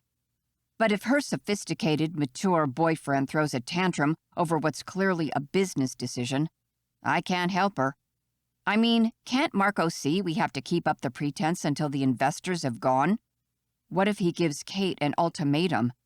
He looks like the douchey, ultimatum-giving type of guy. Is she ready to tell him sayonara? Chapter 23. Kate. I excuse myself and run after Marco as he storms out of the kitchen and then out the front door. The man is going so fast he's already cut halfway across the garden by the time I get on the doorstep. To keep up, I follow without putting on a coat. I'm still wearing slipper boots. But wet toes and potential frostbite are the least of my concerns right now. Marco! I yell after him. He doesn't stop, doesn't flinch, and keeps marching toward the barn. I run and gain on him. Marco, wait! He reaches the door, opens it, and slams it shut in my face. Undeterred, I reopen it and follow inside. Marco picks up his rucksack from beside the couch and gets busy stuffing the bag with his clothes. What are you doing? I ask. Packing. Isn't it obvious? But why? He stares me down. Because I figured you were about to explain to me how you can't possibly tell your parents that I'm your boyfriend, and not that other spineless amoeba back in the house, now that the investors from Japan are coming. You find reason after reason to put it off, and I'm sick and tired being your dirty little secret. Chuck's not spineless, I interrupt, and neither am I. This is about protecting our family business, Marco. I thought you got that. Oh, sure, it's all about business, and it has nothing to do with you still having feelings for the guy you're fake marrying in a couple of days. He laughs bitterly, and my hackles are instantly raised. Chuck and I are over, Marco. How many times do I have to tell you that? We weren't compatible anymore. Really? Because Blue Water Springs has transformed you into this person I can't recognize. You've let your training slack, you're eating all kinds of junk food. It's the holidays, Marco. That's what normal people do. And you've gone from being a confident woman to this little girl who's too afraid to confront her parents and tell them the damn truth for once. Wow. Just wow. I'm not claiming to be perfect, but I don't deserve for you to throw cheap judgments in my face. I'm perfectly capable of handling my life. He raises his eyebrows. And yet you still haven't told your parents the truth. Fake wedding still on, fake baby still on the way. You're doing a great job of handling your life, Kate. Really stellar. I'm going to tell them, I repeat stubbornly, well aware I sound like a broken record. Marco shoves his running shoes into the sack. When? The investors will only be here today and tomorrow, so we'll tell our parents tomorrow after the Japanese delegation has gone. You promise, Kate, he says, throwing my words back at me with a skeptical pout. Marco, I'm not going to marry Chuck, okay? We'll give the investors the tour, and then we'll come clean with our families. Unless something else comes up. Nothing will. I mean, what else could happen at this point? I don't know. Maybe your parents will buy a second house for you and all your fake kids, or make a movie about you and Chuck to go along with the manga, or a reality show. The sky's the limit, right? Don't be ridiculous. You call me ridiculous when you plan to wait until 2 days before the wedding to call it off? That's cutting it awfully close, Kate. What difference does it make? Why can't you give me another day? Kate, I've been waiting for 4 months. I'm tired. Marco zips up the bag in 2 angry pulls. Let's do it this way. I have a few friends down in Traverse City. I'm going to crash with them. Once you've called off the wedding, if you call off the wedding, give me a shout. Rucksack slung over his shoulder, Marco pushes past me toward the barn door. But what am I supposed to say? We told everyone you came for the ceremony. I'm sure you won't have any problems coming up with a new lie, he says, making a theatrical exit complete with a slammed door. A minute later, the BMW engine roars to life and tires screech over the iced gravel. He didn't even say goodbye to my family. Now everyone is going to hate him forever. I sag on the barn's couch, about ready for a good cry, when Pop's Teddy plonks down next to me, saying, I didn't like him much anyway. Pops, I say, while a rush of adrenaline freezes the tears in my eyes. How long have you been listening? He sighs. The whole time. You've heard everything? Yep. Great. Just great. Out of the frying pan, into the fire. Are you mad at me? I'm sorry I'm not going to be a great-grandpa after all, but it takes a lot more than a fake wedding and a fake pregnancy to knock me off my game. Pop boxes the air with a 1-2 punch, making me smile. Any advice? He chuckles and wraps me in a warm hug. Sometimes young people are too blind to see what's standing right in front of them. I blink at him. Huh? Pops pats me on the leg and stands up again. Sorry, honey bun, but you'll have to figure this one out on your own. Now, can we go back to the house and see if the Japanese breakfast nightmare is over? I'd like some decent coffee, and they only keep that instant crap out here. I'll walk you, I say, standing up as well. You know you're not supposed to cross the garden on your own in winter. What if you fell? Pops gives me another long stare. Then I'd get back up and keep walking. And with that last pearl of wisdom, we make our way back to the house. The moment we step inside, my mom ambushes me. Kate, where have you been? The seamstress has already arrived. She's waiting for you in the studio. Mom, I say, wishing life had a pause button. Where's Chuck? Oh, look at her. She can't stay 1 minute away from her fiancé, she gushes. I think he's still in the kitchen with his parents. You'll see him later. Now, studio. Mom grabs me by the elbow and drags me into Dad's studio. I don't bother protesting. When has that ever helped anything? For the next half an hour, I let myself be measured, while absent-mindedly agreeing to everything the seamstress proposes about design upgrades. I mean, I'm never going to wear this dress, or walk down the aisle in it, so who cares? After the dress fitting, I corner Chuck before everyone gathers again for lunch and drag him up the stairs to my bedroom. Marco left, I say without preamble, closing the door behind me. Chuck takes a minute to digest this news. Left as in he's departed from Blue Water Springs, or left as in he's left you? Unclear, I say curtly. That is so not what I want to think about right now. Are you okay? No, I'm not. I haven't been since coming home. And since leaving Pastor Grant's office yesterday, things have only gotten worse. I've been feeling guilty toward Marco for lying to him, for going back on my word, and for all the unresolved feelings for Chuck that have been nagging me from the moment I laid eyes on him again. And I've also been feeling guilty toward Chuck for forcing him to have to deal with Marco, for picking useless fights with him to keep my distance, and, since his admissions at couples counseling, for the possibility that I might have broken his heart. I stare at his concerned face and feel even worse. I've barely talked to him since we left church yesterday, too afraid of what I might ask and what he might answer, and here he is, ready to comfort me. Chuck, please, there's no need to pretend you're sorry to see him go. The fact that you're not gloating is already enough. A storm brews in Chuck's eyes, and he closes the distance between us, placing both his hands on my shoulders. Kate, I am sorry. Before we were, together, you were my best friend. I'll always care about you.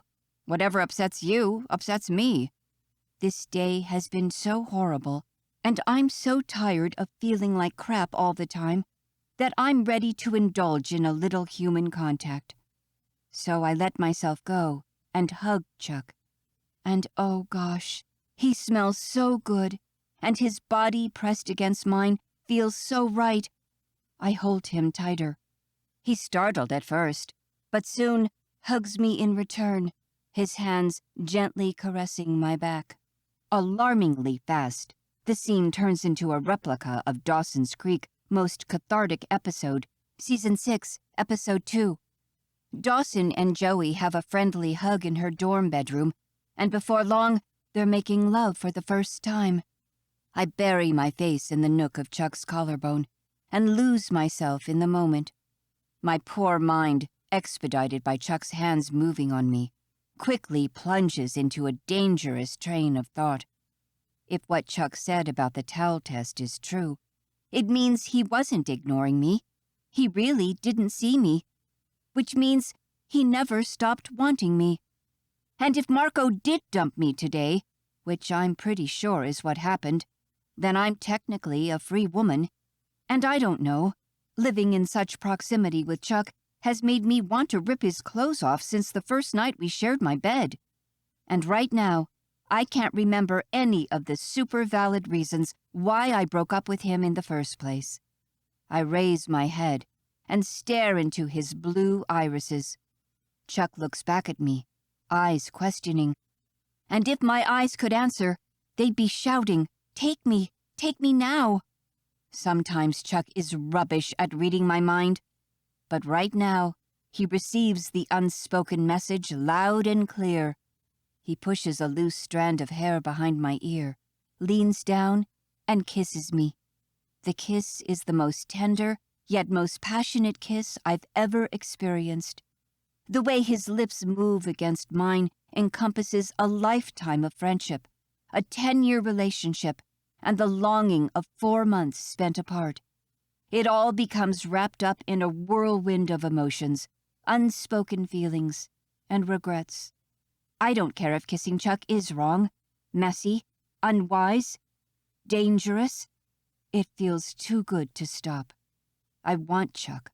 I want him now, and I need to get rid of all these layers separating us. I yank his sweater off so that our lips only have to be separated for a few seconds. I'm getting started on his belt when the door bangs open and my mom screeches. "Oh, sorry guys, so sorry. I see you're, busy, but lunch is ready, so whenever you want to come downstairs, I'll go now." The door clicks shut, and Chuck and I are left staring at each other in an embarrassing, horny, disappointed silence. The moment is gone. We both know it. Chuck pulls his gingerbread man sweater back on and, with a cheeky smile, says, "We'd better go downstairs before they start thinking we're trying to add another fake baby to the family." And that's one of the great things about Chuck. He can make uncomfortable situations not so awkward, take the edge off any crap life throws at us. He's always been able to make me laugh. In the past 4 months without him, I might have become a morning person, made a ton of spontaneous trips, attended many mundane events, and discovered plenty of new restaurants, but I haven't laughed as much as I used to. I've missed it. I've missed him. The rest of the day is a blur. At lunch, I feed my parents a lie about Marco having to go help a friend with a family emergency. Nobody seems too grief-stricken by his premature departure. All they care about is making sure we're ready to receive our prospective Japanese partners. The delegation lands in Detroit mid-morning and arrives in Blue Water Springs mid-afternoon. And after a quick stop at the hotel for our guests to freshen up, the dads go pick them up and escort them to the restaurant. Throughout the meal, I pay little attention to what's being said. I'm too busy eye-flirting with Chuck from across the table. The fake engagement has brought us closer, retransforming us into that boy and girl that used to do everything together. And we have unfinished business from this afternoon. I can't wait for dinner to be over and to ship Mr. Tagawa Yoshiaki and company back to their hotel so Chuck and I can pick up where we left off. Soon, we're going to be alone in my bedroom, and nothing and no one will keep my hands off Chuck tonight.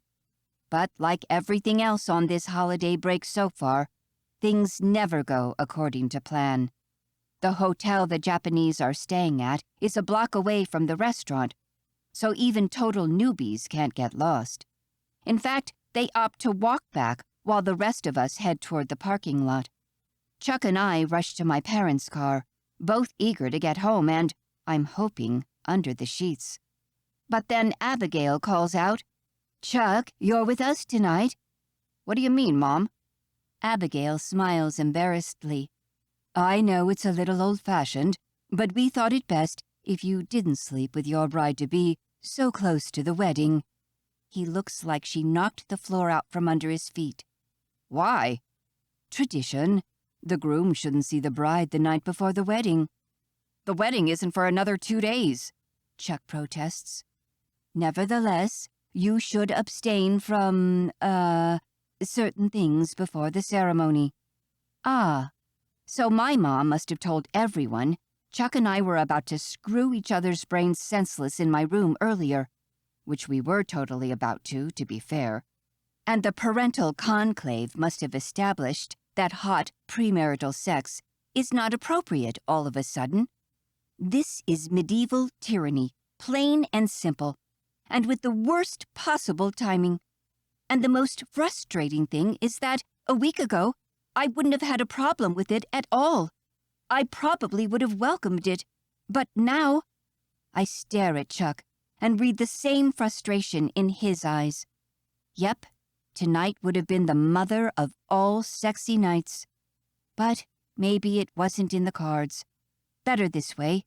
We don't need any more confusion in our lives, and a night of hot, steamy sex wouldn't have helped to keep our heads straight. I walk up to Chuck and give him a soft kiss on the cheek. "Good night, Chuck." "Night, Kate." Chapter 24. Chuck.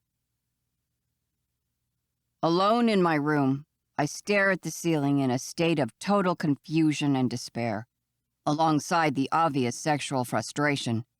I prayed for days to have just a few quiet hours by myself, to be at home, away from all the drama. And the one night I want to spend at Kate's, it figures I'd end up alone in my bed instead. Be careful what you wish for, right? Also, what happened today in her room? What did the kiss mean? I know what it meant to me, and that I started it. But for her? Kate seemed eager enough. But then she'd just broken up with Marco. Am I nothing more than the rebound guy? The ceiling doesn't hold any answers for me, no matter how long I stare at it. I wish I had the nerve to call Kate and ask her directly, although I'm not sure she'd have any more answers than I do. Still, for the first time in a long while, I'm looking forward to seeing her tomorrow. The next morning, we meet directly at the chocolate factory, and among all the investors and parents, we can't talk alone. Also, we have a job to do. We step into the roles of tour guides easily. Since we've chaperoned this tour together so many times, it's a well-practiced routine. All of the investors have gathered in the main hall, a big circular space with wide glass walls and revolving entrance doors. Kate steps in and begins the spiel. Konnichiwa, everyone, she says. I'm afraid that's the extent of my Japanese. The delegation responds with demure, closed-lip smiles. Guess this won't be our most hot-blooded audience, but Kate and I can work any crowd. Thank you for joining us today on this tour of the Blue Water Springs Chocolate Factory, she continues, unfazed by the lukewarm response. Before we move into the actual factory, I wanted to tell you a little more about what we're going to learn on today's tour. What is chocolate? The ingredients chocolate is made of, how chocolate is made and molded into different shapes, and why it became such a popular treat as soon as it was discovered. The Japanese all bow and nod, apparently satisfied with the morning's agenda. It's my turn, so I step forward and clear my throat to draw their attention. What is chocolate, you might wonder? Many of us eat it without thinking what chocolate is made of, which, in most cases, is a mix of cocoa mass, sugar, and other ingredients like powdered milk. I point at the explanatory panel behind my shoulders. But why do we need all these ingredients? Well, we do because the cocoa is extremely bitter when eaten in its raw state. In fact, the name chocolate comes from the Aztec word xocolotl, which means bitter water. At this point, I sometimes tell a joke on how bitter water may sound bad, but it's nothing compared to what the Aztecs called avocados, avocatl, or in plain English, testicles. Something about the texture and shape and the way they grow in pairs inspired the unflattering name. The pun usually kills, but I don't think this group would appreciate that particular brand of humor. So I move on with the regular presentation. The most unique ingredient is, of course, the cocoa mass, which is made from the seeds of the cacao trees. As I speak, I catch Kate's eye and find her struggling not to laugh. She knows I've skipped the tea joke, and now we probably both have the tea word stuck on repeat in our brains. I look away, suppressing a smile, and try to keep a poker face as I continue with the standard introduction. And it's with these tiny seeds that everything starts. If you'd like to follow us, we can now move to our sorting facility. We guide the visitors through our chocolate-making process, from bean sorting to roasting, to cracking and winnowing, to get rid of the outer husk of the cocoa bean, to melanging with the other ingredients, and finally, to the tempering stage, which allows the chocolate to cool down in a controlled environment, allowing for only tiny, uniform crystals to form as it solidifies. It's an impressive operation we've built here, and the Japanese delegates seem pleased. Then we move on to the chocolate bar production facility and show them how the chocolate is molded, shaken to remove any air bubbles, and chilled to create bars.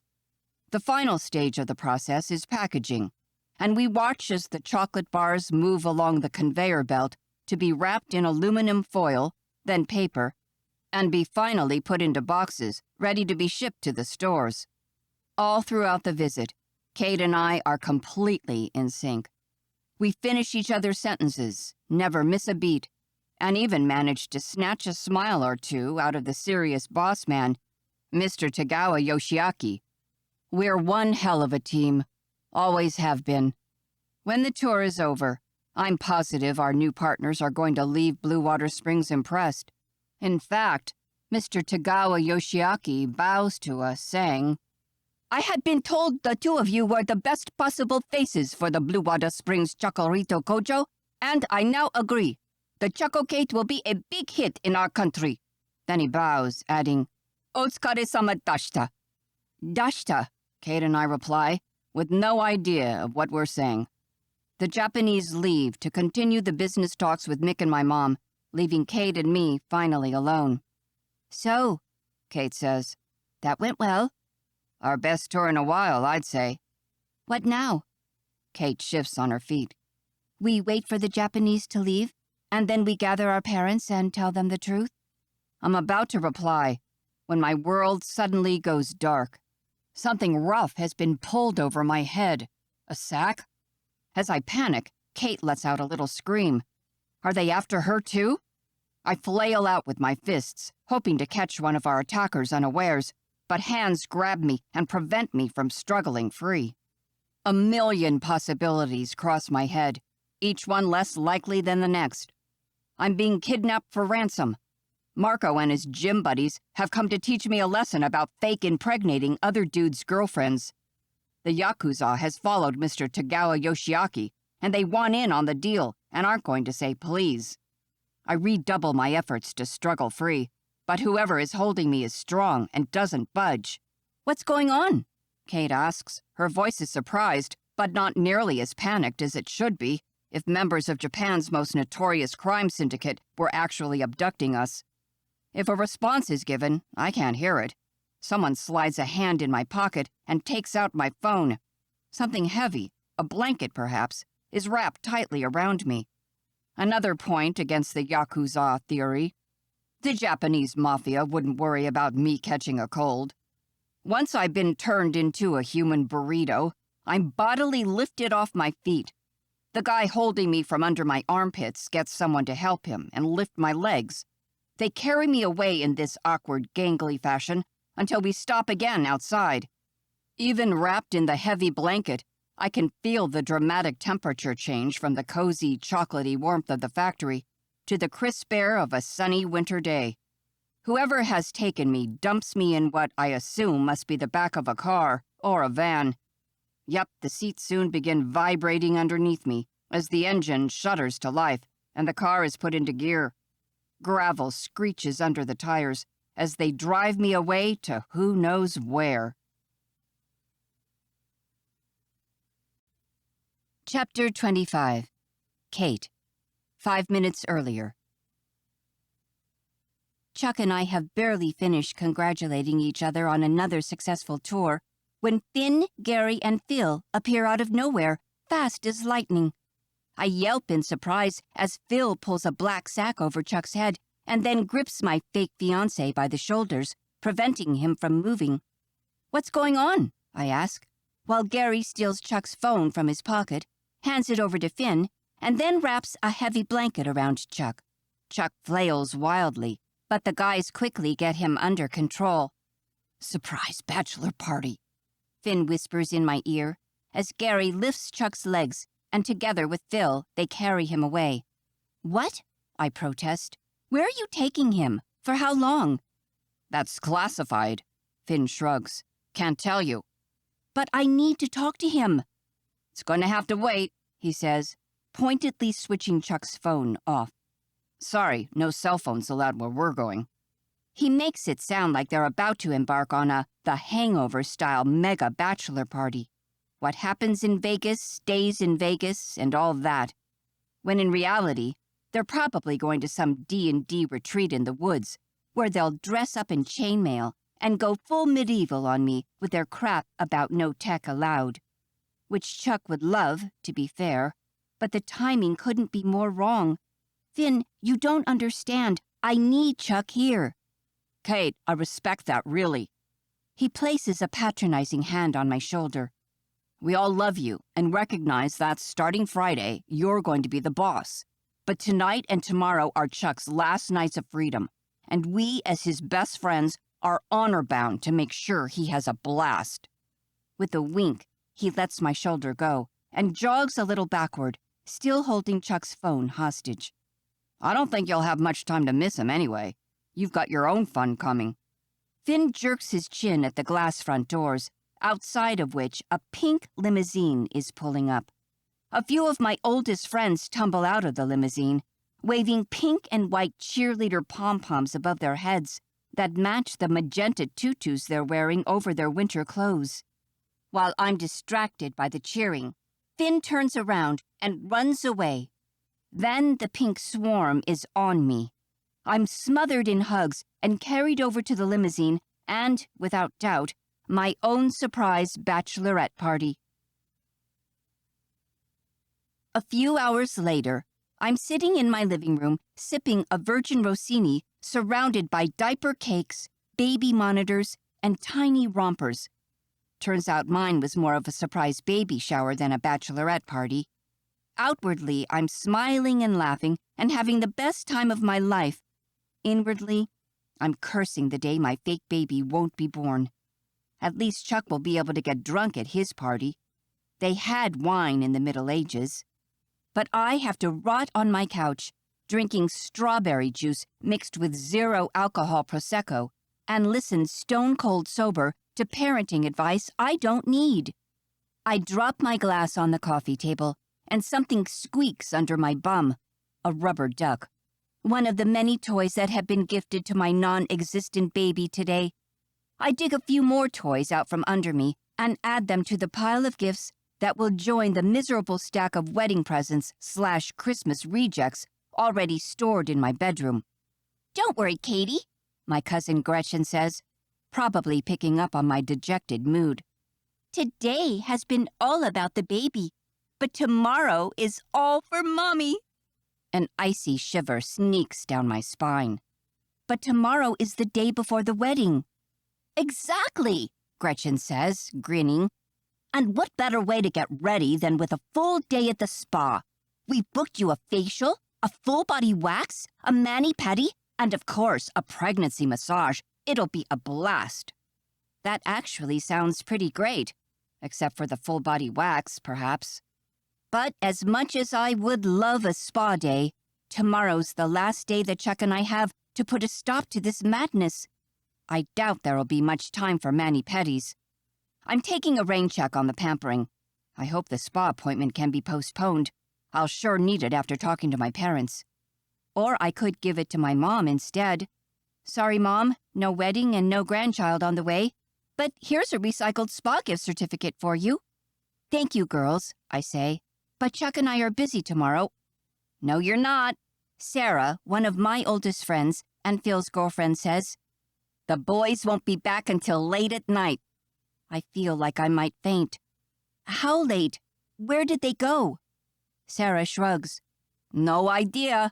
The guys made this secret man pact and refused to tell any outsiders. But don't worry, I made Phil promise Chuck would have enough time to recover before the wedding, and he swore they wouldn't get a stripper." Ah, perhaps they're not playing Dungeons and Dragons in some shack in the woods after all. But it really doesn't matter what they're doing, as long as they come back in one piece. There's no way I'm telling our parents by myself, and tomorrow's our last chance. I don't like to admit it, but Marco was right. Life keeps getting in the way.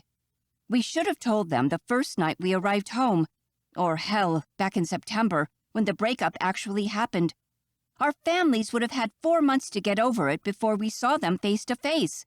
But now we're down to the wire, Chuck is gone, and I tried his phone 6 times already, but it always goes straight to voicemail.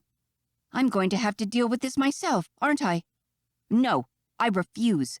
This is a 2-person mess, and it should have a 2-person solution. Chuck must be as desperate to talk to me as I am to him. Maybe he'll find a way to steal his phone back from the guys. I'll just have to keep calling him until he picks up. Then we can decide what to do together. Chapter 26. Chuck. I can't remember anything from the past 24 hours. I need to sleep. I might be sick. I'm never touching a drop of alcohol ever again. Chapter 27. Kate. 8 o'clock on Thursday night, and Chuck's phone is still off. I've texted Sarah, and she's assured me the guys all got back in one piece an hour ago. So why hasn't he called me? I could drop by his house and check in person. But if I told my parents what I was up to, Mom would freak out and insist the bride and groom shouldn't see each other the night before the wedding. As if a little bad luck could stop this wedding from happening, at this point, even the goddess of fortune herself would be powerless to stop it. The universe seems intent on getting Chuck and me to walk down that aisle, come hell or high water. And even if I lied to my parents and went to Chuck's house, Abigail wouldn't let me through the door for the same superstitious reason. An in-person visit is out of the question. Of course, I could always just walk downstairs and confess everything. But the idea makes my skin crawl. The thought of the look of hurt in my parents' eyes, the disappointment. So you're going to get married tomorrow just so you don't upset your parents? A little voice asks in my head. I stare at the cellophane-covered white dress hanging outside my closet. What is it going to be? To confess or to walk down the aisle? Neither option sounds good, and anyway, I shouldn't decide alone. The only other sensible thing to do is to try Chuck's home number. Even the night before the wedding, talking to my fake fiancé is allowed, isn't it? Abigail picks up on the fourth ring. Hello? Oh, hi, Abigail. It's Kate. Is Chuck there by any chance? Hello, darling. Yep, he got home an hour ago and went straight to bed. The guys made him party pretty hard last night, I suspect. Could you still please put him on the phone? I really need to talk to him. Everything all right, darling? Yeah, sure. I just want to... I quickly search my brain for a plausible excuse. Hear his voice real quick. I make a silent mock gag at my corniness. You two young turtle doves. You're too cute, Abigail coos. Just a second, darling. I'm on the kitchen's phone. Let me go grab the cordless in the studio. The line clicks, then silence, then shuffling noises as Abigail meanders through the house. She knocks on Chuck's door and gets in. I hear them battle as she tries to wake him up, and he groans and tells her to go away. Until finally, a sluggish, groggy Chuck speaks into the phone. Hello? Chuck! I yell. What are you doing? Please keep your voice down. I can practically see him lift the phone away from his ear as he winces. My head is killing me. Oh, I'm so sorry I'm inconveniencing you. But in case you've forgotten, we were supposed to tell our parents about us yesterday before you ran off to do heaven knows what with your friends. Hey, I was kidnapped. I had no choice. Yeah, okay, whatever. I hope while you were busy getting wasted, you came up with a plan. Because unless you really want to get married tomorrow, we have to do something. Kate, I have a splitting headache. I only slept an hour last night, and I'm still hungover. I need to sleep it off. Typical Chuck. Irresponsible and inactive. Fine, I snap. Guess I'll see you at the altar then. I'll be the one in white. Okay, maybe I can be a little passive-aggressive from time to time. But can you blame me? Look what I have to put up with. If you don't want to come, just run off. Brides do it all the time. Yeah, so you can play the victim while the entire town paints me as the villain? Why don't you run away? Okay, Chuck says. I blink. What do you mean, okay? I won't show tomorrow, all right? No groom, no wedding. Are you being serious? As a migraine, which I currently have, can I please sleep now? Not a perfect solution, but if Chuck doesn't show at the church, I won't have to walk down the aisle. Our parents will have to come up with a believable excuse to get rid of the guests. And once the waters settle, we'll be able to explain everything to our families. Okay, sure, the canceled wedding will remain the gossip of the century in town. But at this point, it would have anyway. All right, Chuck, let's do it your way. Guess I won't see you tomorrow. He doesn't reply. Instead, a sound that suspiciously resembles snoring comes through the line. He must have already fallen back asleep. Chapter 28. Kate. On the day of my non-wedding, I wake up almost cheerful. Today, finally, the nightmare will be over. I dress up and pamper up as if this actually were my wedding day. I get my hair professionally styled, my makeup done, and pull on the dress, which turned out a lot better than I could have ever imagined. The puffy sleeves have been subdued into fitted long sleeves, and I'm channeling all the right Kate Middleton vibes. I'm wearing boots instead of fancy shoes, and my lace sleeves aren't see-through, but it's winter. Adjustments had to be made. I raise my skirts and look at the pretty knee-length, round-point white leather boots. They are the only accessory I remember picking out of the entire outfit. They're warm, practical, and the heel is not too high. Pity no one will get to see them, at least not today. I sit on my bed and take a couple of selfies. My face hasn't looked this good in, well, ever. The makeup artist was a contouring master, and if it hadn't taken her an hour to create her masterpiece, I'd learn how to contour myself. I'm still making silly faces at my phone when my mom barges into the room. "Kate, why are you hiding up here? And don't sit on the bed. You're going to wrinkle your skirt. Come on, we have to move or we'll be late. Everyone is at the church already." "Everyone?" I ask, as a tingle of dread rises up my arms and gives me goosebumps. "All the guests, you mean? The guests, the pastor, your fiancé, everyone." "Chuck's there?" I squawk. Mom gives me a weird look. "Of course. Where else would he be? It's his wedding, too. In fact, he's been welcoming guests for half the morning. Annika says everything is ready to go. We just need you." Annika is the wedding planner Mom hired. I try to keep a straight face as my heart threatens to explode out of my chest and go cower in a dark corner. What now? What is Chuck playing at?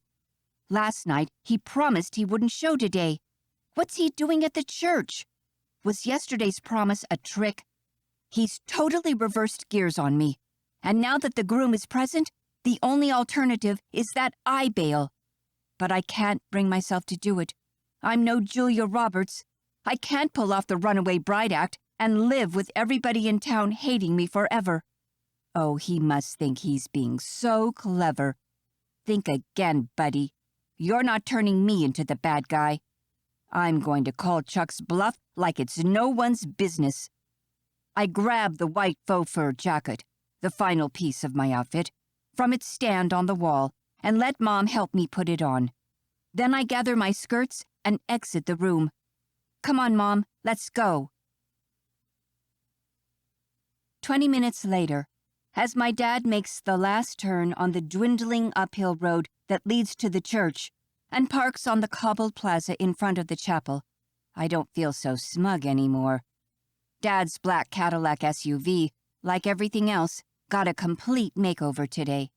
The florist came to the house earlier and decorated the car with white ribbons and a flower piece on the hood that forced us to drive at 10 miles per hour to reach St. James, allowing me to experience all the various stages of panic during the slow journey: anxiety, cold fear, jitters, hysterics, and now, as we get out, hot sweats, even if outside the temperature is flirting with the below 30s. Luckily, the wedding planner suggested a traditional entrance for the bride, where all the guests are gathered inside the chapel, and only the photographer and Josiane Masson, when did she even get back, are waiting for me outside. Mom gives me one last tearful quick hug, and then sneaks into the church to take her seat in the front row. Soon, it's only Dad and me, and our devoted photography team, of course. He offers me his elbow with a proud smile that fills me with shame. "Shall we?" I swallow and take his arm. As if on cue, Everything Has Changed by Taylor Swift featuring Ed Sheeran begins to play inside the church. Who chose this song? It must have been Chuck. Everything Has Changed has been our song since the first time we saw the video of the two best friend kids destined to fall in love. We might have been those kids. But I surely didn't tell anyone to play this song as I walked down the aisle, because I never planned to walk down the aisle. Why did Chuck request this song? Has this been his plan all along? To win me back by tricking me into marrying him? I know I sound crazy, but really, it's our song.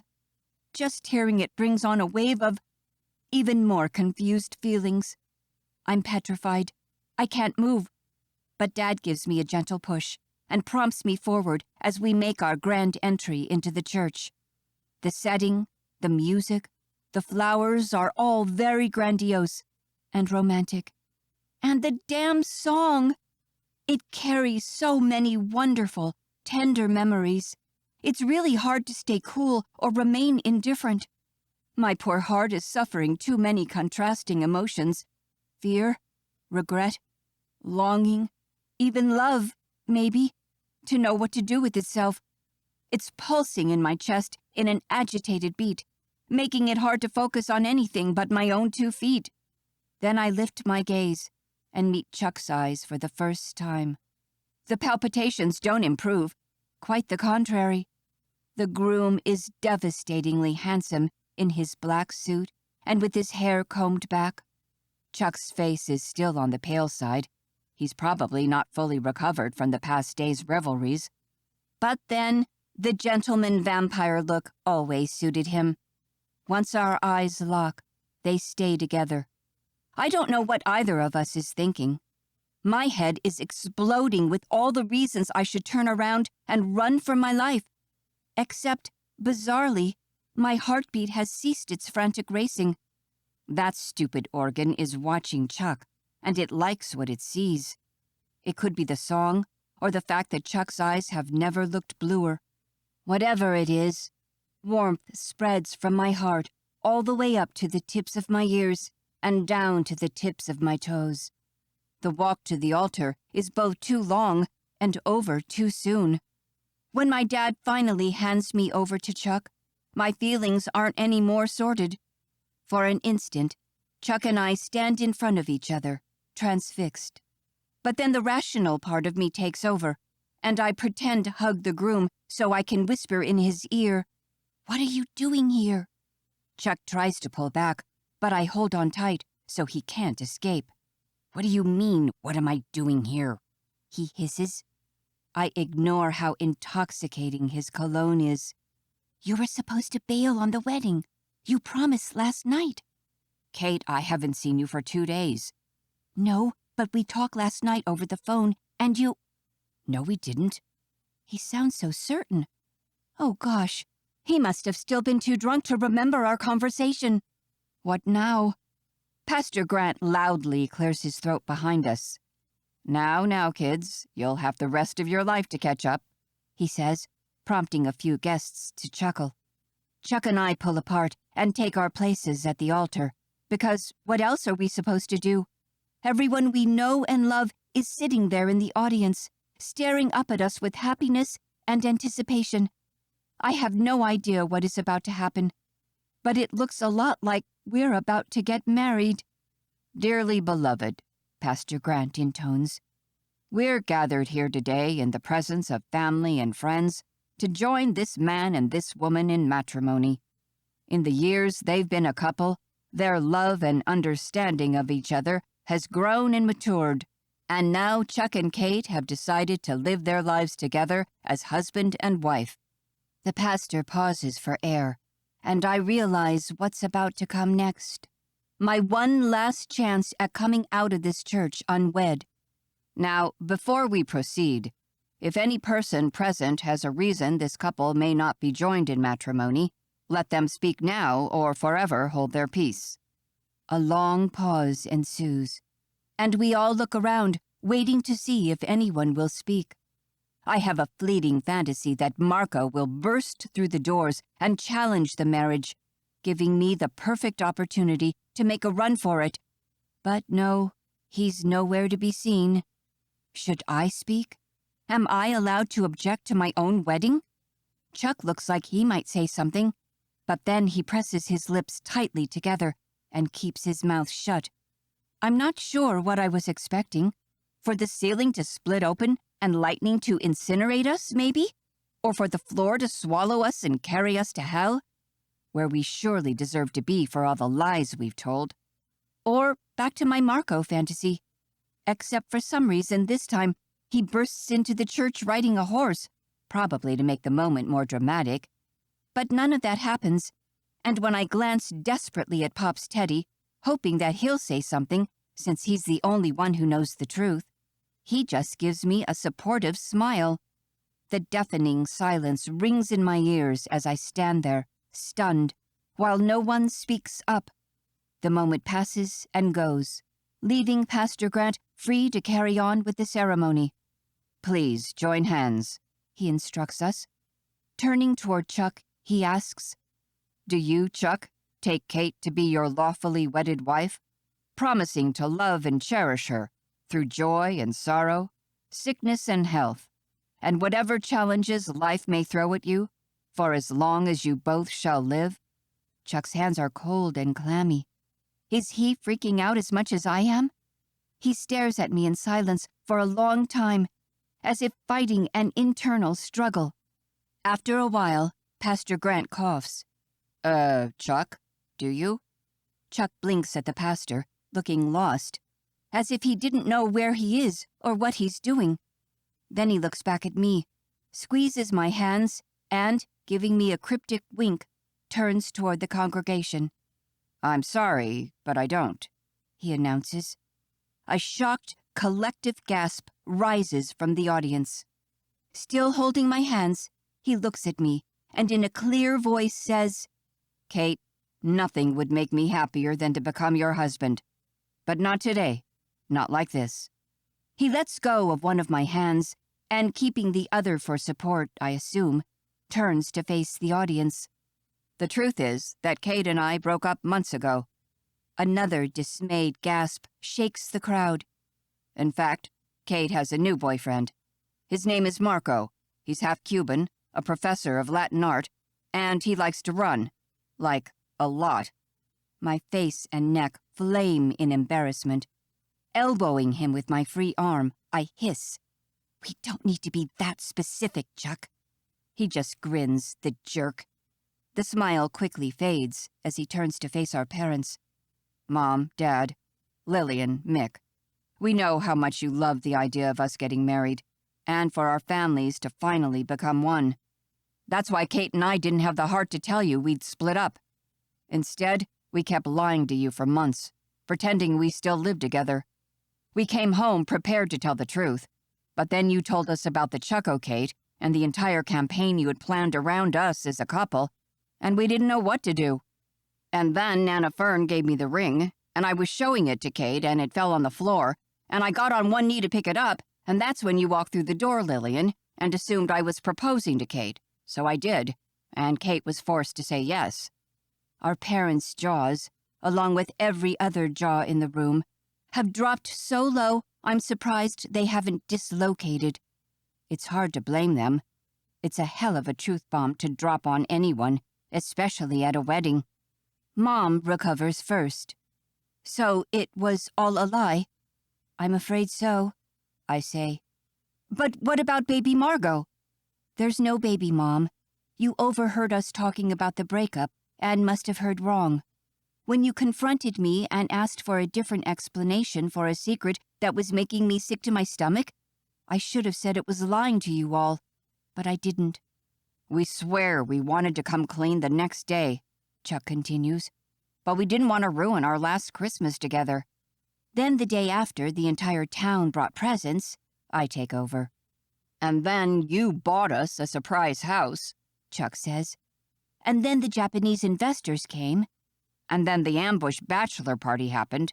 And then I stop, realizing I've run out of and-thens. I know it sounds like a pile of excuses, but I swear we tried to tell you 1,000,000 times. My mother's eyes are watering. She looks devastated. So, basically, the exact thing I've been trying so hard to avoid. And you felt the right time to come clean was at your wedding, she says faintly.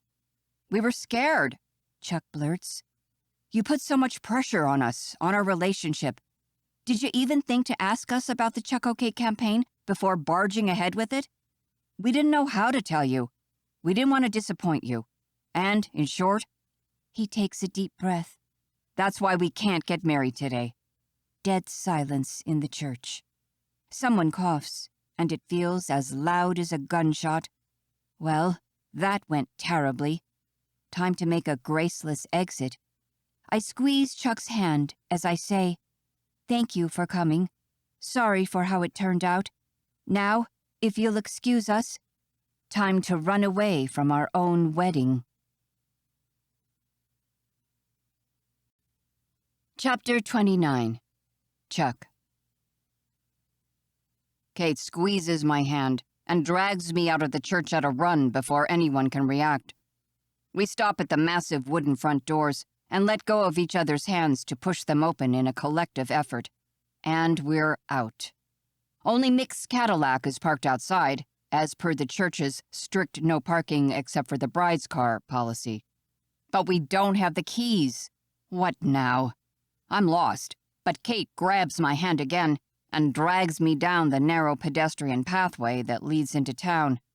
In her white fur and low-heeled boots, she's the perfect winter runaway bride. But without my coat, I'm the will-freeze-to-death-soon runaway groom companion. I'm wearing only a suit, and December in northern Michigan should not be tackled without, at minimum, a parka. I'm about to tell Kate how ridiculous this escape is, that we don't need to run away. The worst part is over. We came clean. We should go back and enjoy the reception with our friends and families. We'll call it a New Year's Eve party instead of a wedding celebration, and after a few drinks, no one will care. But then I turn my gaze toward the church doors. I see our parents standing on the steps, staring after us. The dads are mostly astonished, but the moms have murder in their eyes. Guess the parents are not ready to be philosophical about the whole canceled wedding business. I wonder if they're madder at the public embarrassment, the forsaken dream of a Warren Rose dynasty, or the derailed Choco Cake campaign. Probably a bit of all three. No matter the answer, going back is not an option. The view of the four parents of the apocalypse spurs me forward, and I manage to keep up with Kate, even though I haven't been training for a half marathon. Another 100 yards, and we tumble off the cobbled church road onto the main concrete street below. In the distance, up the hill, a car engine roars to life. They're taking Mick's Cadillac to chase us. We need to get out of here fast. A bus is approaching from the left, and without thinking, I jump in the middle of the road, waving my hands. Either the bus stops or I'm dead. At this point, I'll take either. It's close, but the bulky gray vehicle screeches to a halt, a few inches shy of splattering me on the concrete. The driver, visibly shaken even through the windshield, rolls down his window and yells at me. "Are you crazy?" "Sorry," I say, "but this is a life-or-death situation." "Please help us," Kate says. Her wedding dress does the trick. The driver's expression quickly changes from anger to shock to curiosity, and he asks, "What happened to you two?" "No time to explain," Kate says. "but could you please give us a ride?" "Where are you going?" "It doesn't matter," I reply. "Anywhere, as long as we leave right now." The driver stares at us another second, then shakes his head, amused. "Sure, jump in." He opens the bus doors. Kate and I mutter a stream of thank yous and head for the open doors. Kate's in front of me and climbs the first 2 steps without trouble, but as she reaches the double doors, her skirt gets stuck in the entrance. "Hurry," I say, looking behind my shoulder as Mick's black Cadillac takes the last turn downhill before the main road. They're gaining on us. "Help me instead of complaining," Kate protests. "Can't you see I'm stuck?" I gather all the skirts and underskirts in my arms and push Kate forward until she explodes into the bus in a white tulle bomb. I pull myself up after her, then beat my hand on the console. "Go, go, go!" We pull away and sprint down the road just as the Cadillac comes to a stop at the crossroads. I tear my eyes from the window and have a first look at the inside of the bus and its passengers. From the twin rows of seats lining the bus, at least 20 pairs of young, shocked eyes stare up at me. We've crashed a Girl Scout bus.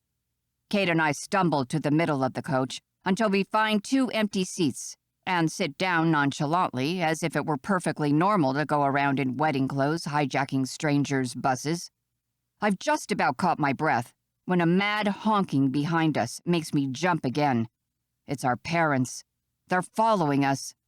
Is there any chance you could speed up a little? I asked the driver. Sorry, pal, he says, looking disapprovingly in the rearview mirror. But in case you haven't noticed, this is a bus full of kids. I wince. Ah, right. The 2 adult troop leaders seated in the front row, a blonde with short hair and a brunette, turn and scowl at us. Okay, we probably deserve that. If the Girl Scouts throw us out, we're toast. So I refrain from making any further requests and hope we'll still manage to lose our parents somehow, despite driving at a lamentably legal speed. Thankfully, a few miles ahead, we pass through a traffic light just as the light switches from green to yellow. Mick has never run a yellow light in his life. In fact, I glance through the rearview window and rejoice as the black Cadillac promptly stops while we sprint away. Bye-bye, parents. Kate and I can finally share a sigh of relief. And I know it's completely nerdy, but I lift my hand for a high five. Kate slams her palm right into mine, smiling. We've lost them, She cheers. We nod at each other, satisfied, and focus ahead to the road and an unknown destination. A blonde girl with pigtails climbs onto the seat in front of us and turns back to face us. So are you going to tell us what happened or what? Chapter 30. Kate. I stare at Chuck. He shrugs, so I take it upon myself to share the insanity our life has become. It all started 2 weeks ago, when Chuck and I had to come home for the holidays, and he rented the wrong car. What was wrong with the car? A girl interrupts. Couldn't fit half my stuff in the tiny trunk. I don't think the girls are interested in this level of detail, Chuck cuts in. You tell them what happened then, if you're such a better storyteller, I say. Right, Chuck says. Girls, the story begins 2 weeks ago, when Kate and I came home for the holidays, period. Chuck puts extra emphasis on the last word. What's the big deal about coming home for the holidays? An Asian girl with pin-straight black hair asks. Everyone does that. Ah, but we were carrying a secret with us, Chuck says in a mysterious tone. Guess all the hours spent on role-playing games with his friends gave him augmented narrating skills. The audience of small girls ooze at this, and a chorus of questions follows. Really? What secret? Who are you keeping it from? Chuck sighs. We'd been hiding the truth from our parents. And pointing at the back window, he adds, the ones we just shook off. But what was the secret? A redhead with cheeks covered in tiny freckles insists. I scoff. It was that we'd broken up, I say. Okay? A collective gasp echoes through the bus. You broke up?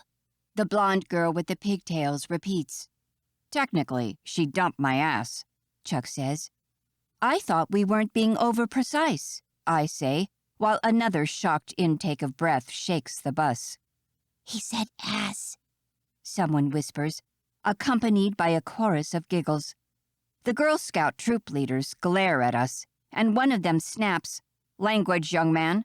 This isn't a hooligan bus going to a tailgate party. Sorry, ma'am. Chuck apologizes. Anyway, we had to share the bad news with our parents, which was no easy task, since they're not only best friends, but also business partners. Wait. A girl with brown curls interrupts. You haven't told us why you two broke up. The blonde girl with pigtails stares at me. I bet he was being insensitive to your needs, she says in the most natural tone. Exactly, I say. That and a good deal of other stuff. I imagine he never brought you flowers. Another girl says. No, never, I confirm. And that he never surprised you with romantic weekends, another girl adds. Chuck stares at the girls, dismayed. Are you all part of some man-hating cult or something? Come on. Maybe I wasn't the best boyfriend, but I wasn't that bad. The redhead speaks again. Boys can be so selfish sometimes. Pigtail speaks next. Was he at least any good in bed? I almost choke with embarrassment. Do you know what being good in bed means, sweetie? I ask, while the driver not so subtly coughs from his position behind the wheel. No, Pigtails admits. But my big sister always asks her friends if their boyfriends are good in bed, so... My cheeks flame beetroot red. But since they have no idea what it means, he was good in bed, I admit, truthfully. Oh, what a relief, Pigtails replies. My sister says a relationship has no chance of working otherwise. Anyway, Chuck says, distinctly hassled. Let's stay focused on the story, girls. So we're coming home to tell our parents we've broken up. One of the girls in the front raises her hand. Excuse me, sir? Yes? Aren't stories supposed to begin with once upon a time?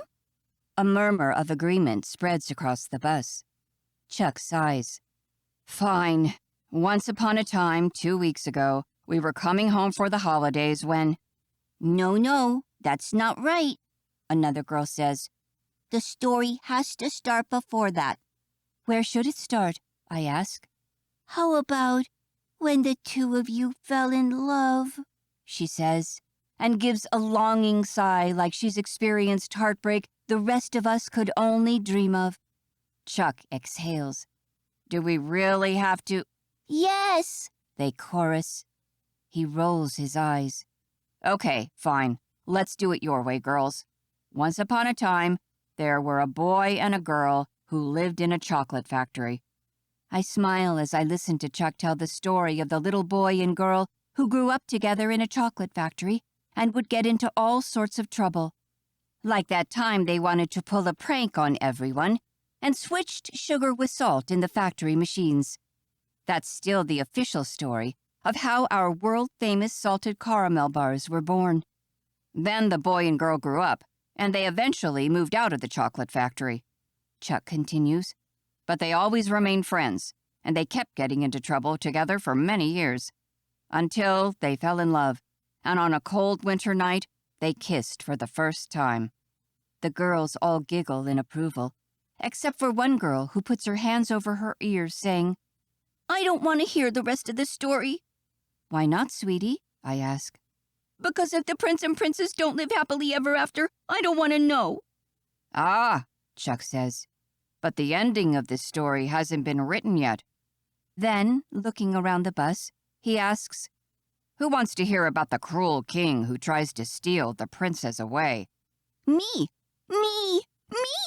The girls chorus. Seriously? I ask flatly. Chuck grins. Gotta give the people what they want. I roll my eyes, but let him move on with the story. If nothing else, for the entertainment of our little saviors. The evil king's name was Marco, Chuck intones, and the girls all lean forward in anticipation. Marco comes out of Chuck's narration a little worse for wear, as he tells the girls everything. The various misunderstandings, Marco's surprise visit, the fake baby, until Chuck reaches the end and gets to the part about our dramatic confession and subsequent flight from the church. Our young audience is hypnotized, entranced.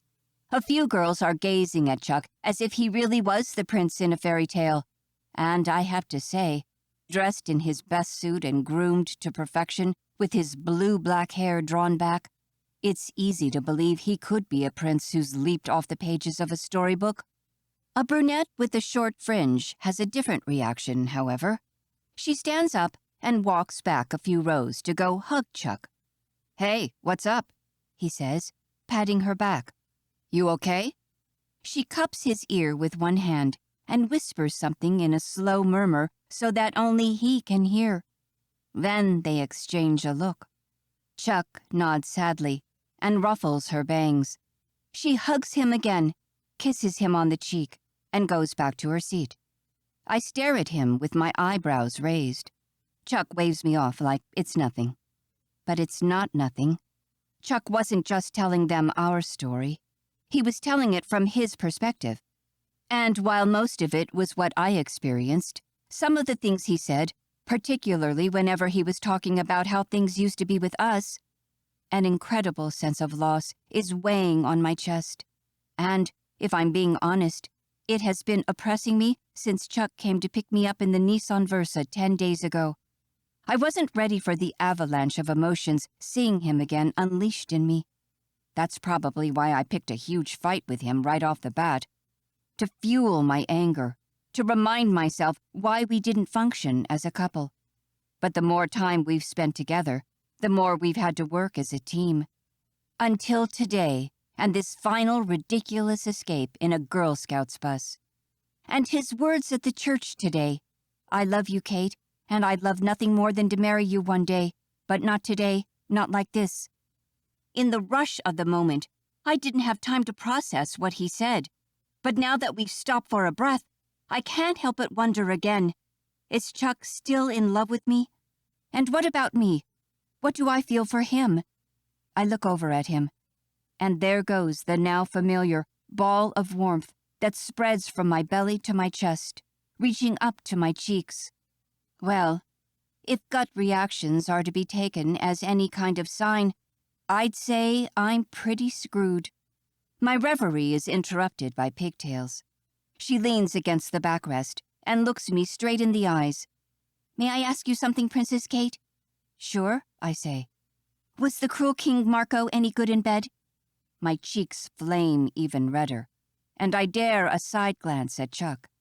He too turns toward me. "Please, don't answer that." Chapter 31. Chuck. We stay in the Girl Scouts bus for close to an hour. I have no idea if our parents are still following us or not, but as the driver pulls into a camping ground near the coast, I'm pretty sure it's time for a reality check. "Girls, be quiet now. We've reached our campsite," one of the troop leaders sitting in the front calls out. "Let's assemble in the clubhouse until I have the keys to your lodges. We'll grab your luggage later, all right?" Cheers erupt from all over the bus, and the girls dismount in a surprisingly orderly fashion for kids so young. Kate and I wait for the last girl to leave before we exit ourselves. It's still early afternoon, but the sun is already making a quick descent over Lake Michigan. Kate stares at me. "What do we do now?" I give her a $20 bill. "Go to the clubhouse and see if they have any hot chocolate. I'll come in right after you." Once she's gone, making more than a few heads turn as she passes other guests of the lodge in her wedding gown, I take my phone out of the inner pocket of my suit and compose a quick text. "The wedding didn't happen. Please come pick Kate up." My heart fights in my chest as my thumb hovers over the send button. Then I clench my jaw, strengthen my resolve, and send the message along with our location. Once she's gone, I don't know what I'll do. Probably text my parents and ask them to give me a lift back to Blue Water Springs. I'm their only child, and even if I've majorly disappointed them today, they're still bound to love me unconditionally. I mean, they're the two people in the world whose job is to love me and support me no matter how bad I mess up. And this time, I'll admit, it was pretty bad. A chilly gust of wind prompts me to go join Kate inside the lodge. On the way in, I bump into the blonde troop leader. "Hey," she says. "I forgot about you guys. Are you going to be okay?"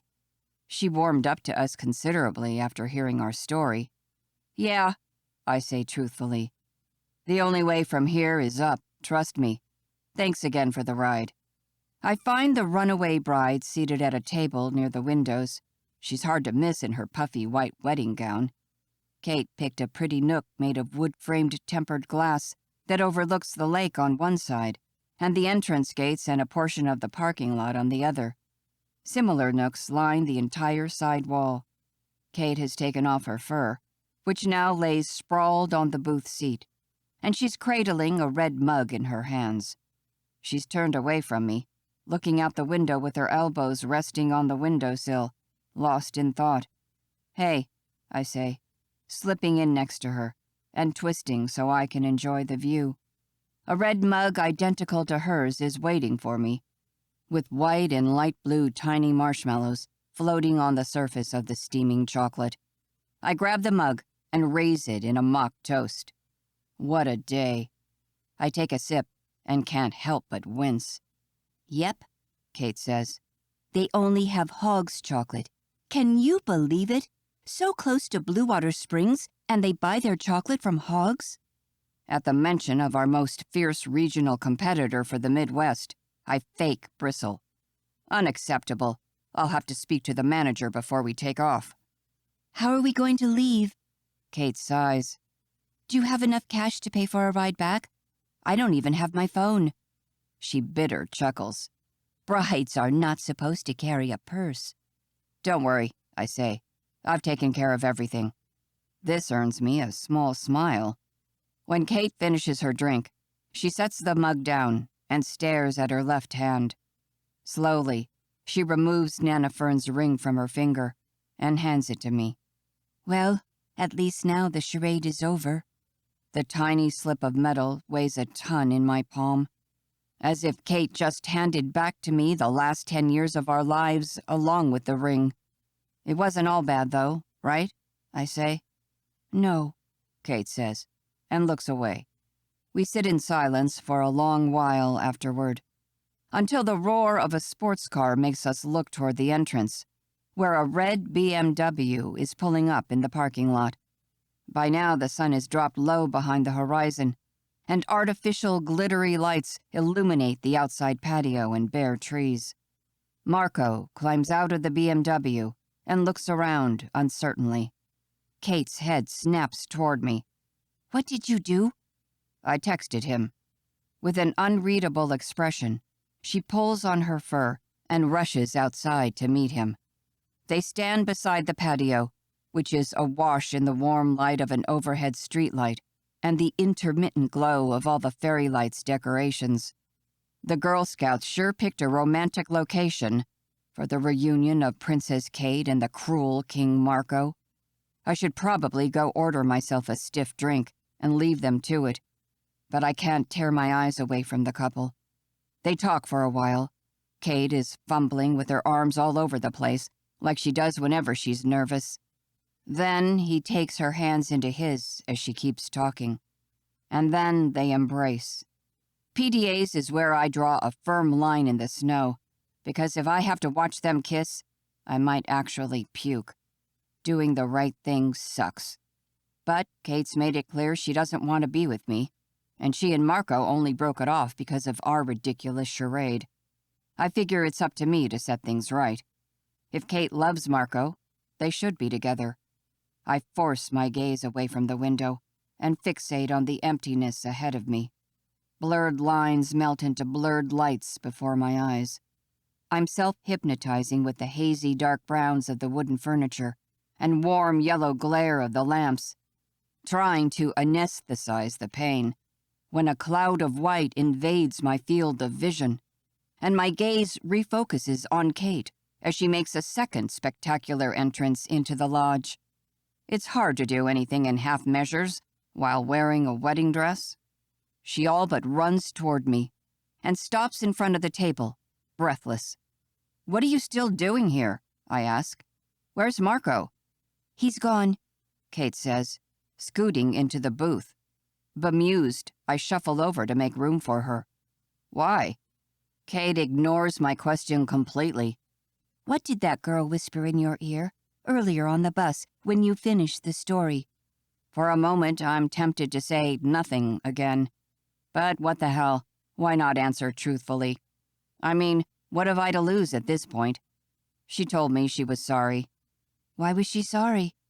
Because she said it was obvious Prince Chuck was still in love with Princess Kate, and it made her sad that they couldn't be together. Kate's eyes glitter in the suffused lights of the lodge. And is he? Still in love with her, I mean? Yes, I say simply. Good, Kate says. Because Princess Kate has finally realized she still loves him, too. I grin like an idiot.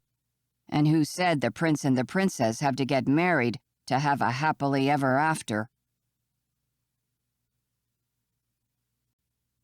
Chapter 32. Kate. Chuck pushes a loose lock of hair behind my ear. Want to know something else funny? Always? Do you realize what day today is? He asks. The day we ran away from our own wedding? Chuck laughs. Besides that, technically, it's our 10th anniversary. Remember New Year's Eve? Aspen? How could I ever forget? That Christmas, my dad had gotten into his head that he should learn how to ski and convinced the entire gang to go to Colorado for the holidays. Our parents rented a beautiful cabin in the woods, and while no one actually learned how to ski, Dad was the most tenacious, but gave up after 3 days, declaring the task impossible. It was a great vacation, full of scenic walks in the forest, sleigh rides, and delicious food. On New Year's Eve, we were all playing a game of Risk, during which Chuck and I got eliminated spectacularly fast. So, while our parents finished the game, we decided to go wait for the new year on the roof of the cabin, figuring we'd have a better view of the fireworks from up there. The night was clear and bitterly cold. Chuck and I changed into full mountain wear, and, all puffy and clumsy, we climbed out the window and cleared a patch of snow to sit on the roof, snuggling close together under a heavy wool blanket. At the stroke of midnight, fireworks exploded all around us, and we looked into each other's eyes, neither of us speaking, as if we both just knew. That was the first time we kissed. Now, 10 years later, Chuck is staring at me with the same wonder I saw in his blue eyes all those years ago. And when he kisses me, I swear I see fireworks again. Gosh, I hope this lodge has a few vacancies left, because I have 2 weeks' worth of pent-up sexual tension to let free. Chuck breaks the kiss all too soon and takes my hands into his. I know we're not getting married today, but would it be okay if we still exchanged vows? Vows? What do you mean? I never want to lose you again, Kate. From this day forward, I vow to come to boring vernissages of modern art neither of us understands with you whenever you want. I smile. In that case, I vow to come to the next Star whatever movie premiere in full cosplay. I vow to have sex with you every time you come anywhere near me wearing a towel, Chuck says, making me laugh. Or, whenever you feel like ravaging me, since I'm so good in bed, apparently. My cheeks flush a little, which is ridiculous, considering how many times he's seen me naked. Not in a while, though, but hopefully soon. I vow to never assume I know best, and to always talk things through with you, I say, a bit breathlessly. Circling his thumb over my hand, Chuck says, I vow to take you on romantic breaks at least once a month, homework permitting. I vow never to complain again about you not being a morning person. No more pre-dawn runs for me, thank you very much. I'll run at a civilized time on my own schedule. Chuck laughs, then turns deadly serious. I vow to come to London with you next year and stay in the UK for as long as you want. Tears well in my eyes.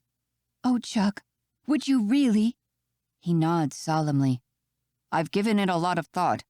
London is a great city for design. I could learn a ton there, and I can still work for the company from the UK offices. My job is location independent anyway. And besides, how are we going to visit every landmark on your giant list if I'm on the wrong continent? We don't have to visit every landmark, I protest. He kisses me again. Kate, you were right. I was being lazy, wanting to move back home as soon as we graduated. It was comfortable and safe. But we only live once, and I want to see it all, Kate. I want to see it all with you.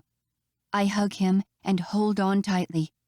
Thank you, I say, half giggling, half joy crying. Turns out Pastor Grant's premarital course wasn't such a waste of time after all. We're pros at handling conflict now. We've sorted out all our issues. Well, Chuck looks at me with a cheeky grin. All except for one. Which one? How to tell our parents we're back together. Thanks for listening. Check the description for a link to download an exclusive epilogue. And please remember to subscribe to my channel.